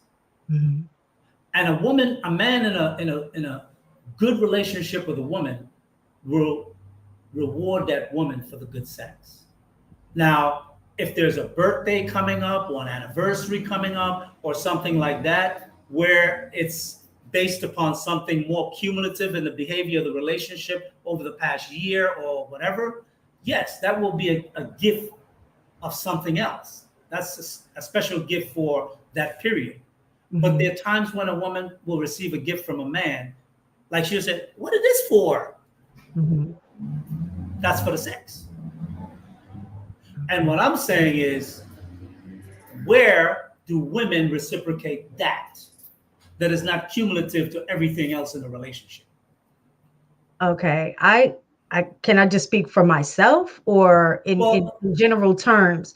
Because I do think women express like okay, I'm gonna just be blunt. So yeah, sometimes like please. if it's a direct, let's say afterwards, and it Mhm. was great, right? Right. I Uh-huh. think in terms of a reward that for me is I would get up and I would go get some water for him or get, something that he wants to eat or Whoa. things like that. Glass of So, water? huh?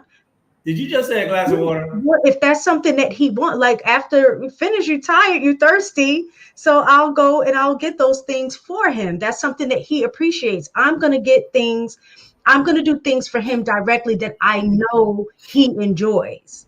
So or he wants or desires. So if it's water or if it's a beer or if it's something like that, things like that, I would get up after we finish and go do. That's not a What's your husband's favorite meal that he eats out that he doesn't get at home? he eats everything. He has such an eclectic palate. Mhm. So Give a me lot of something very unique, a cuisine that's maybe that I non-American. make or that he No, gets. that he eats out when you guys go out to dinners, date night, or whatever. Um, That you may not cook at home. he likes a lot of African cuisine. Okay. So Do it you would know a be specific something. type? He eats everything. I Like don't. when you say that, you make him sound like he's a catfish. They eat everything. Pigs, they eat everything. He does. I'm trying to tell you, he does. You better not let him see this show. No, I promise you. And you don't have no qualms about it. Like, I must say that since I met him, I've been exposed to so many different things because I think now, after looking at what he eats, I'm a picky eater. I stick to things that I'm familiar with. He You're likes, not a picky eater. You're a limited eater. You're a cautious eater. yeah. You don't venture outside. Exactly. But Right. he, Okay. other than pork, because he just doesn't eat pork, Okay. Neither but do I. anything else he will eat. He brings stuff in a house that I've never seen. Like he'll eat tripe, he'll eat frog legs, he eats, shark, he brings all of these things in how I just have not been familiar. So I don't even know how. Let me ask you something. Do you know what hibachi is? Hibachi Yes. cooking? Okay. Mm-hmm. Have you maybe, since he eats shark, swordfish, and Yeah, he marlin eats that. are favorite hibachi style cooks? Have you Mm-hmm. decided to maybe surprise him and take him out to a dinner and take him to a hibachi restaurant? Yes, Where you're sitting right in front of the chef and he cooks the food right in front of you and feeds you right then and there.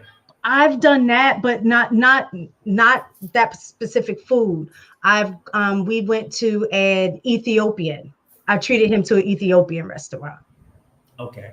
Have Mhm. you tried to learn any specific Ethiopian recipe and make it for him at home for the reward of sex? No, I haven't. Maybe you should consider that. I should. What's his favorite pastry that he likes? Does he like any type of French pastries, Japanese pastries?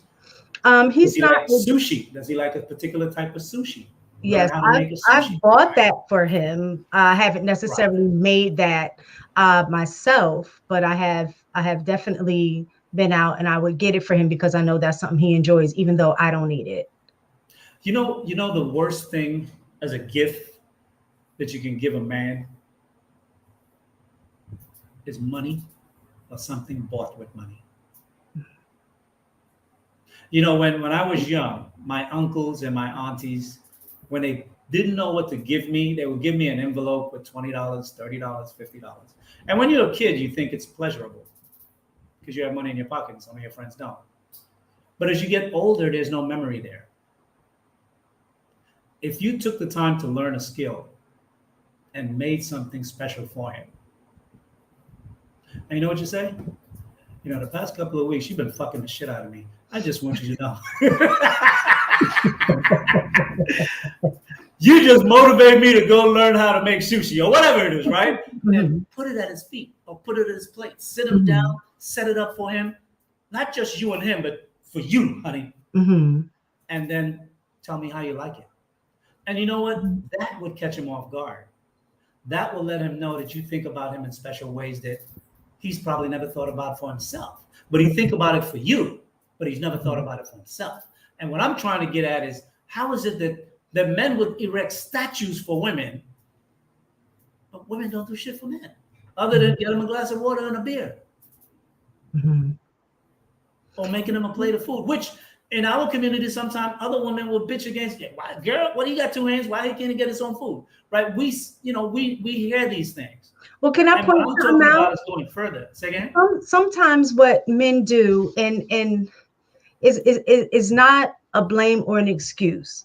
But I think the difference between men and women is that many times I think women are direct about the things that they like and Uh-huh. reward. And I think a lot of times You're talking men about don't, the sex part or the reward part? the reward part. Okay. Like I think men will hear women talking about certain things that they like, right? And so in those That's conversations, the drop in hints. That's the drop in hints. right, Okay. exactly. But I think men don't necessarily do that. And they're very low key. They don't ask for much, right? And so a lot of times it is about the guesswork on a woman's part. And so, like I said, I have made meals and Stop, stuff that stop I right there. know. Stop right there. Stop right there. Earlier in the show, there was a young lady I was having a conversation, a dialogue back and forth with. And what she was suggesting was that men don't know how to pleasure women. And I said, well, did you drop hints of what you like? Mhm.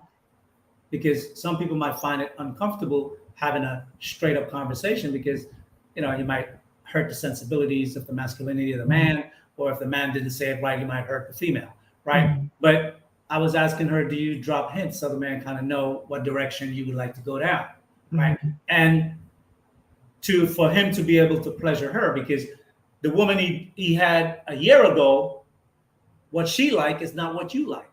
Now you're his new girlfriend. So Mhm. you need to drop hints so he knows, other than the regular stuff that you do, what he would like, what you would like for him to be able to do that you enjoy. Granted, Mhm. now you said that men don't drop any type of hints to let women know how they can show their appreciation. Mhm. But you see, we don't need you to drop hints to show an appreciation. You'll drop a hint for a specific gift that you want. Correct. That's what the hint is for. A man will go out and pick something up that he likes, that he know that you would like, because without the hint. And the thing is, as men, we sacrifice. So And that's that's what I most of was the time getting why at. yeah, go ahead, Mhm. finish. I'm sorry. No, Go ahead. that's exactly what I was getting at. I think a lot of times men sacrifice or they play down their needs a lot. Like, no, I'm simple. I don't need that much. They play it down, and in turn, what you don't realize that you're doing is you're telling a woman you don't need much. Now, an intuitive woman, Well, what you're telling your would woman is, don't feel, love me that way. uh, and that again is open for interpretation. It depends on how the woman interpret that. So for Well, me, if you because if a I'm woman wanted happy. to give, 1 second, hear me out. Let's Mhm. let's do this back and forth. If a woman wanted to give her man something that was an expression of her love towards him, and he says, no, baby, that's too much. I don't need that. Mhm. He's training her not to love him too much. Mhm. And why would he So do that? because unconsciously he feels unworthy somewhere in the relationship with the woman. That's why he would do that. A man that thinks himself to be worthy with the woman sometimes are they fall below expectations when they get ties and socks and handkerchiefs, and they take it appreciatively, but they feel like, damn, this is the third birthday I got a pair of socks and some handkerchiefs, Mhm. right? He won't say nothing because he knows, not you, but some women, just the utterance can lead into an argument. So to avoid the argument, he take it kindly. But see, I think that's where the direct communication comes, because I know for me, one of the things that I had to learn, like I love surprises. He Okay. doesn't. And he knows that And about you? yes. And Okay. and I was trying to impose on him what, because I like surprises, he must like surprises too. So I would get things or get things for him because his love language is gifts. Okay. And I would get Most things, men. I would get things, and I'm thinking that this is something that he would like, and I missed the mark. So what he had to tell me is, I don't like surprises. He said, if you are going to get me something, I prefer But that you ask me, what I like. And so I can tell you directly. So then when you do get it, the surprise would be that I got it from you, but I won't be surprised about what it is because I prefer it's something that I know I'm going to like. Like he's into that's music. One of his groups was Wu-Tang. And there was a concert coming. I was ready to get tickets because it was like an old school. I was like, oh, he's gonna love this. I think Nas, Wu-Tang, it was a big thing. I was ready to get mhm. tickets. And he was like, no, I don't like concerts. So I would have wasted money getting him a surprise that I thought was in alignment with what he liked. But it wasn't that he didn't like the music, he just don't like concerts. Okay, So that's yeah. valid. That's valid. But have you ever asked him what is the reason why he doesn't like surprises? It's about being disappointed. He knows what he likes. There you go. Yeah. Right. He knows what he likes. And if anything falls short of that, he's a very blunt and direct person. He'll let me know that, nah, this wasn't it. I remember buying him a pair of shoes that I thought were nice, and he just did not like them. I was like, well, can you just wear them for me? He did one time, got so many compliments from him on those shoes, like, oh, those are nice. Everybody complimented, but for him, he did not like it. So was it the style of the shoe, the brand of the shoe, the comfort of the shoe? What was it? it? Was the style, but I thought the style was hot, and obviously other people did too. But for him, it wasn't. What make or brand of shoe does he normally buy? Do you know? Oh, I can't remember. This was years ago. Because men's shoe, like especially high quality men's shoe that's $250 or more. Mm-hmm. There are particular brands that make good men's shoe, right? Either handmade from Italy or wherever. And men stick with certain brands of shoes. So I guess if you wanted to buy him a shoe, you'd probably have to go to the website and see what may be coming out next season that is very typical to what he usually would get, and maybe do it that way. But what I'm thinking is that the gifts, he can find fault with the gift, but he can't find fault with the effort of what you make with your own hands. And what I'm suggesting, because usually the value of women that they contribute to men's lives, see, it's an exchange, right? Actually, I can agree with you, because one of the most, I guess, gifts that he cherished from me, this is before we actually got married. We met in college. Okay. One of the classes that I was taking was like a art class, and I had made something specific for him. It was a what do you call it? A book, a bookmark. Back then he, was a 5%. I'm not sure if you're familiar with 5%. I'm familiar. I'm from New York. Are you kidding me? Okay. Right. So I made him a bookmark with the star and the 7. Like, I created that and gave that to him. I made that by hand. Until this day, he says that was one of the most thoughtful and favorite gifts that he ever received from me. So I can agree. Thank you for reaffirming that. Yes. Mm-hmm. And part of it is that there's an exchange between the relationship with men and women. Men do things to physically alter the environment to please women, whether it's taking her up a station in life, buying her a house, cars, airplanes, boats, whatever the hell he can afford to give her to make her feel satisfied in the relationship that they have. We give physical material things. What we get from women are intrinsic value. Things that last forever up here, that on our dying bed, we could tell our son or our daughter, you know what your mother did for me when we first met? Mm-hmm. That's what men cherish from women.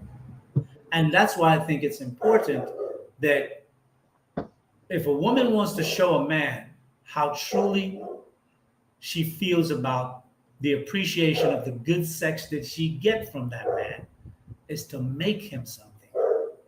Mm. And if you don't know what to make, get up in his head, turn the TV channels, watch something, have a conversation about it.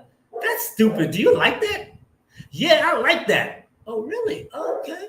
Mm-hmm. Or he might say, I don't like that, right? Japanese cooking, Korean cooking, Chinese cooking, French cooking, French pastries. You go through 10, 100 things until you find something that he said, yeah, that's beautiful, baby. I like that. Mm-hmm. And then you just continue to watch the show like nothing, and you just put it in your little notebook, make your plan, boom, execute. Yeah, I must say the gift giving and exchange have gotten better, of course, from my end over the years. Sure. And I think the difference is he he guided me on what it is that he needed. Like for me, it was easy to say, one, You I know don't, why?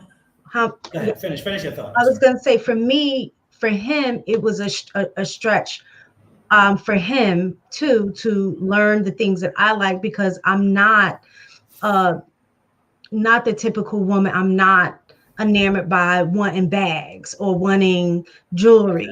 I'm Right. That's, just not me. Like he wanted to upgrade my wedding ring like after we got married, and I said no, because it holds more sentimental value to me. And even if I got a new one, I would still wear the old one. So you would waste your money because this one means more to me. Well, So right. there, The so sentimentality of it. exactly, that was worth more. So he had to learn to, I guess, up his game with the gift giving with me in terms of being more creative, because stuff that normally worked for girls prior to me, it was easy because it was like, oh, get the jewelry, get some money, get the shoes, and those aren't the things that I was Right. necessarily Right. into. And the So same, he had to learn. He had to learn you and what you appreciate. right, and vice versa. For me, the easy things was, I mean, it was Well, what it easy. seems like is that he's a very practical man. Correct. Yeah, he's very Very practical. much so. My granddad was in a similar way, right? Hmm. But I'm flamboyant. You know, I like rare stuff. I like doing, I wouldn't say extreme things, but I like new things, and I like surprising my woman or girlfriend and my past ex-wife as well. You know, and most of the times, I remember I bought her a black dress from France. She told everybody I went to France to get it. I'm like, girl, you know. But the thing is that I think men, I wouldn't say instinctively, but they learn it over time because most parents, as particularly mothers, will teach their sons how to do nice things for girls and for women at some point. So men learn that very early in their upbringing to treat women nice and give them nice things. But I think as men get older and they get more secure in their life, men truly enjoy the pleasures of sex. And I think really part of why there's such a big deal pushback with passport bros and SYSBM and all this is because men are leaving to go overseas and have sex too, beside, looking for whatever relationships they want. More peaceful sex. It's one thing to have sex with a woman and then 15, 20 minutes later, you're arguing about some bullshit. Nobody needs that. You need to kind of like keep the aura, like you burn incense in the house. You want to leave the incense in the room. You don't open up all the windows, turn on the fan and the AC, and blow all the air out of the house and have it smelling funky like it was 2 hours later. So, that's part of an appreciativeness that men enjoy and maintain in their mental presence with regarding to their interactions with women sexually, right? And that's why sometimes when you hear like, who was it, Chris Brown or was it? That was talking about women's pH balance and things of that nature. Because men remember that shit. Mm-hmm. They remember their encounters with women and their sexual encounters. And when they're out and about and they think about it, they think of ways to reward that woman for that. Regardless of what else I'm goes gonna ask on. him. Just Ask because, him. yeah, that's just not a conversation that I guess I even thought How of. long have you guys been married? We've been married 19 years, together 26. Okay. Well, I think maybe at 19 years married, and I don't know if he's given that type of thought to the subject. Because what I'm doing, I'm analyzing the behavior of how men reward women for the things that we say we have pleasure in. Mm-hmm. And then I'm also looking from the other perspective, how do women reward men for the things that they say they have pleasure from men? I think women, I'm gonna be honest. I think because we know that sex is very important to men, sometimes the reward for sex is more sex. And that's cheap. It's true. It's cheap. It's a cheap gift to give because you don't have to do nothing to get it. You just take off your Well, clothes. it depends on how you're doing it, though. That's true. That's true. No, when I'm being a little bit facetious, right? Of course, and men would want more of it, especially when it's good. Right. But what I'm saying is that the forethought that is going into, well, how do I show him my appreciation for something that he does to me that I truly enjoy? Mhm. Or maybe the sex has been, half-assed for a couple of weeks, and then just one day it just hit on. Mhm. That one day could take you a whole week. That shit will still be in your head. Well, So like if it's for still in your instance, head, how do you reward him? Because there are so times when you put it on him that way, and it brings in his head the next day, the day after, and so forth. So then he thinks of ways to make it up and the on the reason I show. say that is because actually on Sunday, to the show right before yours, they kind of actually hit on this a little bit in regards to um scheduling in sex. Yeah, And that's the it worst. was just kind of different That's the opinions worst. about, yeah. That That's was the worst. some of the I'll different. say this right now. Any woman with a man, and that man suggests you schedule sex, slap the shit out of him. And what I was saying And is I don't mean in an abusive way. there was Give him a love difference. tap. Give him a love tap and say, baby, what the hell are you talking about? There was a difference in opinion about that, but one of the points that were brought up was the Uh-huh. fact that sometimes it can be fun and or out of necessity. Meaning, like even me personally, when we had kids in Uh-huh. the house, Right. the things that he wanted to do, I just was not comfortable doing with the kids in the house. So it may be that I Like had to what age? schedule What age were the kids? um young to old. We've had them walk in a room by accident. Ever since You don't have a lock on your door? we had the door closed and it was at night. But when they're younger, No, I need to make sure no, that no, I'm no. When you get married, you put a lock on your freaking door, even if it's no, just a little latch. but when they're I'm saying as a mom, when they're Right. younger, you want to kind of hear to make sure they're okay. And Putting a so lock is not going to stop you from hearing. It's going to stop them from bussing in at 4:30 in the morning right, and that when has my man is happened. standing up at attention and he wants you to hook him up. That's what is going to stop him from doing it. Correct. And that has Okay. happened. So in situations for him, it was the the the boredom. I'm not going to say the boredom of being in the The same place, the routine. right? Of being in Yeah. the bedroom all the time. Right. For me, that was comfortable because of the kids. We're Right. not going to be downstairs on the island in the kitchen. You know what I'm saying? For the when the kids are home, so we had to schedule time. Okay, let me go. And oh, you want to spend the night at your friend's house? You're going to go. All right, the kids are gone. So now we've Right, but scheduled that's that not really date. scheduling. That's Mhm. just taking advantage of an opportunity of time that you have. That's a little different. Mhm. But Okay. if you have to put it on the refrigerator, okay, Tuesday night at 9:30, we're going to be getting busy. And I'm being facetious again, right? But if you have to make like a weekly scheduling, then Mhm. Yeah, something that's else in okay. the way of your life is really out of whack. And it's the Mhm. other thing that you need to fix so you don't have to schedule sex, Mhm. right? Because sometimes, like people, like guys will say they're on the grind. I don't think anyone has been on more grind than me. I have worked 18, 20-hour days. I have gotten up at 3 in the morning to speak to brokers or traders in the London market. I've gotten up I've stayed up until 1 o'clock to speak to Australia. So I've worked sometime around the clock. And even when I did that, because I had a driver, he would come and pick me up at 4:30, 5 o'clock in the morning, take me to Bally's. I will work out and still open up the office at 7. Mhm. And I still found time to bang my woman out. Absolutely. Mhm. I agree. Because, yeah, and I think sometimes people make their responsibility overtake life, where I definitely agree this with is that. all I'm going to do because I have a goal. But then you lose so much because you get so tunnel vision that's how sometimes women will say, "Oh, we grew apart," Mhm. because you spend so Especially when you do have children, because I think men and women both have a tendency to prioritize the kids once they start Mhm. having children. The kids become the priority, and there's a tendency to kind of neglect each other.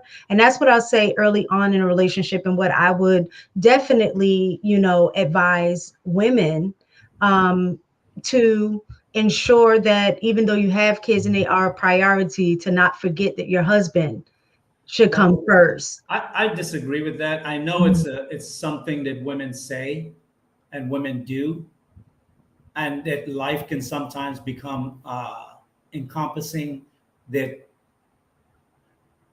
a woman might not want to have sex at the moment, or maybe not even feel sexy at the moment, right? Mm-hmm. However that might be. But my boys were 4 years apart, and my wife would like to keep the little one in the bedroom. I'm like, no, he's got a bedroom. Yeah, my husband did not I allow got a him. house with a bedroom for him and his brother. He's in the crib, his brother's in the bed. He Mm-hmm. got a bedroom. See, and that's why men need to take control and let the woman know, because the woman will use the kid to cock block. Yeah. Women do that. I'm laughing because it's true. Because it's true. I know. I know. I was married. I know. Absolutely. Women will do that. So men have to, just not allow it to happen, right? Mm-hmm. And it doesn't have to be an argument. And one of the things I would suggest to men is, don't wait till something pisses you off to respond to it. Agreed. The first time it happened, make a mental note. The next time it happened, check it.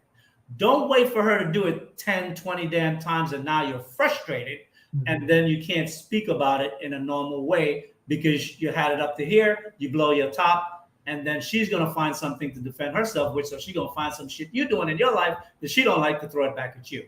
So, say the things that offend you or could be problematic early.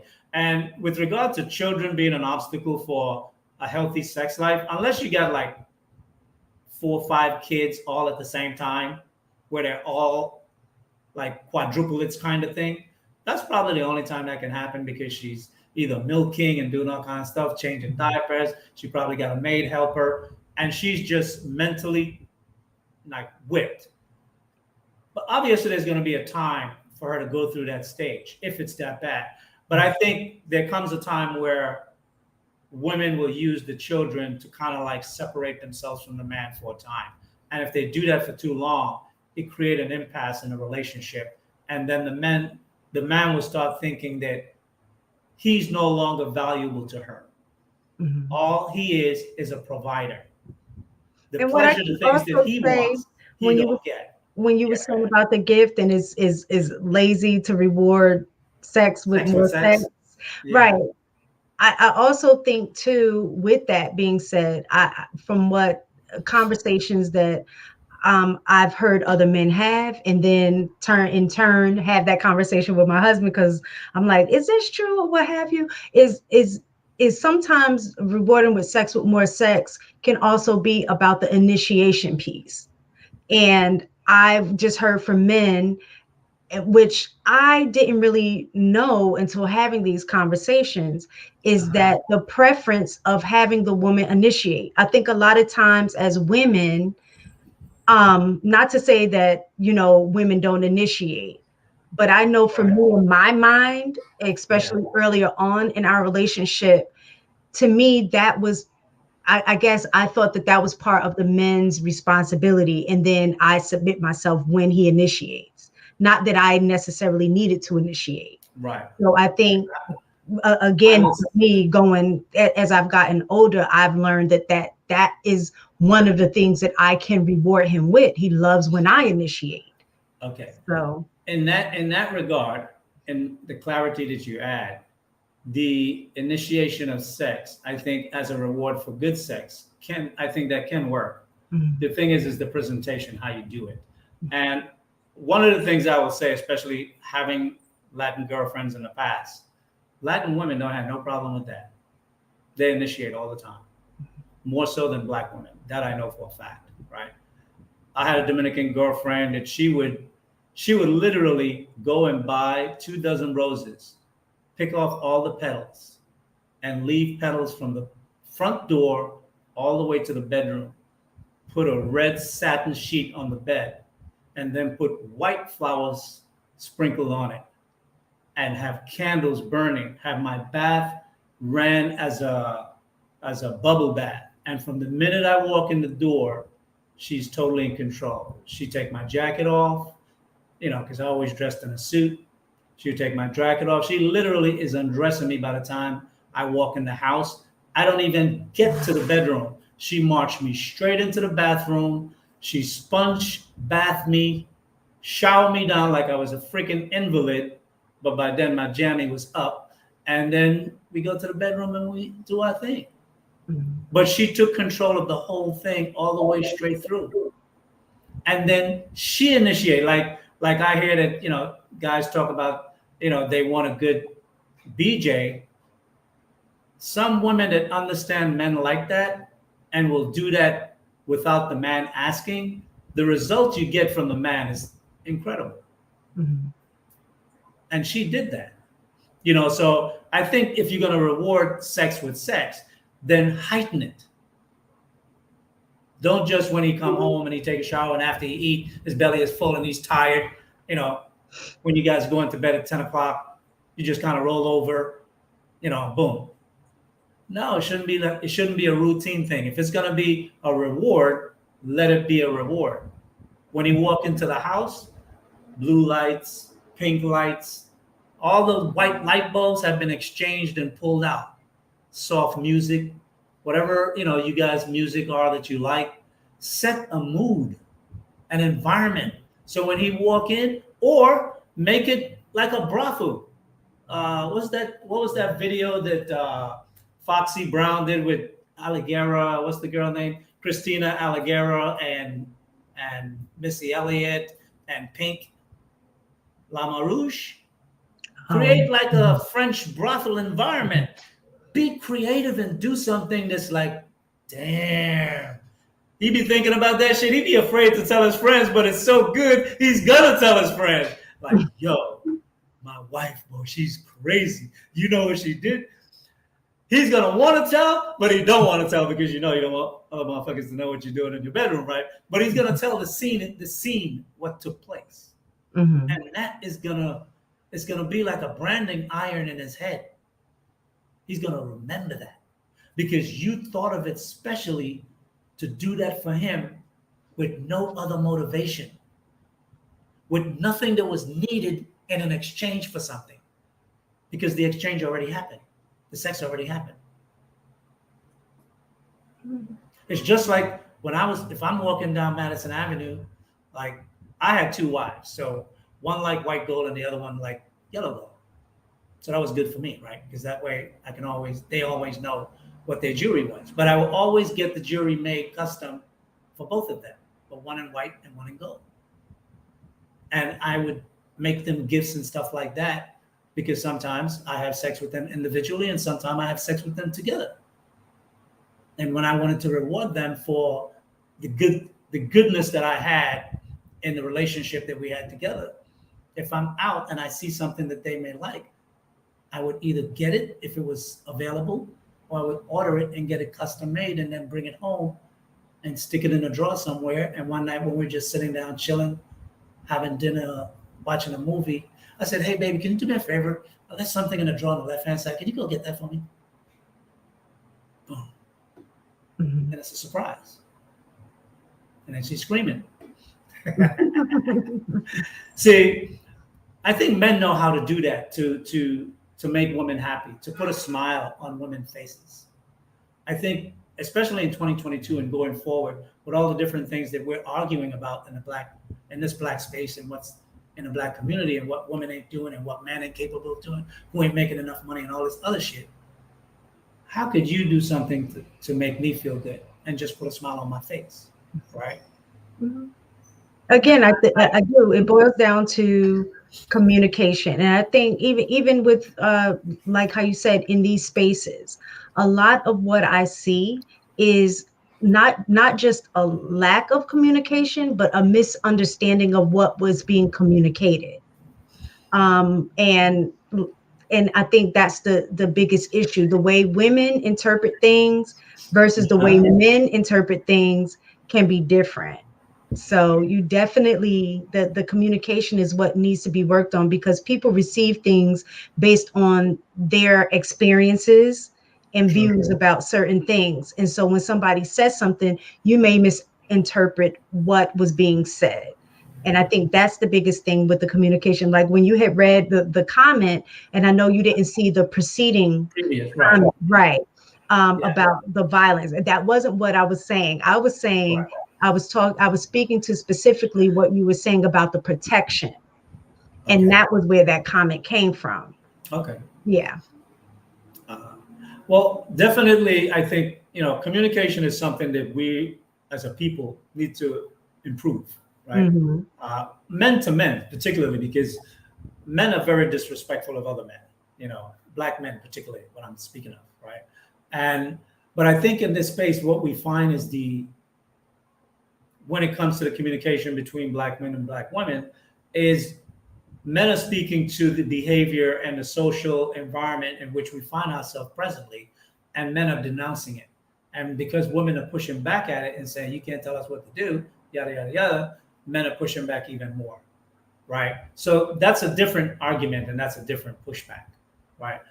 I'm trying to also address good relationships, not violent relationship, not disagreeable relationship, but not just the monotony pace of working in a factory type relationship where you get up, you put my food in a lunchbox, I walk out the door, I do my 10 hours or whatever, I come back home, I kiss you, you make dinner, we go to bed at 9:30, 10 o'clock, I give you 15, 20 minutes, and then we go to sleep. Not that, right? So I'm trying to address something, how men could be better, because men normally spend their money to give their wife things that they appreciate. But what I'm also trying to address is, have Black women considered how they can show appreciation for the sex that they get from men, not for the other things men do, paying the bills, protection and taking care of it, getting the insurance plan for the family, the kids, whatnot, going on the family vacation once or twice a year. Those are part of the structured quality things to show appreciation, and part of living a life with quality, where you all work and no play is not good. And the scripture says that a man should enjoy the pleasures of his labor. And most men, particularly men in relationships or who are married, will share the fruits of his labor with his family, his wife and his children. So there are things that we will automatically do for our family and for our children. And for the rewarding that a woman will say, well, I'll make him a special dinner that he likes because of whatever he does, ordinarily. The responsibilities that he has been maintaining and does it so well, right? But is there anything else outside of that is not cumulatively attached to a bunch of other things, that is purely from something that you derive pleasure from? Right, but see, I think that's this is not to you. This is not. No. I mean, in general, using you as a female, right? Huh? Right. I mean, in general. So I think men and women are different, and we have to respect those differences. So where a woman, I don't think they necessarily detach all of those other things from sex. For them, that's the emotional part that goes into the sex for them. So just to kind of pull that out, I think that would be very difficult, because we don't operate like that. But you're saying as men, y'all operate like that. So to expect a woman to operate in the same way that a man does would be very difficult for us to have that mindset, because we attach the way that we feel to sex. We attach the way that he's made us feel. So all of those things go into right. Well, sex. Absolutely, yes, that I agree with. But let me ask you this: why is it that women, when they divorce, mostly would say that their divorce was for finance? That's not the number one reason for divorce. What is? Most of it now, the top three, I think, is like compatibility. those things. I think, well, if it's compatibility, you should have known that without getting married.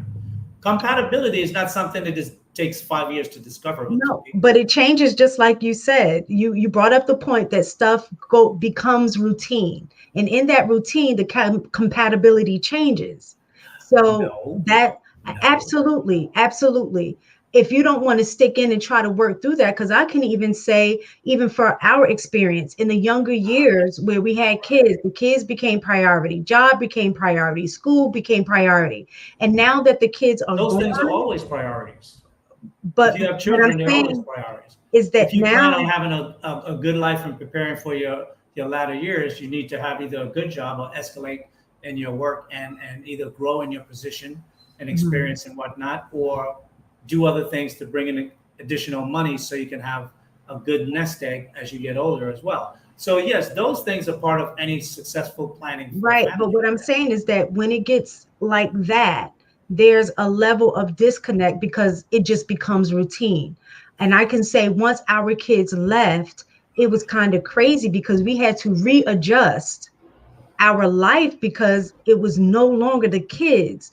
And it was like learning each other. I'm not going to say all over again, but learning, reconnecting with each other in a different way because now it was just us as opposed to us and the kids. So, I'm but I'm not going to say that what you're saying doesn't make sense and it's not a reality because I think it is. Let me just read this chat real quick. Mhm. Igbo, tamales and burritos, ready, Mr. Lee, when he walks in the door, through the door. Yes, absolutely. I wanted to bring up this comment by Peaches. She said, compatibility can be determined. I wouldn't say the first date, and it may depend on how many conversations you had before the first date. But I will say compatibility can be determined within the first 30 days if you guys are talking regularly a week and uh, and you're meeting with each other regularly and you've met at least one of the family members, right? Because family members tell on each other even if they're on good behavior. You know, family members will tell you things about the girl that you're dating that may be funny and laughable, but to you might be a red flag, right? Mhm. And likewise oppositely. But I think when we say compatibility and we change over time, if you understand the body and how we learn things, it's very hard for us to change those things. Habits that are built in takes deliberate effort to change. Avoidance is something that you can do on a temporary basis if something is not satisfied in what's going on in your life. So I think what you may be addressing is the practice of avoidance. It's not that the people really change. They're the same people they were when they got into the marriage, but maybe they didn't observe something that bothered them or the very thing that they liked about the person after they got married and had to live with it for 3 years. That shit is annoying. Mhm. You picking your teeth all the time. Whatever, right?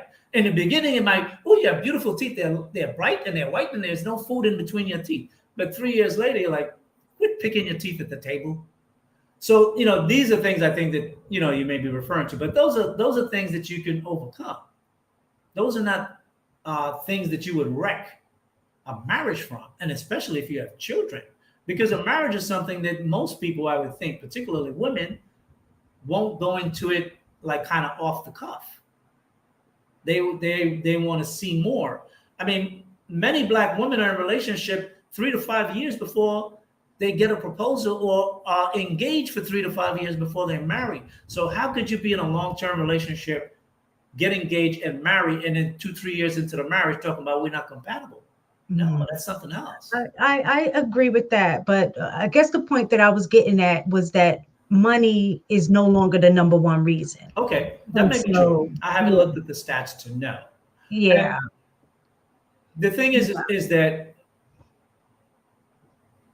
And the Okay. reason I say the reason I'm bringing up the point that money is no longer the number one issue is because the times have definitely changed, as now that you have more women in the Right, because more workforce. women have more Right. finances. So it's going to But it be, might be the flip. It might be money because you don't make enough.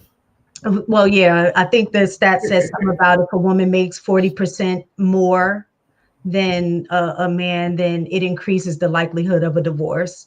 But I guess what I was getting at is that now, although money previously was the number one reason, the way that we engage in relationship has now become priority. And so being able to communicate, being able to, I think it was saying lack of commitment was another one. Things like that are skills that we're going to need to develop if we want to stay in relation with one another. And I think that's in terms of the Black Well, community, I think that is an area in which we do lack. We I don't would suggest that maybe women particularly uh, tone down the love aspects of the emotions as a prerequisite for marriage, because that emotion clouds vision. And when that emotion subsides, you start to see things that you didn't see before. agree. Yeah. So I that's something that definitely I would agree with suggest that. there. hmm I think a lot of times what happens is women get in relationships without having an understanding of what their standards are. And I don't mean the superficial standards. I Right. don't mean Okay. like, oh, you got to be 6 feet, you got to all of that kind of stuff. I mean the standards in terms of what will make a healthy relationship. Is he honest? Is he, um, it how does he treat his the people that he's around?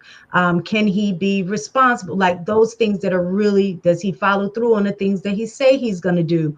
All of those things that would make the foundation of a good marriage. I don't think we have identified those early on. So then we can be specific and intentional when we're dating.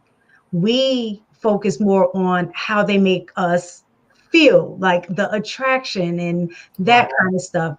But Right. that wears off after a while. You can have a fine man, but if he have piss poor, attitude, or just in the way that you treat you or what have you, the looks don't even matter as much anymore. In fact, you can begin to find him ugly if he doesn't have those things. So I think we need to focus more on what those baseline standards are going to be for us, because that may change, for different women. One thing that matter for some women may not for others.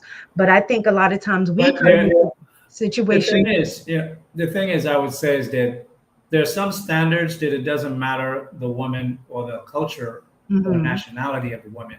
You know, the curing time for concrete at 28 days is the same in Russia, China, the United States, Saudi Arabia, everywhere on the planet. And those specifications ensure that the concrete had the proper compression strength so it can hold up the load. Mhm. There are certain basic things that are required for a relationship as a foundation. And I think Agreed. women like yourself who are married and are middle aged, you guys can really explore what are the foundational things, regardless of the other fairy tale stuff that may encompass it. The real things that is matter, that when you move away all the sand, that's what's there. And if that's not there, if one or two or three of these things are missing, I don't care about all the other stuff, your marriage will not stand. And I think women like yourself, I think older women needs to be having these conversations in this space to put out the information so younger women who are 18, 19, 20, that may come from a broken home or just a home where it wasn't taught, that they can start making better reflection and getting a newer understanding, because we know there are gaps in our learning from the home in the Black community, whether it's from the mother or whether it's from the father or whether it's from both, because there have been homes where they're both mother and father, and the father is telling the daughter Go out there, make your own money. Don't depend on no man. Just like the mother. So there are things that are missing in the learning. So I think women like yourself who understand these things and have experience and you have other friends who are married as well, like right? Yeah, and like actually me and all my siblings, all of us are married. We all have gotten married like a year after each other, except for my brother. He's younger, so but he's married as well. And I believe, the reason that is again because that was an expectation or foundation of our upbringing. We have a legacy, should I say, of marriage. I know a lot of people talk about legacy in terms of finances, but a lot of times, my mom said to me, a legacy is what you leave in your children. Inheritance is what you leave for your children. For your children, and absolutely. I think a lot of times we get that mixed up, and we talk about, I want to leave legacy, and they're referring to money. But for us in our family, legacy was family. It was marriage. Not to say that we did it in the right order, because I did have my son before I got married to his father. But that happens sometimes. Yeah, but but one of the things I would say though, prior to the way society has now been restructured, marriage as a legacy was never really a conversation because everyone was married. That was the normative, right? The reason why marriage is a legacy today is because very few people are getting married and fewer, even more so, where it now becomes a valuable thing for two people to raise children together. Mm-hmm. That is the rarity. So for those who do it and pass it on concurrently over time, that is viewed to people as like that is rare. It's like having a rare diamond or something. It is not something that you see pervasive in most communities, black, or white, and many American communities. So yes, now we're talking about marriage as a legacy because it's something of value that can ensure the strength of your children going on into their years as they go into the future to better themselves. And the reason I say it is a legacy because even now my son at 22 has gotten married. And for him, that was something that had been normalized because that was how he grew up, and so now that was the expectation. Those were the conversations. What does he do for a living? He is in the military. And they typically do get married pretty young, but that was a conversation. And they both are in the military? No. Okay. His wife isn't. How well did you know the girl? Not well at all. I'm getting to know her still. They haven't even been married a full year yet. So yeah, so we're getting to know her. Did you have any conversations, you and your husband, with regard to your son, with regard to the marriage before it happened? Yes. Initially, when he let us know, and this is where I could say a lot of guys here in these spaces, when they talk about they categorize women and things like that, that I find that to be true, because I know my son dealt with women prior to his wife, but we had never, ever met not one single girl, ever. Well, I take that back. Once in the 9th grade. That's too young. Go on now. But that's my point. Is that one girl in the 9th grade that he loved, like he swore he was in love with, and he knew her since 8th grade. That was the only one girl that we ever met. The next girl we met was the woman that became his wife. His wife. Okay. And I say that because one of the conversations that we were having with him was, we're not trying to talk you out of marriage, but what it is, do you think this is the right time in terms of your age and not experience in life and about to go to the military? That was more of the concern. And for him, he was like, well, what else is there for me to experience? Like, I know that this is who I want to be with. And that was it. He knew. And at that point, we couldn't do anything but support it, because I'd rather him do that than running around having sex with a bunch of women. Bunch of women, of Yeah. course. Okay, all right. The reason why I was asking the questions is because understanding how a man built his career and the choices that he may need to take to advance, particularly rapidly when you're young. When you're married, there's some decisions you just can't make. So, like when I was in engineering and I requested a promotion, I wanted to become a piping systems designer. My boss told me there was no more in-house training. If you want to get it, you got to go into the field. It's going to take 6 months to get training certification, right? I was like, sure. I was about 23, right? Mhm. That 6 months training was 4 years. The training was finished in 6 months. Certification was done, but the job went on, and the money I was making was way more than I was making when I was back in the office. So you're damn right, I kept it, right? But the thing is what happened with men when they make such a binding decision at such an early age, it can not always, but it can limit their trajectory time to achieve certain advancement. And it depends on the woman, because sometimes you might have to be away from your woman for a while. Mhm. And the challenge is not that she doesn't love you. The challenge is that the culture in our community is men love banging other men's women just for the hell of it. Mhm. That's what we do. I mean, TJ Holmes and Amy Robach, they both married, they made a commitment. They couldn't at least publicly say, we are separating, we're getting a divorce, yada, yada, yada, get the divorce, and they go hang out with each other. They did it behind the scenes, got busted, and then it looks messy. Mhm. And then you can hurt people that way, right? Just because the image, the projection. Some people can lose respect for you. Or worse, younger people looking at that can say, oh, that's normative. I could do that too. Right? So I just think that I don't know what he's studying in the military, because I'm sure he's going to be exposed to many different sciences, and he may choose something very good. But obviously, whatever he chooses, and once he gets the skills, if and when he leaves the military and he want to go into public life, depending on the offers that comes through and where he might have to move, his wife's opinion is going to weigh a lot, Mhm. right? So Well, that was my thinking when I was asking the question. right. It wasn't But whether or not it was a good decision or bad.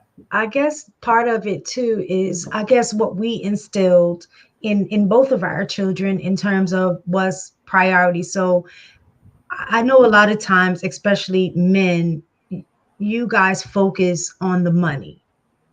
And I'm not saying that there aren't some women that Mhm. want men for money, but I can only speak specifically for how we raised our children and what we consider successful. For us, the instillment of being successful was not about the amount of money you make. It was more so along the lines of being able to be self-sufficient and independent. As long as you're not, calling us, asking us to pay your bills, or can we move back in because you wasn't responsible with your money, or things like that. So there has never been a high priority on finances in our family. And so I'm not sure for him If that was that may communicated, how would he change. interpret that? Say Yeah. again? I mean, that may change in terms of him wanting to, make more money. I think, at some point everybody does. But I mean, in terms of where I've heard men in these spaces just say that I wouldn't even deal with a woman until I've reached a certain level. And that's fine for them. But I guess for us, in our family, we never prioritize money as the goal. We prioritize successful Well, family as a goal. I wouldn't say money being the goal uh, per se. What I would say is that the man has a foundation where once he take on a wife, because once you take on a wife, really, you don't know when you're going to have children. You're going to have children 2-3 years later, or you're going to have children 3 months into the marriage. Boom, she gets pregnant, and now you got to be an ability to be able to take care of your wife and the unborn child that is coming. Like, I remember when my second son was coming, right? And I was making good money. I was probably making about 7,000 a month or something like that, gross. But I worked commission pretty much all my life, so I did well. But I actually, for 6 months, I went to work for the New York Times and delivered paper at night for $300 a week, because I wanted to make sure I had enough of a cushion that wouldn't affect all the other monies that I was doing. The hospital, all that would be covered. I wouldn't have nothing with my regular salary would be affected by the hospital expenses and stuff that would go along with that.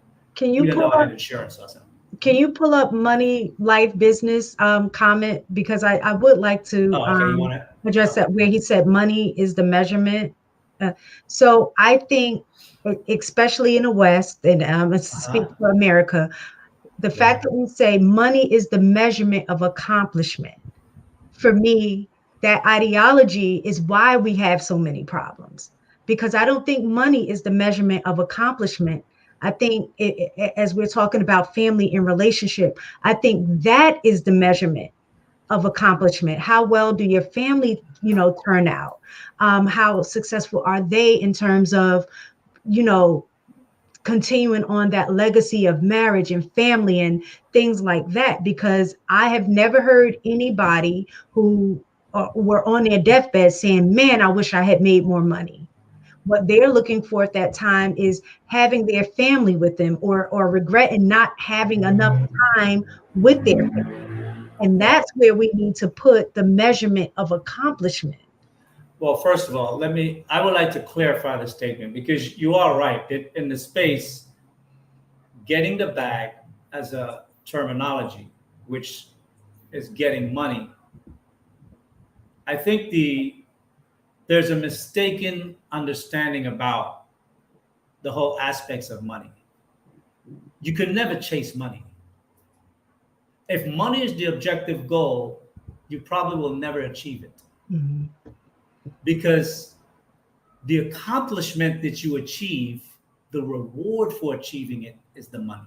See, money is a reward for something that you do well. It's a compensatory reward, payment, or praise of some sort, but it's something that is given in response to something else. Money is not the end. It's not the thing that you get. Money is what you receive. Like if you were to run a race and came in first, the trophy is what you get for accomplishing coming in first. You can't just run a race for the trophy. You run a race to accomplish coming in being the best.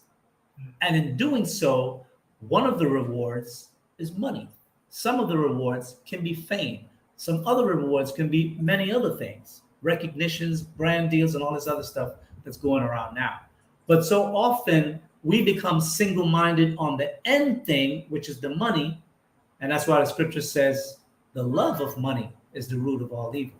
Because people, by pursuing money only, it causes you to make decisions that can destroy your life. Correct. And that was one of the things, and I have said this at our Chic Critique. One of the things, like last year, my husband and I have both had COVID. And we thought it was, serious in terms of, I guess I wasn't going to die, but it felt like I was. That was, and in that moment, that was the thing. It was with both of us, the regret of not doing things differently before, which was time. Like once time is spent. Before when? Before you had the kids? Well, no, with our kids. Before we died. Like we're thinking that we might die. Oh, okay. Yeah, you're planning for the future. What you're gonna say? What's right. It was never about man, I wish I had made more money to leave my kids. man, it was about time spent, because once it's spent, you can't get that back. And so those were the things that we were talking about. And, before it was climbing a ladder, even for me, it was, oh, I want to get to the next level. I want to do this. I want to do that. Oh, let me go to school. Let me do this, do that. And that, as a result, limited my time with my family. Well, I But would when say that this. happened, I was like, man, I did everything wrong. And he was very supportive, being, like pushing me, like, yeah, yeah. So it wasn't like he was against those things. But when we were in that position, it was more about, Dad, we wish that we did things differently and spent more time with each other. Well, and I think this is why sometimes too, when you have both people at work, you can sacrifice some things in the quality, in this case, in the upbringing of your children and the time Mhm. spent with them, right? Mhm. Uh, I think we need to, as a community, need to learn how to build accomplishments, how to succeed at the things that we do and the choices that we make. Because if you choose well and you succeed at the things that you choose, you will get the money. The money will be a side dish, and it will give you the opportunity to offer yourself and your family a quality life, Mhm. maybe better than what you had even anticipated, right? So, in terms of the Black community, a man is measured by the fatness of his wallet, not always the accomplishment of the man. And sometimes what did he do again? Other than an athlete and a rapper, you're like, what did Mhm. he do? You don't even know what he did. All you Mhm. know is that he's a billionaire. Okay, cool. He's allowed to speak because he's $1 billion. You don't have $1 billion, so you can't say nothing, right?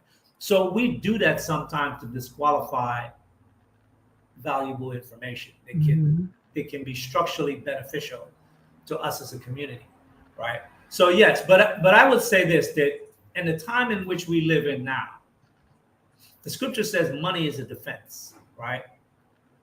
Money can be as good as a gun, because if you have a certain level of income, you can move your family out of dangerous neighborhoods where they don't have to be ducking bullets when they get out the front door, get out of the car, get into the car, right? So Agreed. those things, money could be a defense as well in that way, right? It can preemptive. It's like prevention is the best medicine.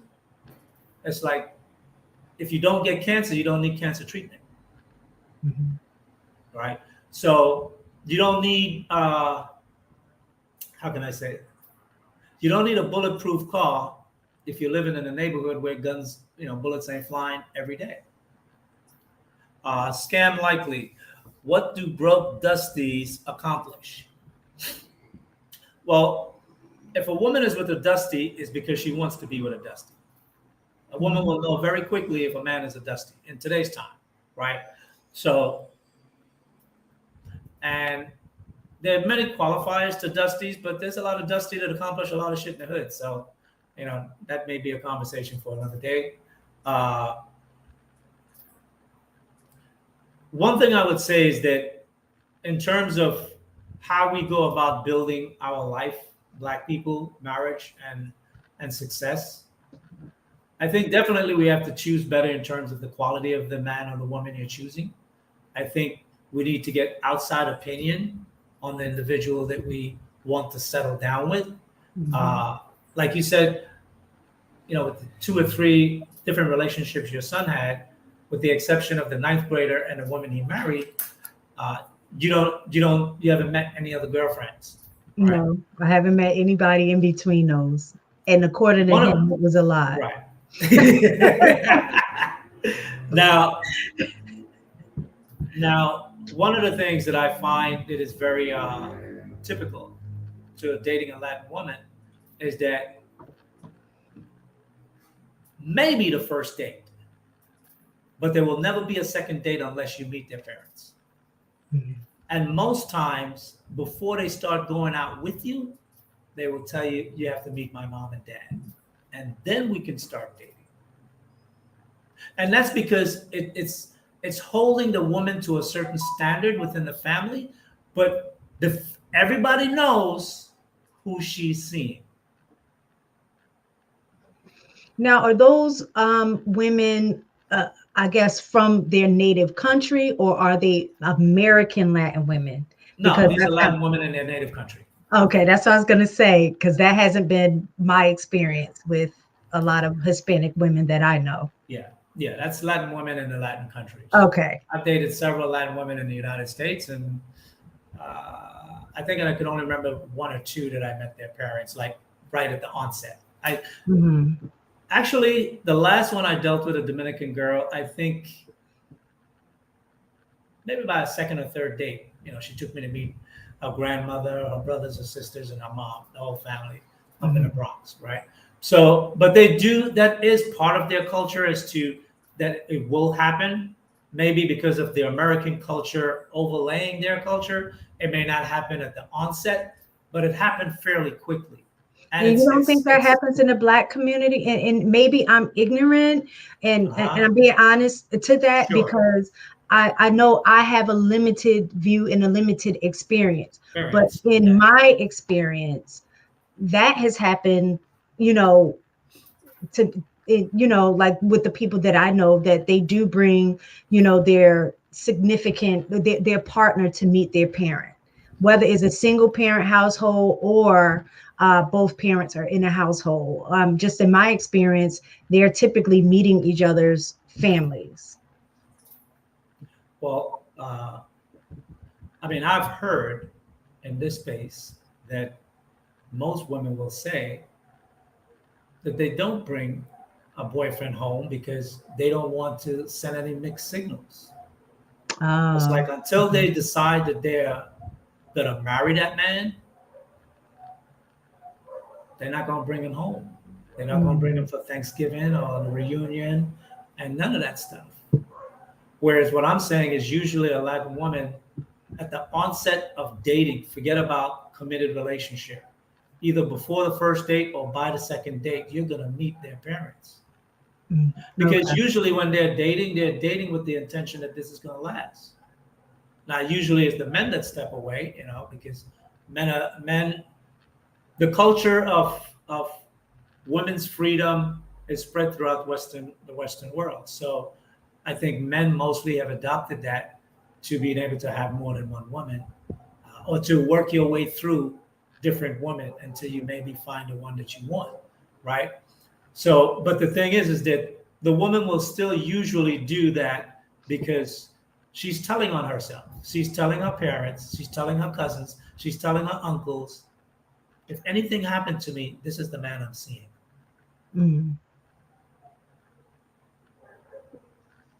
And part of that, it put the onus on you to respect that woman and treat her right. Well, I think that is part of the problem too, is that one of the things, we do have so many, single mother-led households. True. That I don't know if, even if you had a woman bring home the man that she is intentional with, is really going to make the man, if he's in it for the wrong reasons, is going to change his behavior if he's not intentional. That I would agree with that. Well, the thing is why is she dating him? Is she dating him with any intention, or she's just dating him for fun? See, in America, the culture of dating is just for sex. I agree. Right? I hear guys talk about pump and dump. That's a cultural behavior of men, to just bang out as many women as you can get and hit it twice, 3 times, and move on to the next. And women speak about having, a roster. So it's something that is done on both sides, where dating is just done for the sake of sexual pleasure and no other thing. There's no longer term intent. But that style of living socially breaks down the society, or breaks down that community, because the women develop a high body count, and then the men have less good women to choose from. So it defeats both purposes of what we say we want. Our behavior and how we do things goes diametrically opposed to what we say we want. Would you say on both ends, or are you just On both saying ends. No, on both okay. ends. On both ends. On both ends. Because women have freedom to have sex, so they are behaving like men, Mm-hmm. but they're not having the emotional damage. I mean, they're having the emotional damage that men don't have. See, men don't have. A man could screw 100 women, and there will be no emotional damage behind it, pretty much, unless he was in love with one and she betrayed him. That's different. Mm-hmm. But if he's in love with one and he had 99 others, those 99 others doesn't mean nothing. But Now, a you woman, don't think yeah, that would yeah. have, even though you say emotional, I think, men and women process emotion differently, but you don't think that men, and again, I'm not a man, but you don't think that men sleeping with a bunch of women would have an impact To turn on, him into a whore? Yes. I did right, a show a few months ago about man whores. Yes, I do believe that. okay, and Yes. that would impact him even if he finds a girl that he likes Right. and wants to be with, that He experience, can't commit. right, He that can't commit. was what I Yes, was getting. yes. Mm-hmm. Absolutely. Especially if it happened at a young age. Mm-hmm. Because a man, if you look at a man just as a beast, then all he's acting like is a beast, procreating wherever he goes.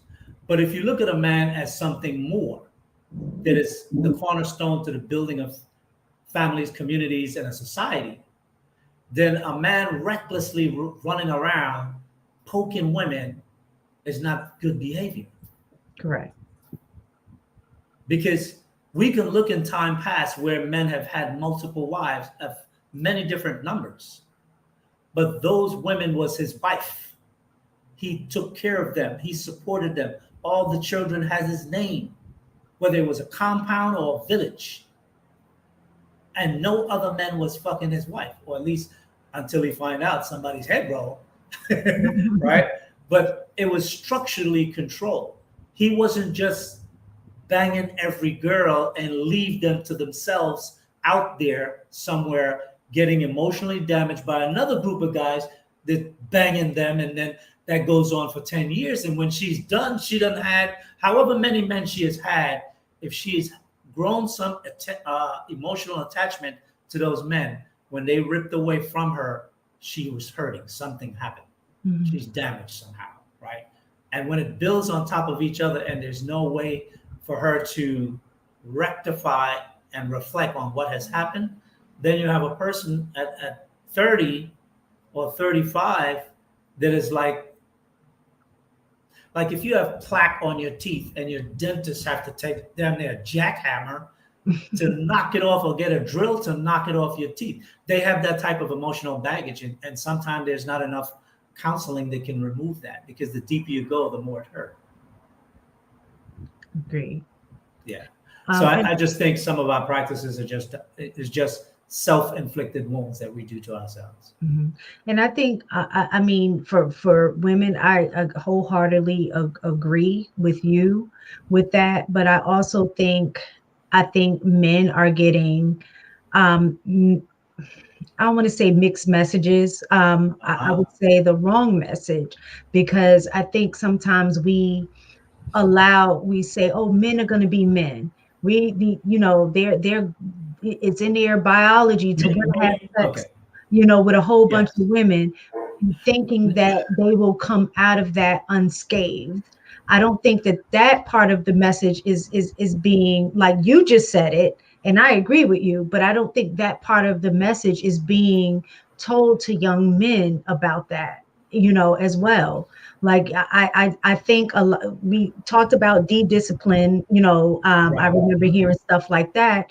And a lot of times I think what gets lost is that if you're never practicing discipline, you don't learn it. And so to think that once you get married, then all of a sudden it's just gonna turn off. Absolutely. It won't. It It won't. won't. Not only that, if you are a cheater, if you are deceptive, see, like, I'm brutally honest. Like, people who know me don't ask me opinions unless they want my opinion.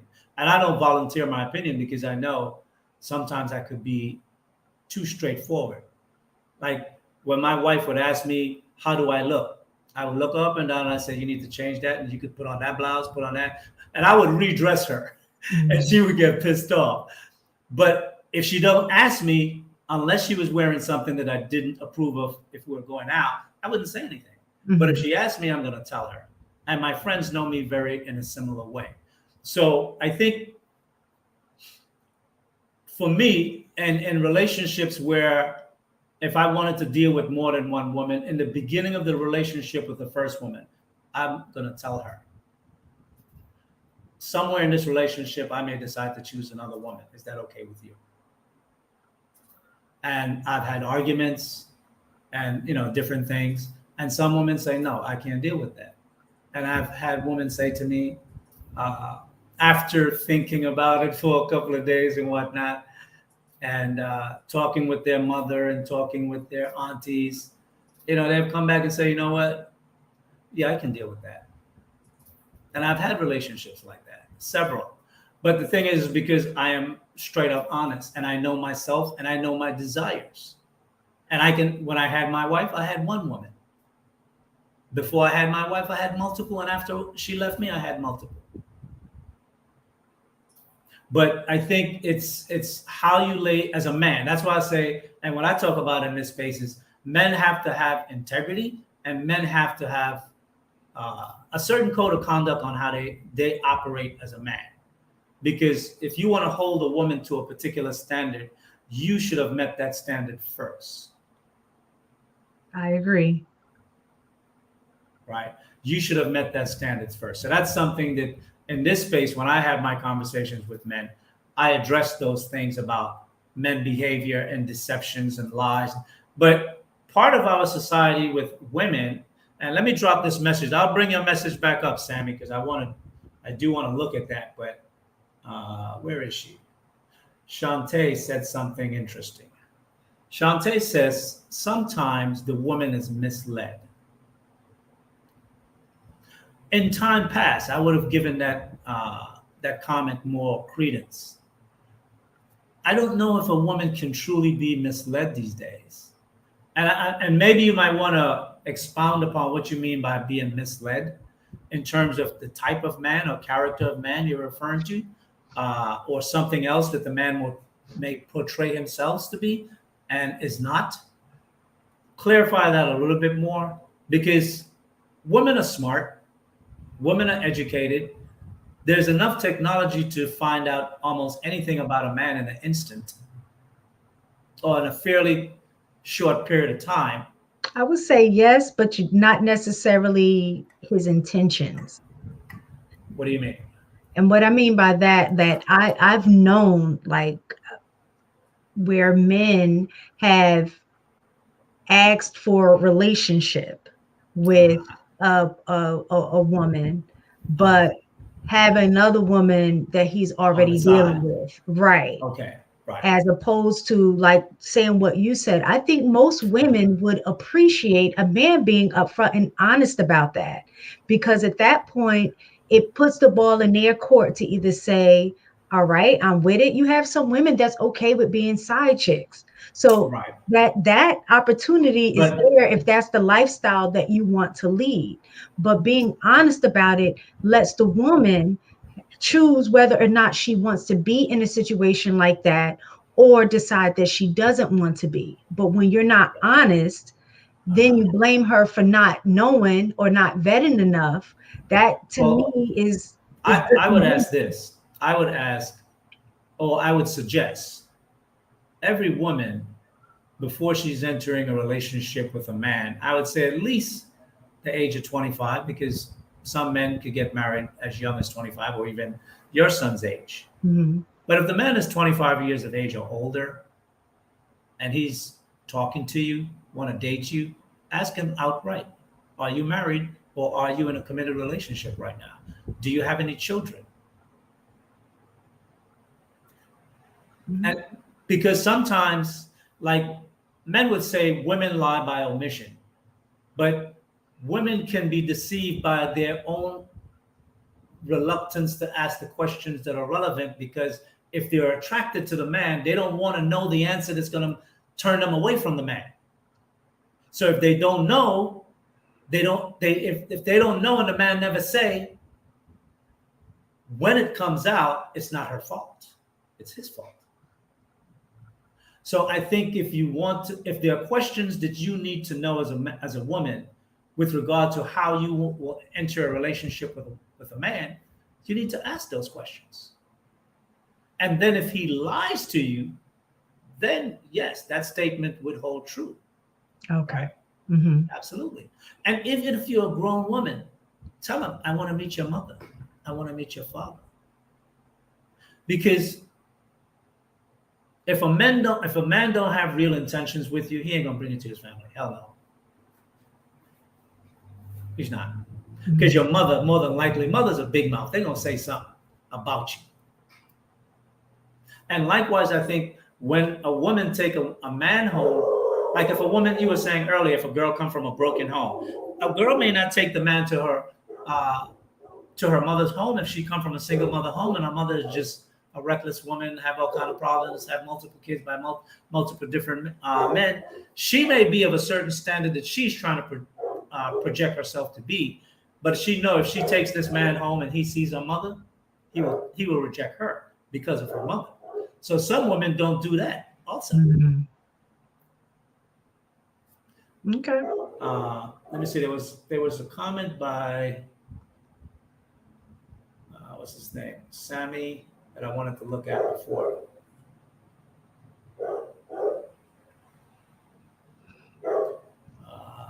This is it. For the purpose of courtship. No, this is the one. Okay. Sammy says, I've been in relationships with FBAs and they'll bring you around to meet their parents. But in my experience, it's for casual relationships. It's not that this man has stated he wants to court me. For clarification, what's an FBA? Foundational Black Americans. That's the Tariq acronym. Okay. Yeah, for Black Americans, right? What I would say with regard to that, if it's just a social practice, that the woman is doing that, I guess, I don't really understand that. If it's a guy that they're just banging for a while or want to be with for a while, and she does that with every guy, that doesn't kind of like make sense. Yeah, most women I know, if they're bringing the guy around their family, in their mind, I Right, can't in speak their for the mind, partner, right. in their In mind, their mind, she's it's a taking him relationship. serious. Yeah. Right. She's taking him serious. Either like Shantae says, she may have been misled. Mhm. He's already taken and she doesn't know it, or he just wants the box and he knows she'll only give up the box on a commitment basis, right? Mhm. So, but in general, usually a woman, if she's going to bring a man home, it's because she has serious She thinks intention the of being with this relationship is man longer serious. term. Mhm. I don't know if that is the general practice more so now, because I haven't dated in the United States for some time. But let me see. The last time I dated a woman that other than the Latin women, I can't really remember well, outside of my early teenage and early 20s, like when I was in my 19, 20, 21, 22, usually when I dated a girl, I went home to meet their mother early on in the first or second date or something like that. But they were still young too. They were 18, 19, 20, whatever, similar to my age, right? But once I was grown, then grown women don't practice that. They will only bring a man home if, I guess, the man proposed and they accept. Whereas in Latin America, 35-year-old women will bring you to their house to meet their mom and dad. with a kid or two. Yes. It's just like the way they're wrapped as a community, you know? So I think that's something that could potentially be a healthy way in which women can move, because if the man doesn't have the intention of committing to the woman and she says, well, you know, if we're going to start dating and it's going to lead to courtship and a marriage, and the guy's saying, yeah, yeah, yeah, yeah, yeah, well, I want you to come home and meet my mom and dad. That will spook him. Well, I think a lot of times too, especially with women, like you said, once they get older, I don't think that they don't bring the partner home to meet their parents, but I think they're well into the relationship before they do. It doesn't happen early on. Right. Yeah. Like what you were saying, that it happens in Latin America, whereas here they can be in a whole relationship for months or even a year before they actually bring the person home to meet their parents. And I think it's because they're trying to ensure Make an that assessment. exactly. Yeah. But the thing is, I think what women fail to value, and I would say this probably mostly applies to married couples that have children, and the children is bringing home their significant other to meet their parents, is that the outside judgment of someone who is not emotionally directly connected to the individual is a better observational assessment of that person, as opposed to you, who is Agreed. emotionally connected to that person, and there are things that you won't see. I agree. And that's why the parent's objective opinion is important. Now, obviously, a single mother could be a broken single mother who can't be objective anyway. She may look at the dude and want to bang him too, from the way some people behave. So that could be problematic in certain situations as well. But I think sometimes a woman may think, well, I'm just as good as a judge of the man that I like as my mother would be. So, and if I just tell my mother about him, she would just agree that, yeah, he's a good guy, right? But there are mannerisms that people make and do that are unconscious to the unsuspecting eye. And fathers particularly are very keen about men's behaviors, because at some point we may have had that behavior too. And So, I know it was crazy, like in the fact that you're saying that is because when my daughter brought home her boyfriend that she was seeing versus, when we ended up meeting my son's, I guess girlfriend at the time before they got married, like it was conversation that I was able to have. The conversation that we had with our daughter was a little different than what we had with our son in terms of what we were looking for. Because I know as a woman, I'm able to pick up and look at some things from a woman's perspective. So that conversation with my son was a little different versus in terms of the vetting.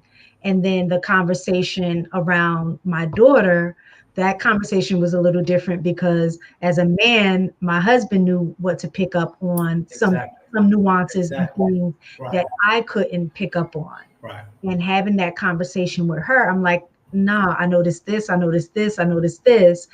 And she was like, not only that, there are litmus tests that you can use in conversation and questions, or it may not even have to be questions, but it could be just part of a discussion and conversation to get perspective and point of view. Exactly. That a parent can use in the discussion, meeting that individual, the boy that's coming to date your daughter, that the father will be keen to, and even mothers will be keen to certain things too, because especially if the mother had a dating experience before she married her husband, there are things that she would pick up from her past dating experience, the man that she's lived with, and other men around her who are also married, because men laugh and joke and talk just like women laugh and joke and talk. So we pick up things about each other's behavior. And sometimes they're subtle, they're not always overt, but the slightest thing can give you insight to possibly a long-term behavior problem that can show itself later. Yeah. So let me, Duster, I was just about to bring you up. What happened, man? Come back up if you wanted to have something to say. I was just about to hit the link to bring you up on the panel. So if you wanted to add something, please come back up. I apologize for waiting that long. But I'm going to get ready to shut down the stream. We're at 5 hours.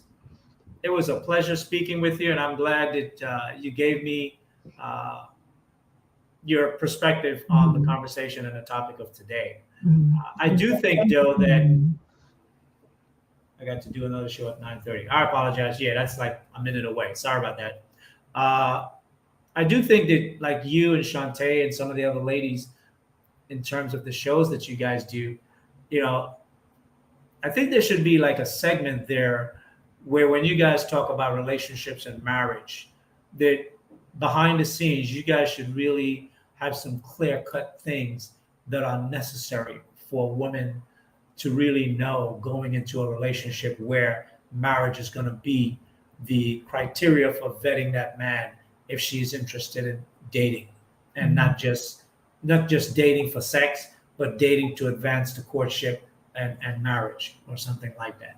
I agree, but this is one of the things we actually did have a show that kind of consisted a little bit around that.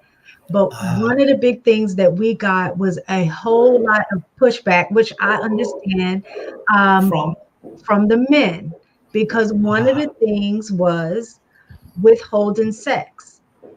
So you don't confuse the sex and the emotional part, because as women, that kind of affects our ability to really vet properly. And so some of those things was, don't go in it and, with the focus becoming on sex. If it's going to happen prior to marriage, at least wait long enough where you have a good sense about the vetting process, so you won't be confused with the sex over having the logical thinking. And of course, the men push back on that, like, oh, if I'm not going to deal with a woman that's not going to have sex with me. If she don't, then I'm gonna just go to the next. And that was the thing that they again, William, he brought up the point that I was going to say. Withholding sex can only apply to virgin women, and it can't. A woman's body is her body, and she has the option to choose who she wants to give it with. And if somebody makes I'm gonna say mistake, had sex before they get married, the excuse is now that you lost your virginity, now you can't withhold it from anybody. That's not the case. That's like if you steal something from a store and be caught. Well, I ain't get caught, so I should keep doing it. No, you have the right to recorrect. But if you get caught, you're always known as a criminal. Correct. And that's the implication of the comment. This is the what's the word I'm looking for? This is the minefield of promiscuity. Mm-hmm. This is what it creates a new dilemma, because what the man is making an investment. A woman for a man is an investment.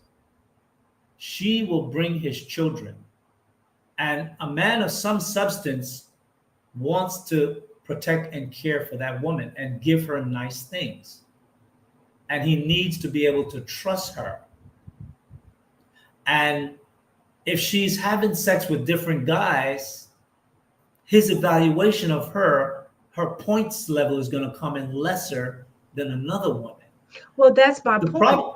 Yes. And let me finish. Okay, let me finish, because I'm leading up to it. The problem would be how much sex she's had and at what age this relationship is beginning, right? If she's 21 and she can give you a clear history of her sexual encounters up until the age of 21, she could say, I was young. But if she's 21 and got 2 children, you can't hold out on sex with kids. See, that's my point. My thing is, you've lost the ability to say that. If you want a man that's going to commit to you, because you can always course correct. Now, will you end up losing? Yes, you can. In men, yes, absolutely. absolutely, you will lose access to certain men once you have children. Right. Okay. But As the long thing as that's understood, yeah, then yes. but the Yes. thing is Yes. that you can't expect to keep doing the same thing and getting different results. That's probably how she ended up with 2 kids to begin with. So taking that Well, logic and saying, okay, I'm having sex with these men and my end goal is to get married, but I'm seeing that I'm having sex, I end up pregnant, the guy leaves. So a rational decision would be I need to pull back and wait on having the sex so I can really get to know, is this the person that I need to be with? And she would be able, if a guy came to me and say, oh, well, you already got 2 kids, now you're trying not to have sex, I would know automatically that that's not the person I need to be with. And if it means right. I need to end up being by myself, then I think that's the better decision That's a than hard pill to swallow. it is. And the reason I say that that's a better decision is because that's how women rack up bodies. It is I true. don't think a lot of women are just going around sleeping with random dudes. A lot of times women are having sex with men within the confines of what they think is the relationship. And in No, that women are having relationship, sex with a lot of random dudes. Yes, they are. no, Your I'm not son told you saying that that. right. Your I'm not son saying that told you there aren't. Yeah, that. I'm not saying that there aren't some that do that. Okay. But what I'm Okay. saying is Okay. I honestly believe that in most cases that Okay. women are in relationships. Like I said, it may be in their mind that they're in the relationship, but the guy may not be in the relationship. But And that's how they rack up bodies well, is first of all, what I we would think call serial, dating or serial relationships. They think they're in a relationship with these guys, find out that they're not. So then they move on to the next relationship and then have and sex with that guy. and see, this is why Kevin Samuel says everything must be measured on the standard of marriage. Mhm. Because if you mention it on relationship hookups and whatever else may come along, you find yourself in these quagmires where you're trying to uh, put the champagne cork back in the bottle, and that's not going to happen, right? Mhm. The, how can I say it? If a woman is a virgin, like what's that athlete that's 38 years old? It's a female, and she's a virgin, and she's talking about she can't find a good man. I know who you talk about. I can't think of her name, but I did watch that. I think her last name is Love or something. Love. Virginity has an expiration date also. No man want a 40-year-old virgin. And that's crazy to me. Like, you see how You you know guys are why? kind of talking No, out no. of both Let me sides? explain. Let me explain what it is. Right.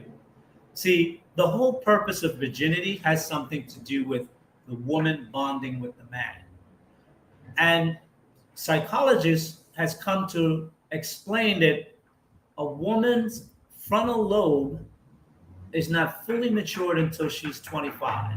It's not just women, is men and women at the age of 25. I promise you, it's the frontal cortex. Men, That's what you're talking about. yes, Mhm. but the thing is that men are not the one generally that get married young. Correct. In our society today, men get married young because why? We have a society where we have corporations, and corporations give you jobs so you can help make, sell, or market their products. In time past, your daddy had a business. He ran the business and made the money, and at some age, you inherited the business, and now you have the money to be able to take care of a family. So men did not get married as teenagers, as 20 and 21. We did that coming out of slavery in America, but if you go back to Africa, men didn't get married at those young ages. They had to learn how to hunt. They had to learn to do all the things to build a stable household. And that takes time. They have to be trained by their fathers and the elders around them. And it was the woman that got married young because the woman had a time clock where of breeding Mhm. to be able to have healthy children. So that's part of the dynamics. With regard to the man frontal lobe not fully maturing until he's 25, that has nothing to do with him being married. That's just the maturity of the brain for both of us. Correct. But the problem with that for a woman is that a father raised a daughter, let's say the father and mother raised a daughter to be a wife.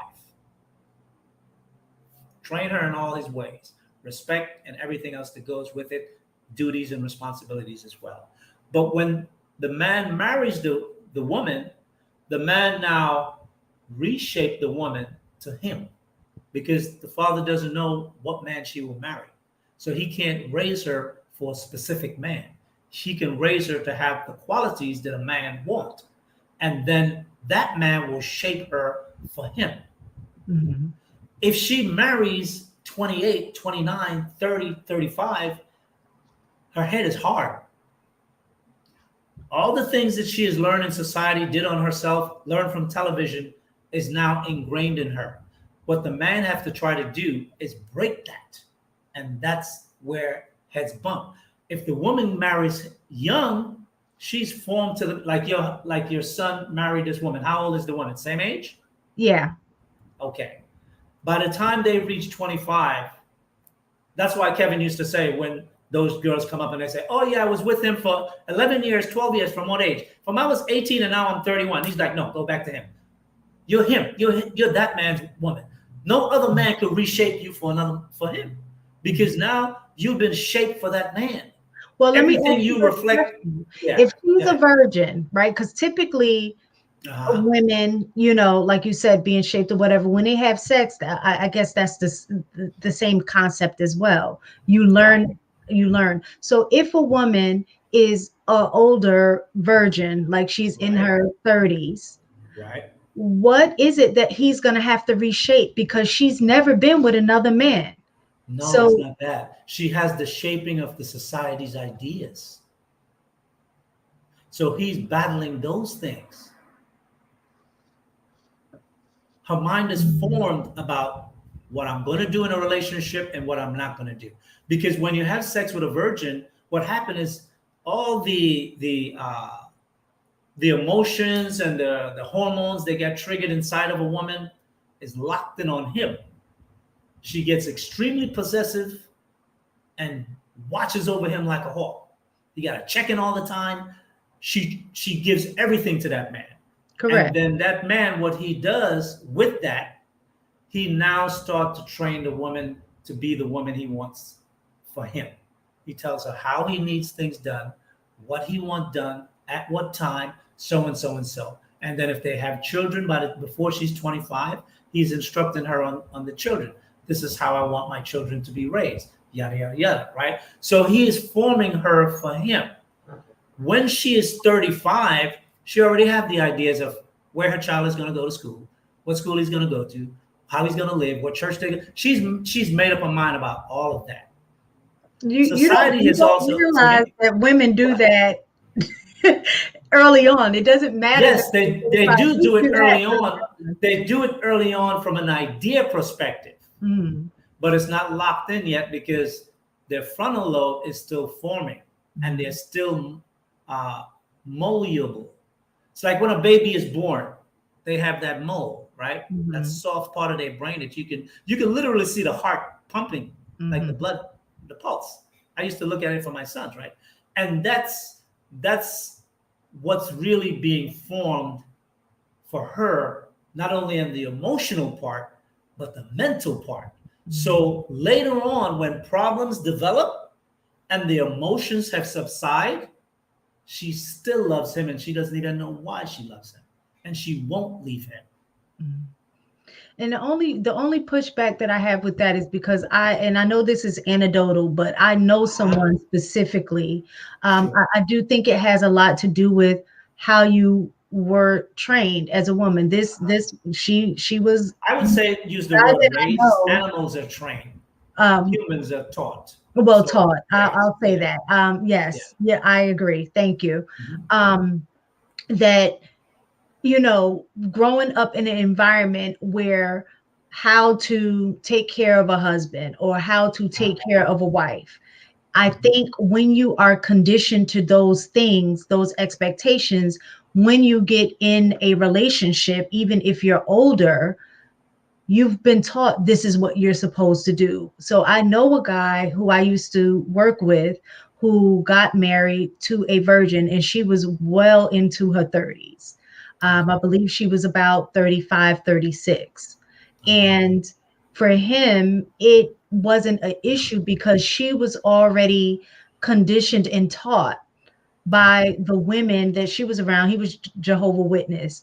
By the women that she was Boom, that's around. it right there. Right. Her religious background is what Yes. kept her grounded. That's the difference. I Right. was waiting to hear you say something like that, Correct. and I was going to ask so you if that, you didn't. exactly. So that's my thing. I think when Right. you have that foundation, then I think that there's, is a different, that's But the that- way to push back, that because in that instance, it's religious cultural belief. So both people are coming in that with the same foundation and understanding of what that's supposed to be.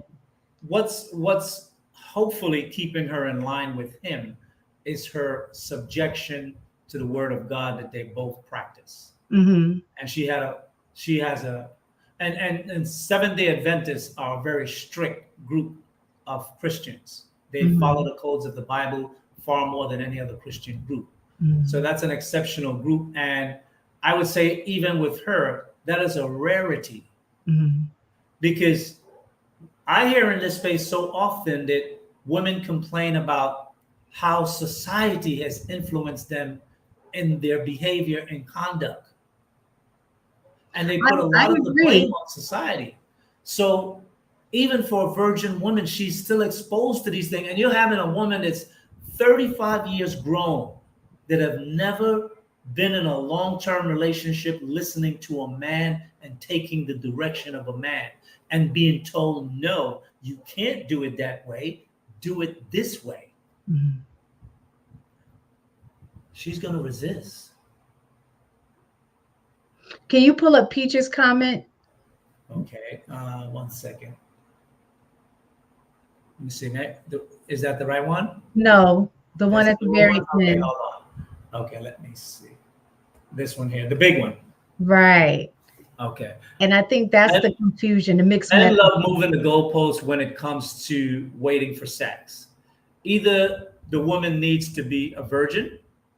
Men didn't move that goalpost. The patriarchy kept that as a standard. Women moved that goalpost. So let's be Well, keep corrected right reading. there.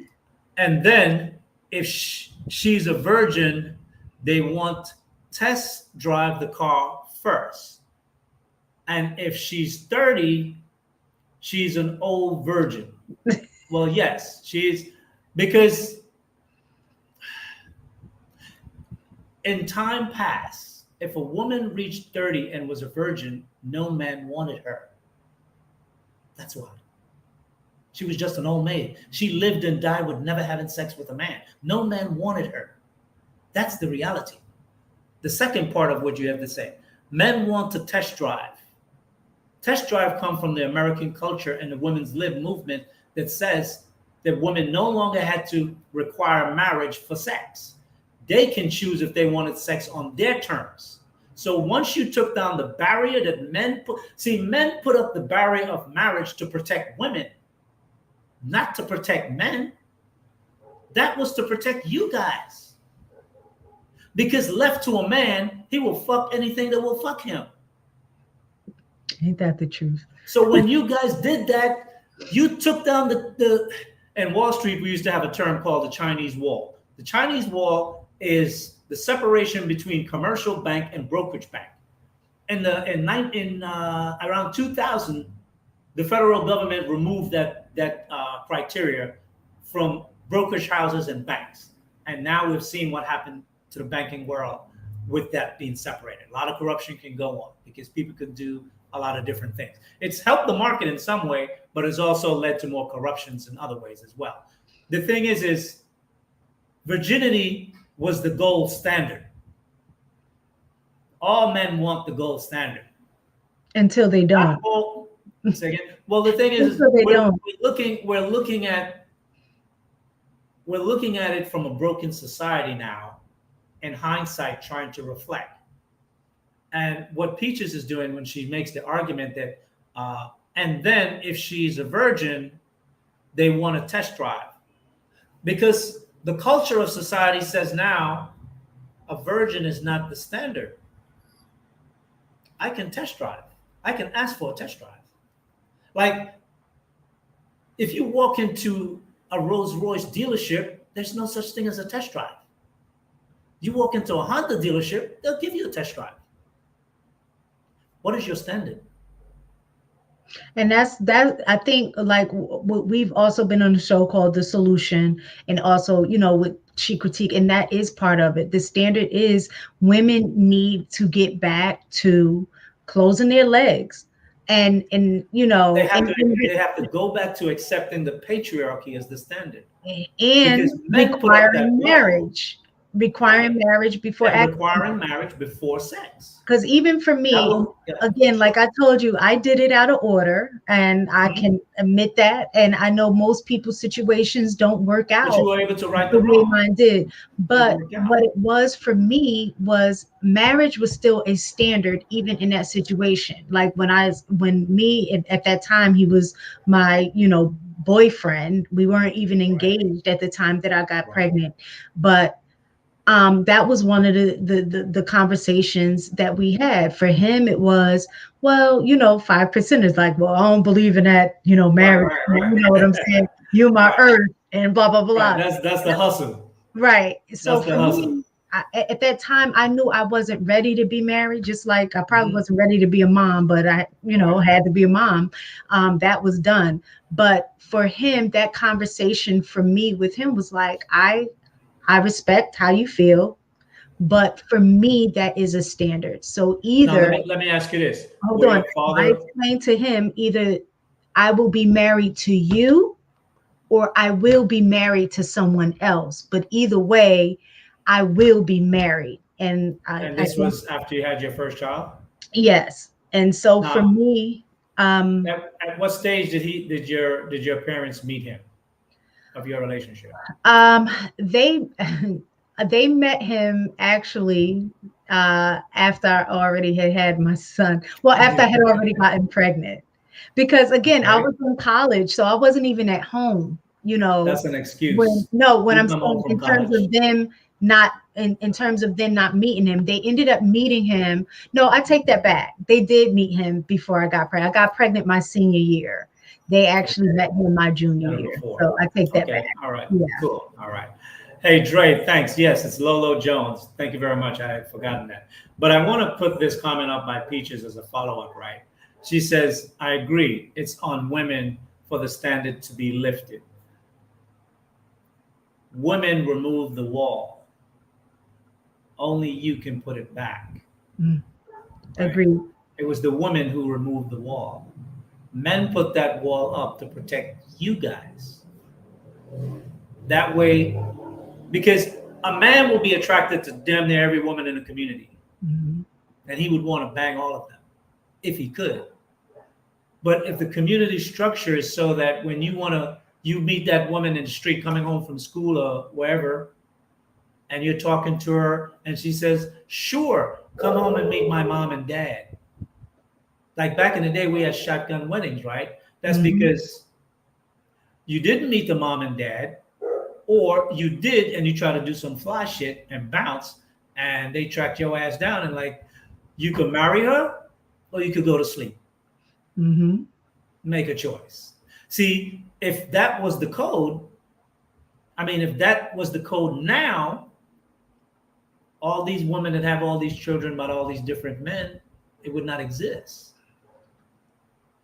It's And another, becoming normalized. I think that's also part of the problem. what's Is that? the having children out of wedlock. I know for me, even though I had my child out of wedlock, there was a level of Shame, disappointment, shame and shame disappointment and that I disappointment. knew I didn't even want to tell my parents or my Right. grandparents. Like I didn't, because I knew how we were raised, and that was out of order. And there was a level of shame because I know that they would have been disappointed, because that was not the standard. And I think now having children out of wedlock have become so normalized that Like my Not so much grandmother. normalized, it's pushed. It's pushed in movies, it's pushed in videos for I music agree. videos and different things. It's glorified Hmm. and fashionable for a woman to kind of brag about sleeping with this guy and sleeping with that guy and yada yada yada.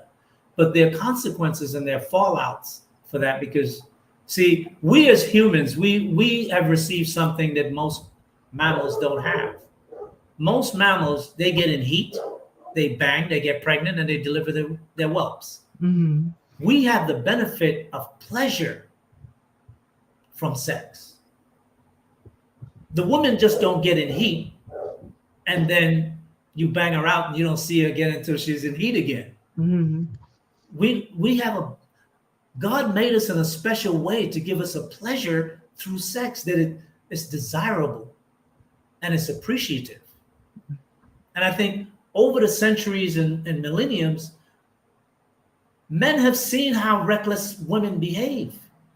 There are societies, if you read history, there are societies where there were crumblings, where there were perversions in the society. And men have said, no, this is the best structure we can come up with. Mother and father, the parents make the selection for the children, and the children must be a virgin. Now, in speaking of that, a show that I was almost going to do the show today on whether or not a woman should get married in white that is not a virgin. Why are women insisting on getting married in white if they're not virgins? I didn't.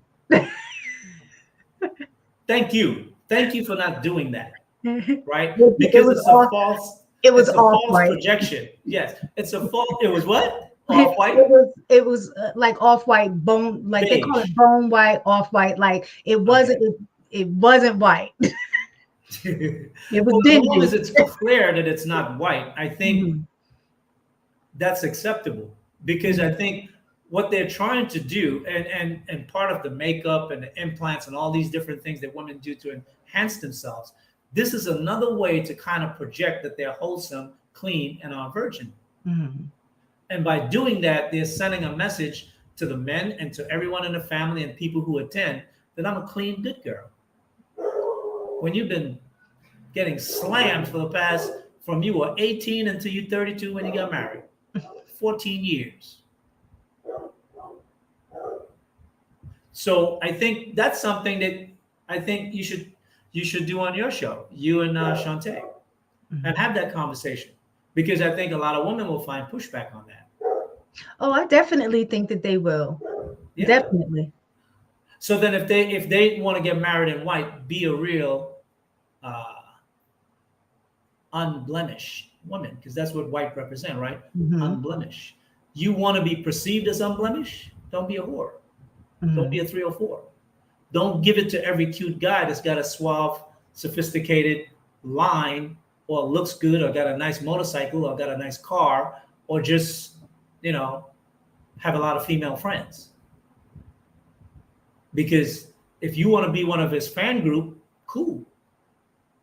Right? And I think that's something that men should insist on. If she's not a virgin, I'm not buying you no white gown. Bullshit. Mhm.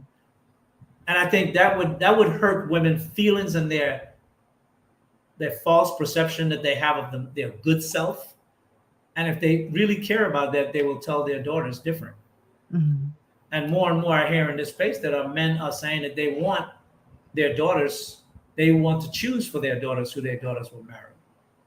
And I think as men push that, if women start to follow suit and say that's what they want too, then I think we can achieve that.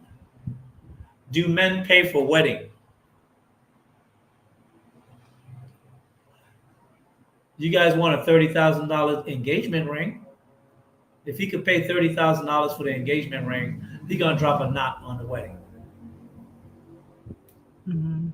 And it's not like black men in general and black women in general are marrying in super large numbers to throw that question out.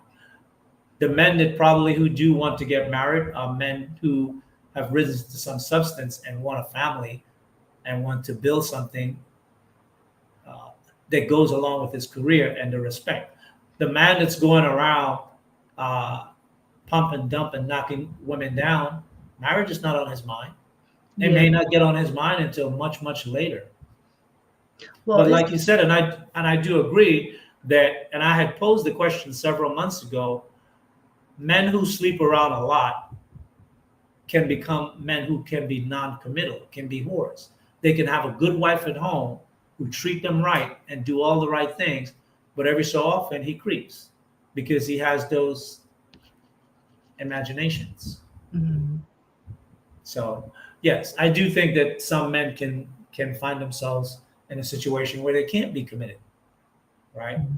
Uh, but usually men who are non-committal can find, or if they're taking home at least the financial responsibility and still having good sex and whatever else with his wife and take care of the children, some people will say that, well, they will look past that if he's creeping and he's not disrespecting the family overall and maybe having additional kids on the outside, as opposed to just throwing away the marriage because he can't keep it in his pants, as some people would say, right?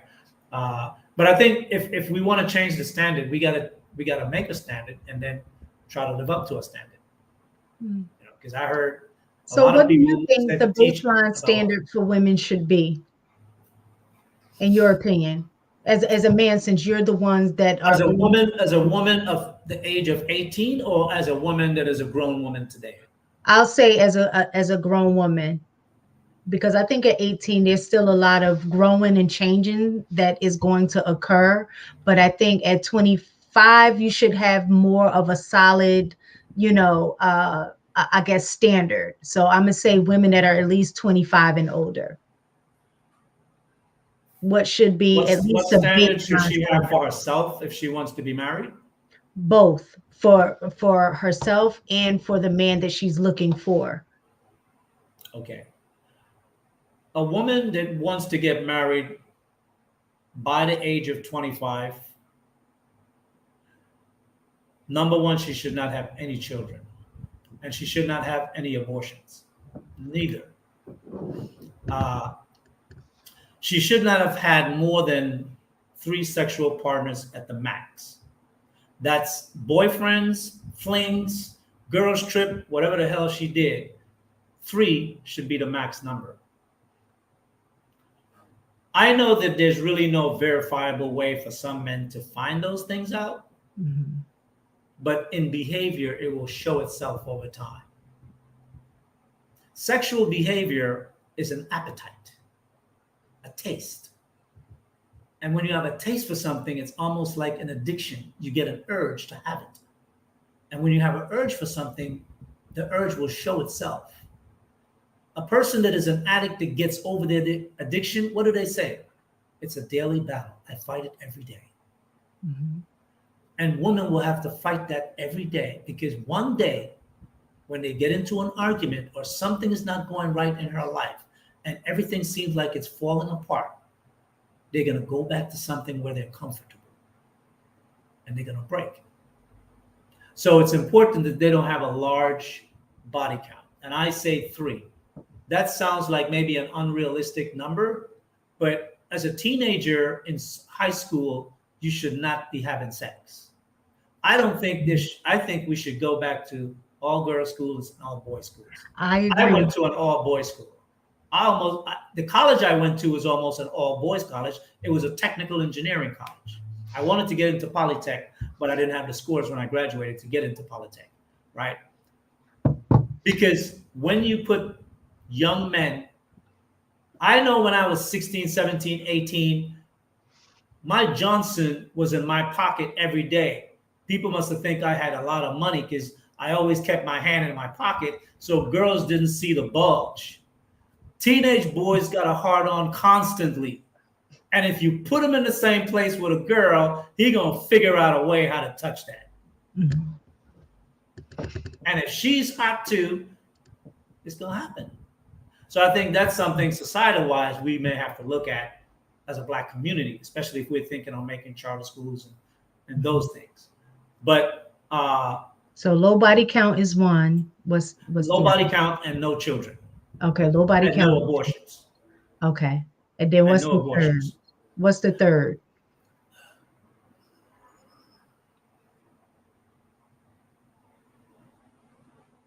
she should have she should have the ability to have taken orders from a man in her life, a father, an older brother, or a preacher.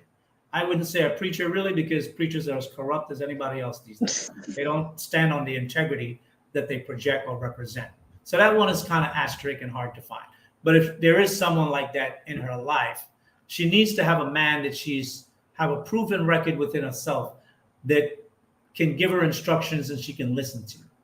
Because if you don't have the ability to accept what a man say, even though you might not know what the outcome is, you're going to buck. And sometimes there are different types of leadership, right? Some men will tell you what the plan is. Some men will tell you what you need to do, and that's it. Either way, depending on the man that you have to be willing to submit yourself to that man's leadership if you are choosing him or accepting him when he proposes. So that's important, because women are not leaders and they shouldn't be leaders, because there's too much stress and pressure that comes with leadership that over time, when women do it a long time, it breaks them emotionally and they have problems later. So I would say that she has to demonstrate that she has the ability to follow. Now, a woman that's older than 25,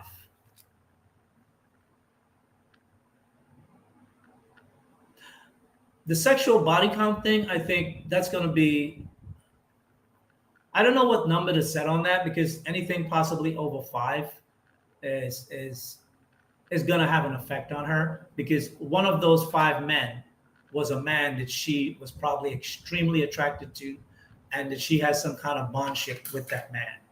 And if it's 10 men, there's probably at least 2 men that she would do anything for. I've had a woman promise to me that even if she was married and I told her I wanted to have her, she would come whenever I wanted to. Serious. And there are women that will do that for certain men. So that is part of the problem with a woman getting married older, because they have certain emotional bonding with certain men. Maybe the man lacked something, why, or the man walked off on her and he was just a player, whatever. And she saw him as husband material or wanted to make a life with him, but he did not reciprocate that same perspective and didn't want her. But she still was bonded to him. And she would do anything for that man. Wasn't there a case the other day where a woman went and took money out of her bank account and gave it to another man?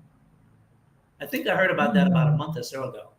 It was a conversation here in the YouTube space.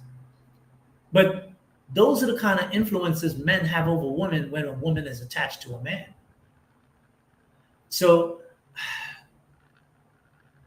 the sexual body count, I can't put a number on it. I would say keep it as low as you can. If you can keep it at 5, great.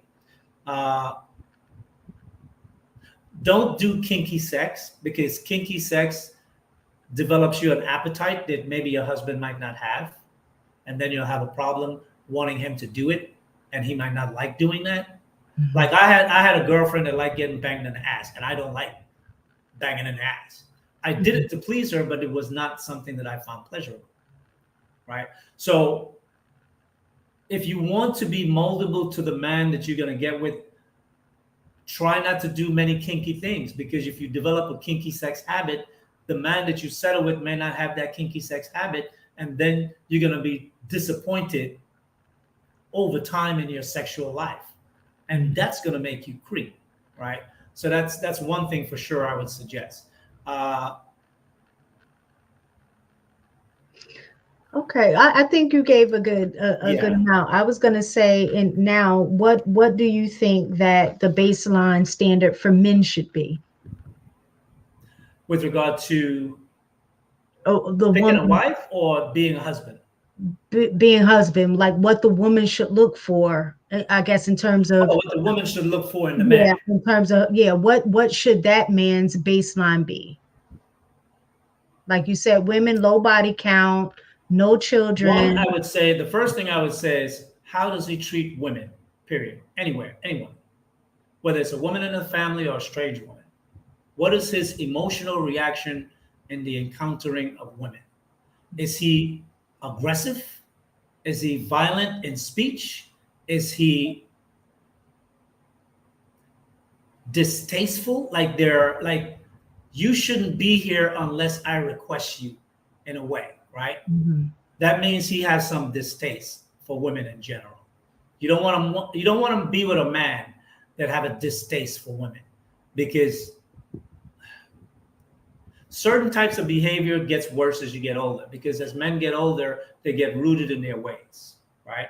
Mm-hmm. So definitely you want to make sure that the man and sometimes people will say, well, see if he have a good relationship with his mother, didn't that? But that may be hard to tell, because Black women are very dominant with their sons. So you may not be able to pick it up, right? Definitely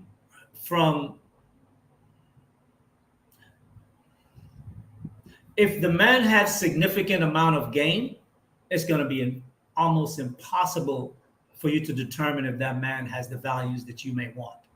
The more game a man has, he's more strategic about circumventing blocks, obstacles. So choosing a man with less game may seem boring in the beginning, but men without game are not necessarily boring. It doesn't mean that they don't have an excitable life that they can live. It just means that they may be more direct in their speech and how they go about life. So men that are very overly charismatic with a lot of women will always be overly charismatic with a lot of women. That's just the way it is.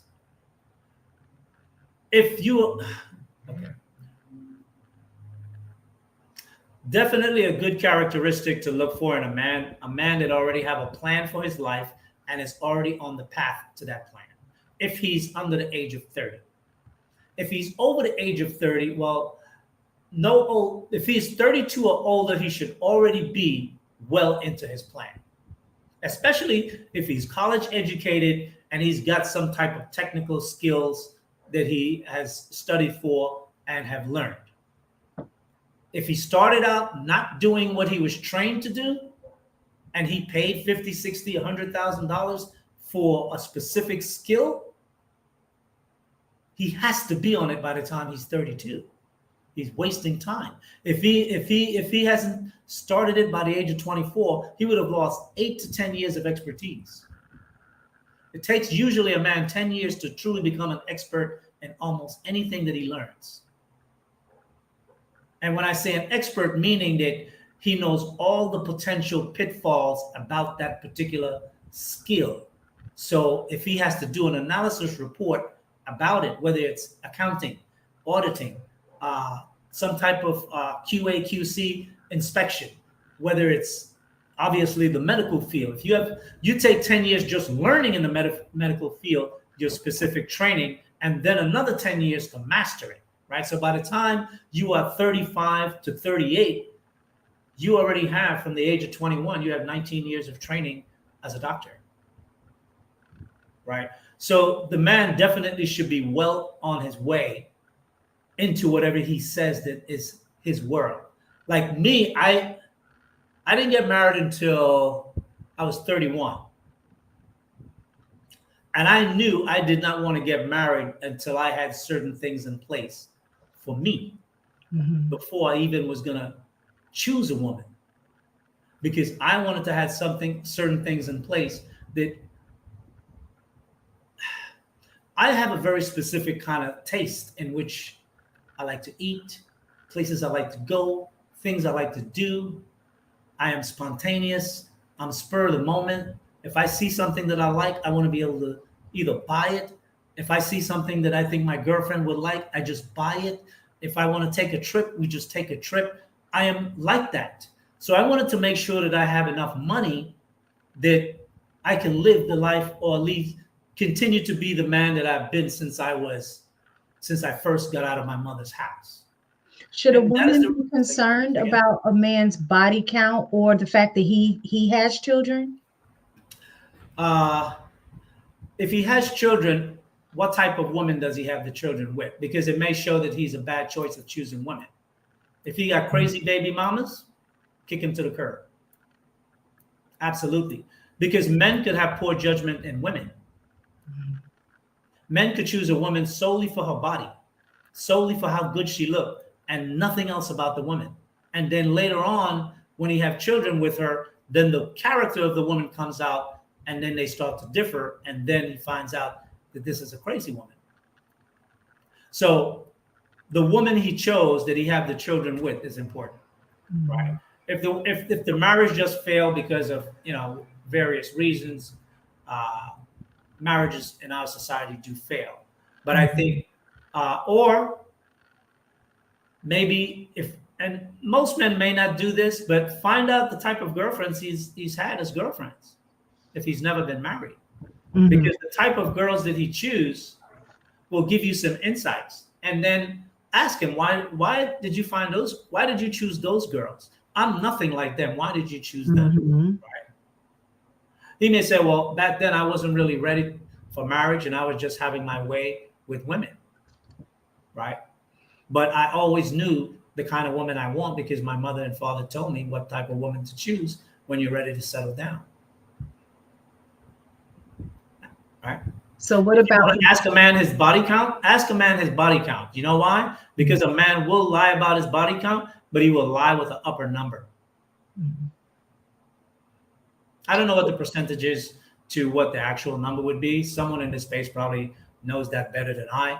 But a man will lie upwardly about his body count. He will not lie lower, right? He's want to be perceived that he's got skills. So, but more times than not, a man will probably be somewhat honest about the woman that he is. The reason girlfriends. Yeah. The reason I asked that is kind of to speak towards what you were saying about women and not being into a bunch of freaky stuff. That right. For on a men's end, the more women he sleep with, I would assume that at some point he would encounter more levels of that, freakiness. And so then the expectation of those things that he experienced with a woman who may not have a whole lot of experience, may not be into that. And then they end up having that sexual chemistry that may not be there because she's not into that. Okay. But that's something that I have two comments to that, right? One, the woman is the man's sexual pleasure.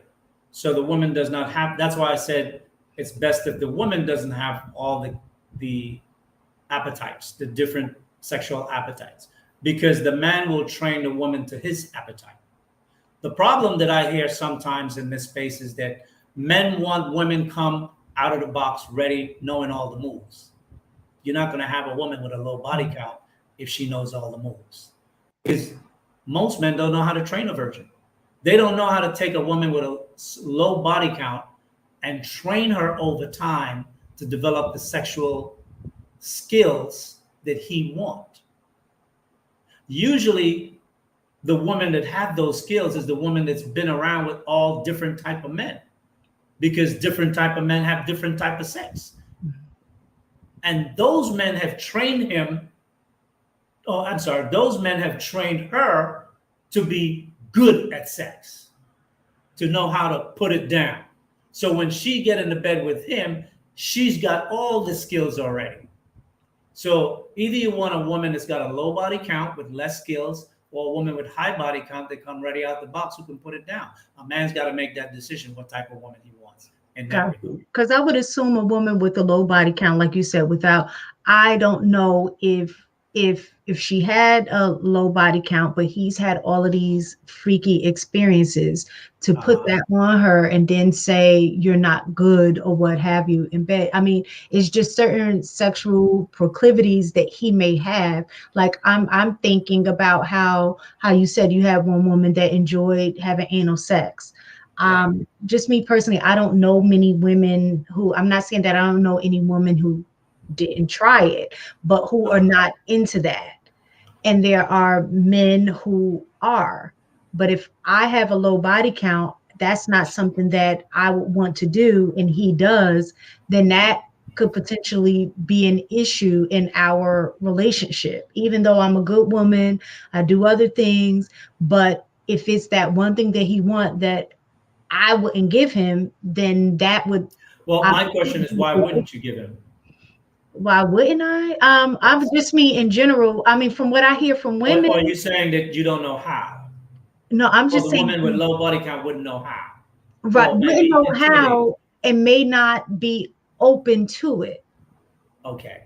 And this is what I mean about a man knowing how to train a woman with a low body count.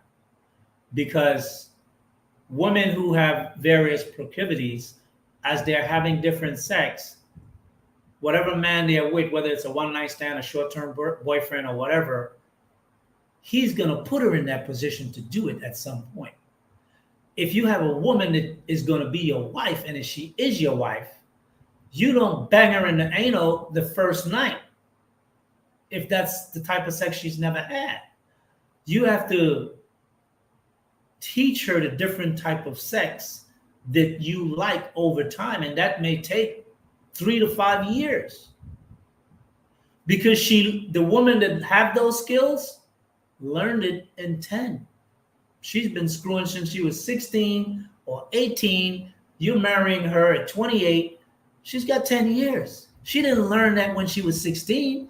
She learned it maybe when she was 25, because the guy she was dating at 25 wanted that, and he insisted, and he taught it to her, and now she liked it. So the thing is that as a wife, your job is to do the things that your husband wants, but your husband should teach you what he wants. See, this is why if the woman have all these skills and he's trying to make the man see, the woman is submissive to the man.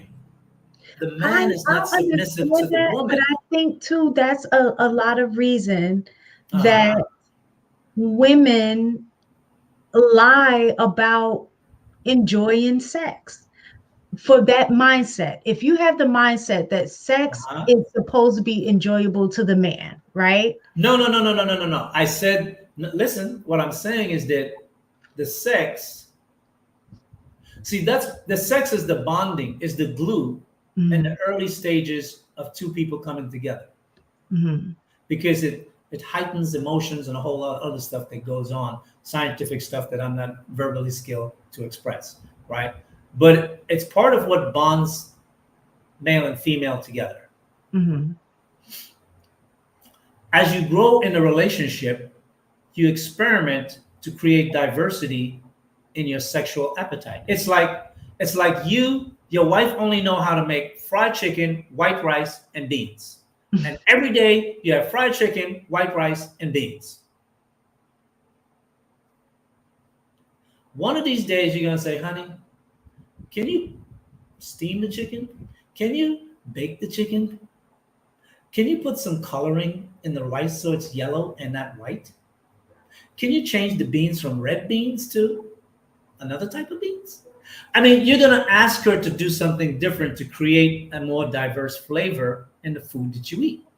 So likewise, a woman that doesn't have a very prolific sexual experience, she doesn't know anything. She's like a blank slate. A virgin is a blank slate to a man for him to write on her what he pleases. And the pleasure is what he's going to write on her. Now, some men just are not skillful enough to know how to train or teach a woman to do the things that he wants. Some men are very forceful. She's open to trying, right. And then she tries whatever he wants, and then she does not like it. She does not like it. So then does that mean she should still do it even though it is something that is not pleasurable or enjoyment? I think they should talk about it, because a sexual life should be extremely diverse with many things.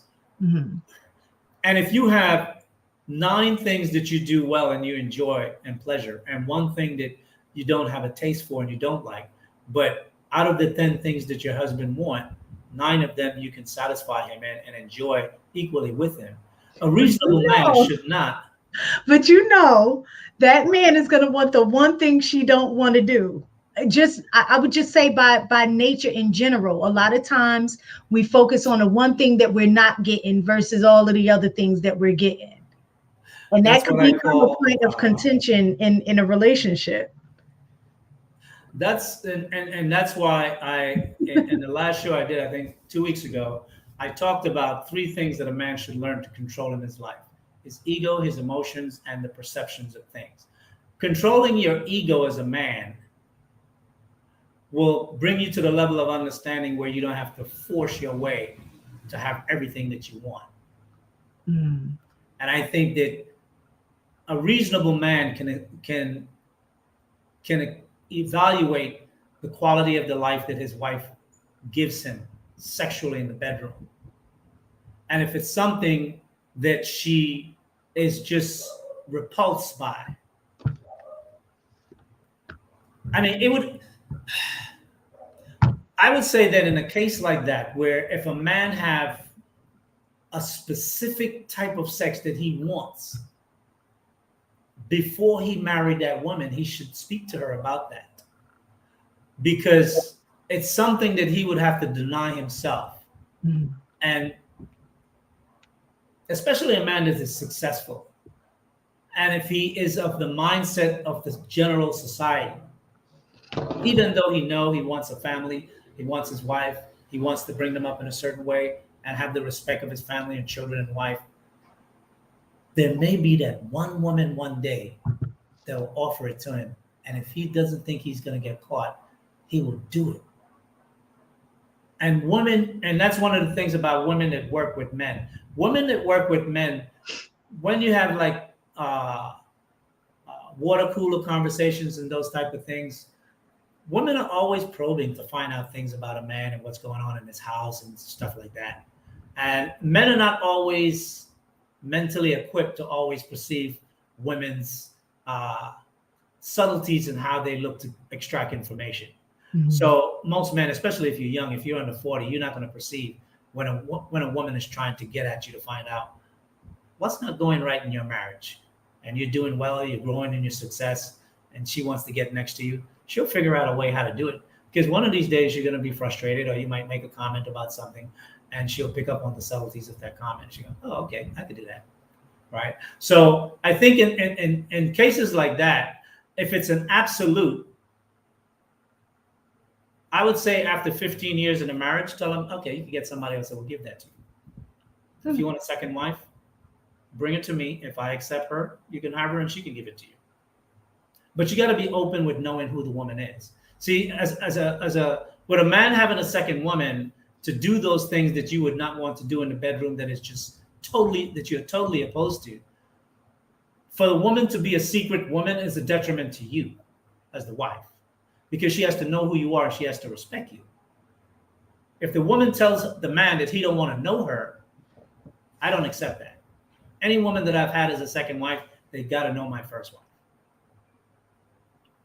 Plain and simple. But the men have to have those rules in place, or you guys have to have that conversation if it's something that gets established later. Because there are some things that a woman won't do.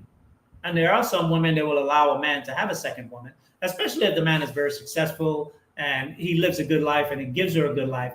And she know that is one thing that for the past 10 years, 5 years, whatever, she has denied him because it's just something that she can't bring herself to do.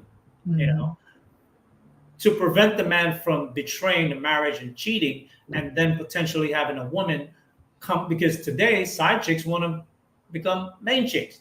For the woman to come up, make a phone call you up, say things to you over the phone, hurt your feelings, tell you things about what she does with your man, especially if she knows you don't do those things, it's going to get to you in a certain type of way.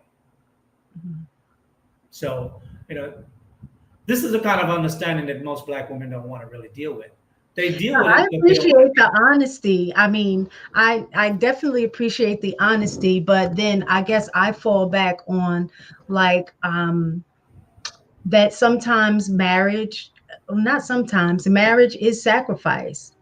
And sometimes sacrifice? Yes, it is sacrifice, true. Yes. Yes. And so sometimes I mean, like you said, if you have a list of 10 things and she falls short on one, to say because of that one thing you don't do, then the conversation needs to be let me have another wife so I can.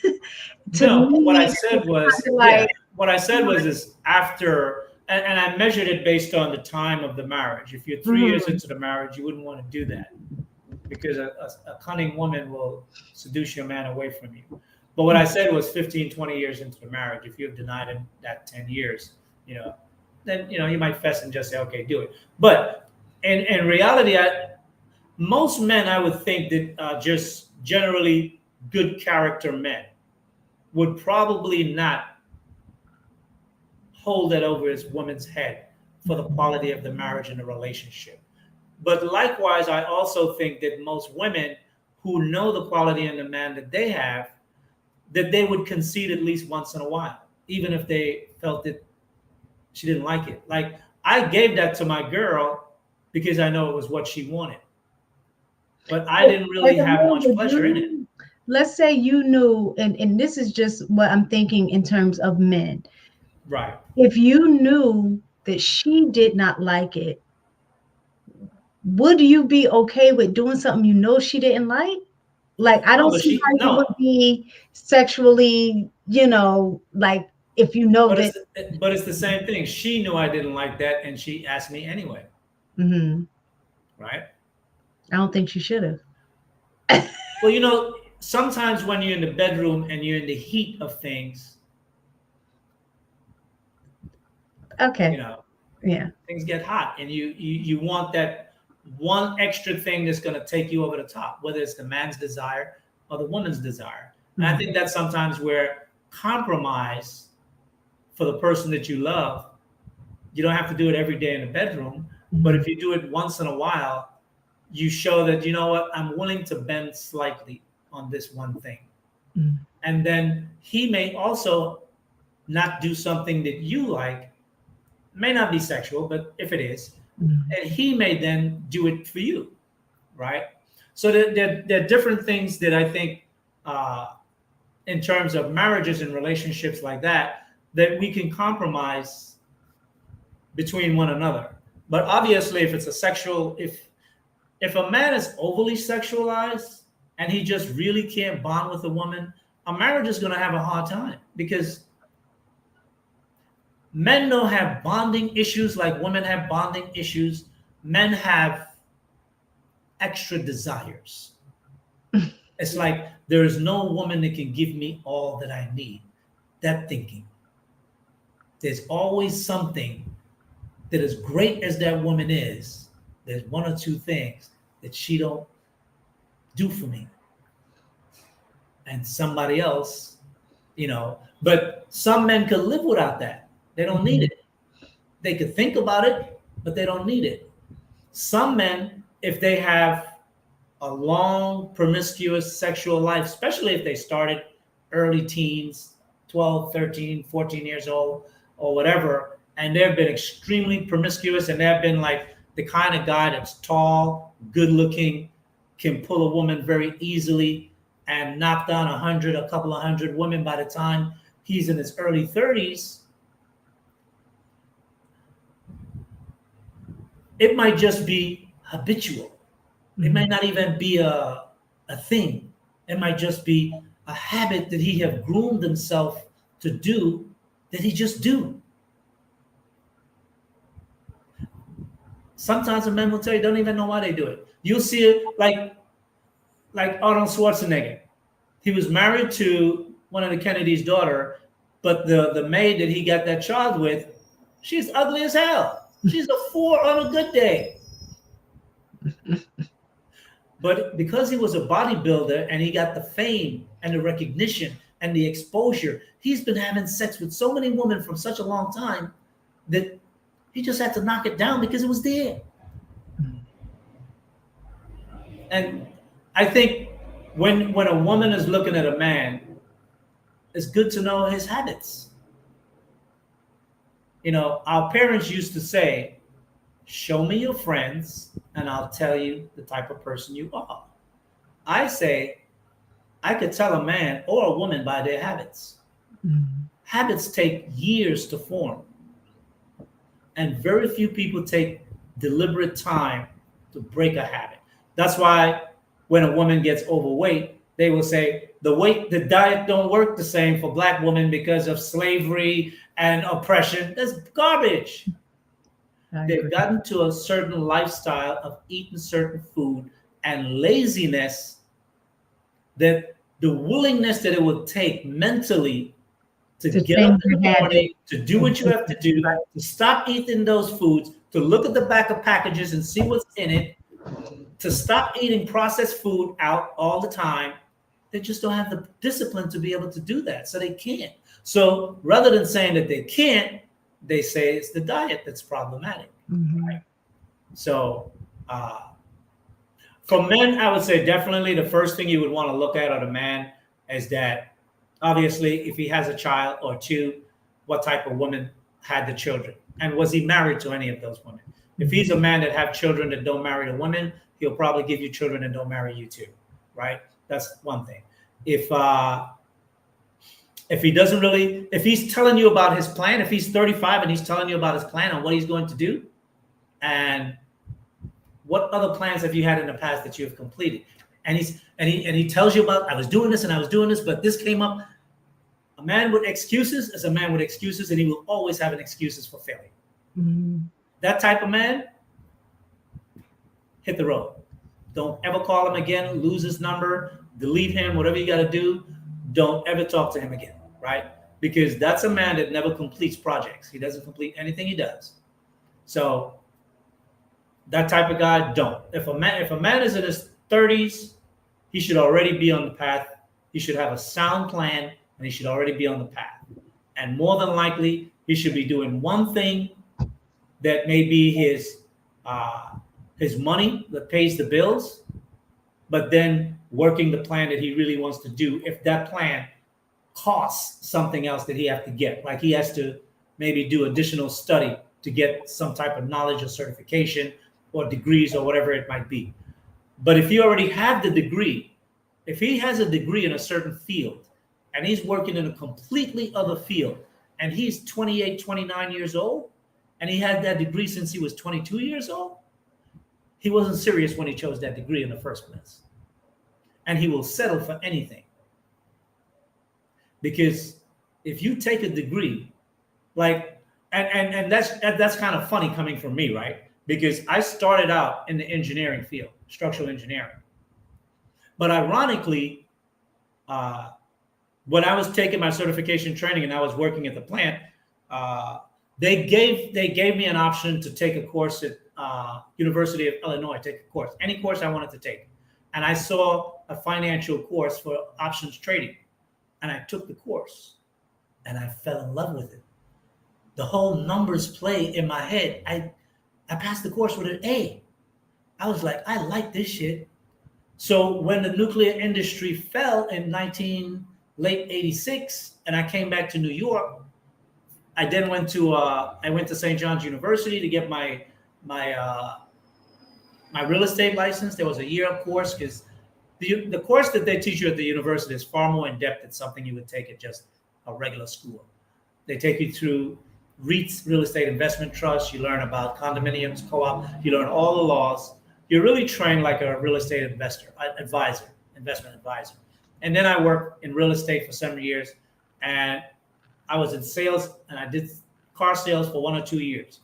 And then when I was in real estate, Black Monday or Black Friday, I don't remember which one because there have been two now. When the market crashed, I had at the time about $40,000 in commission on several houses that I had with one client, and she canceled all the contracts. So I called her up and I'm saying, hey, what's going on? We were set to close in the next 2 weeks. We had 2 deals to close, back to back to back. And we were going to close these deals out in 6 weeks. And she says, Lee, my father does a lot of his investments on Wall Street, and he lost a lot of money. So we were buying the properties for investment to renovate them and resell them. And right now, he doesn't have the capital to be able to do that. So when I thought about that, I said, wait a minute. If my commission in this business can be so affected by another industry, I need to be in that industry. And that's what took me to Wall Street. So in my case, I wind up going from engineering to finance. And that's rare. That's very rare. Most men will stay the course of their career all the way through. The difference with me was that the nuclear industry after 3 Mile Island in 1979, the United States canceled all new licensing for nuclear facilities. So we knew the industry was going to die anyway. So I was going to have to find a new career. But it worked out. But barring something like that, a man should already know what he's doing and have his plan. Sorry to interrupt. My husband just texted me and said I need to come Yeah, in. no, Yeah. no problem. Thanks, buddy, because I need Thank to you end the for show. having me. I appreciate Yeah, you. absolutely, no problem. Thank All you right. for coming up and sharing your perspective. Much Thank appreciated. you. Bye. Okay, let's see. Past behavior is the best predictor of future behavior. Sage dropping gems always. And that's why when in the finance business, they say past performance is not an indication for future performance. It's kind of a catch-22 because it is and it isn't, right? People say your credit history is what determines whether or not you're a good creditor or you are a good debtor, right? How you performed in the past will indicate how you'll perform in the future. But in the financial service market, they say that rule does not apply. To a degree, it does. Bad management is bad management until the management changes. And if a manager, or not when I say manager, I'm talking CEO, vice president, president, the people that really make the decisions. If they're corrupt, wherever they go, they're going to be corrupt. It's just the way they are, right? So if you if you make investments based on fundamentals, you really have to know the corporate managing team that's behind the company. That's important. And the philosophy. There was something that I wanted to, I think I may have missed that already. Anyway, guys, we have talked about a lot, and this show has gone significantly longer than normal for me, 6 hours or so. Thank you guys for checking in for another Sage Talk.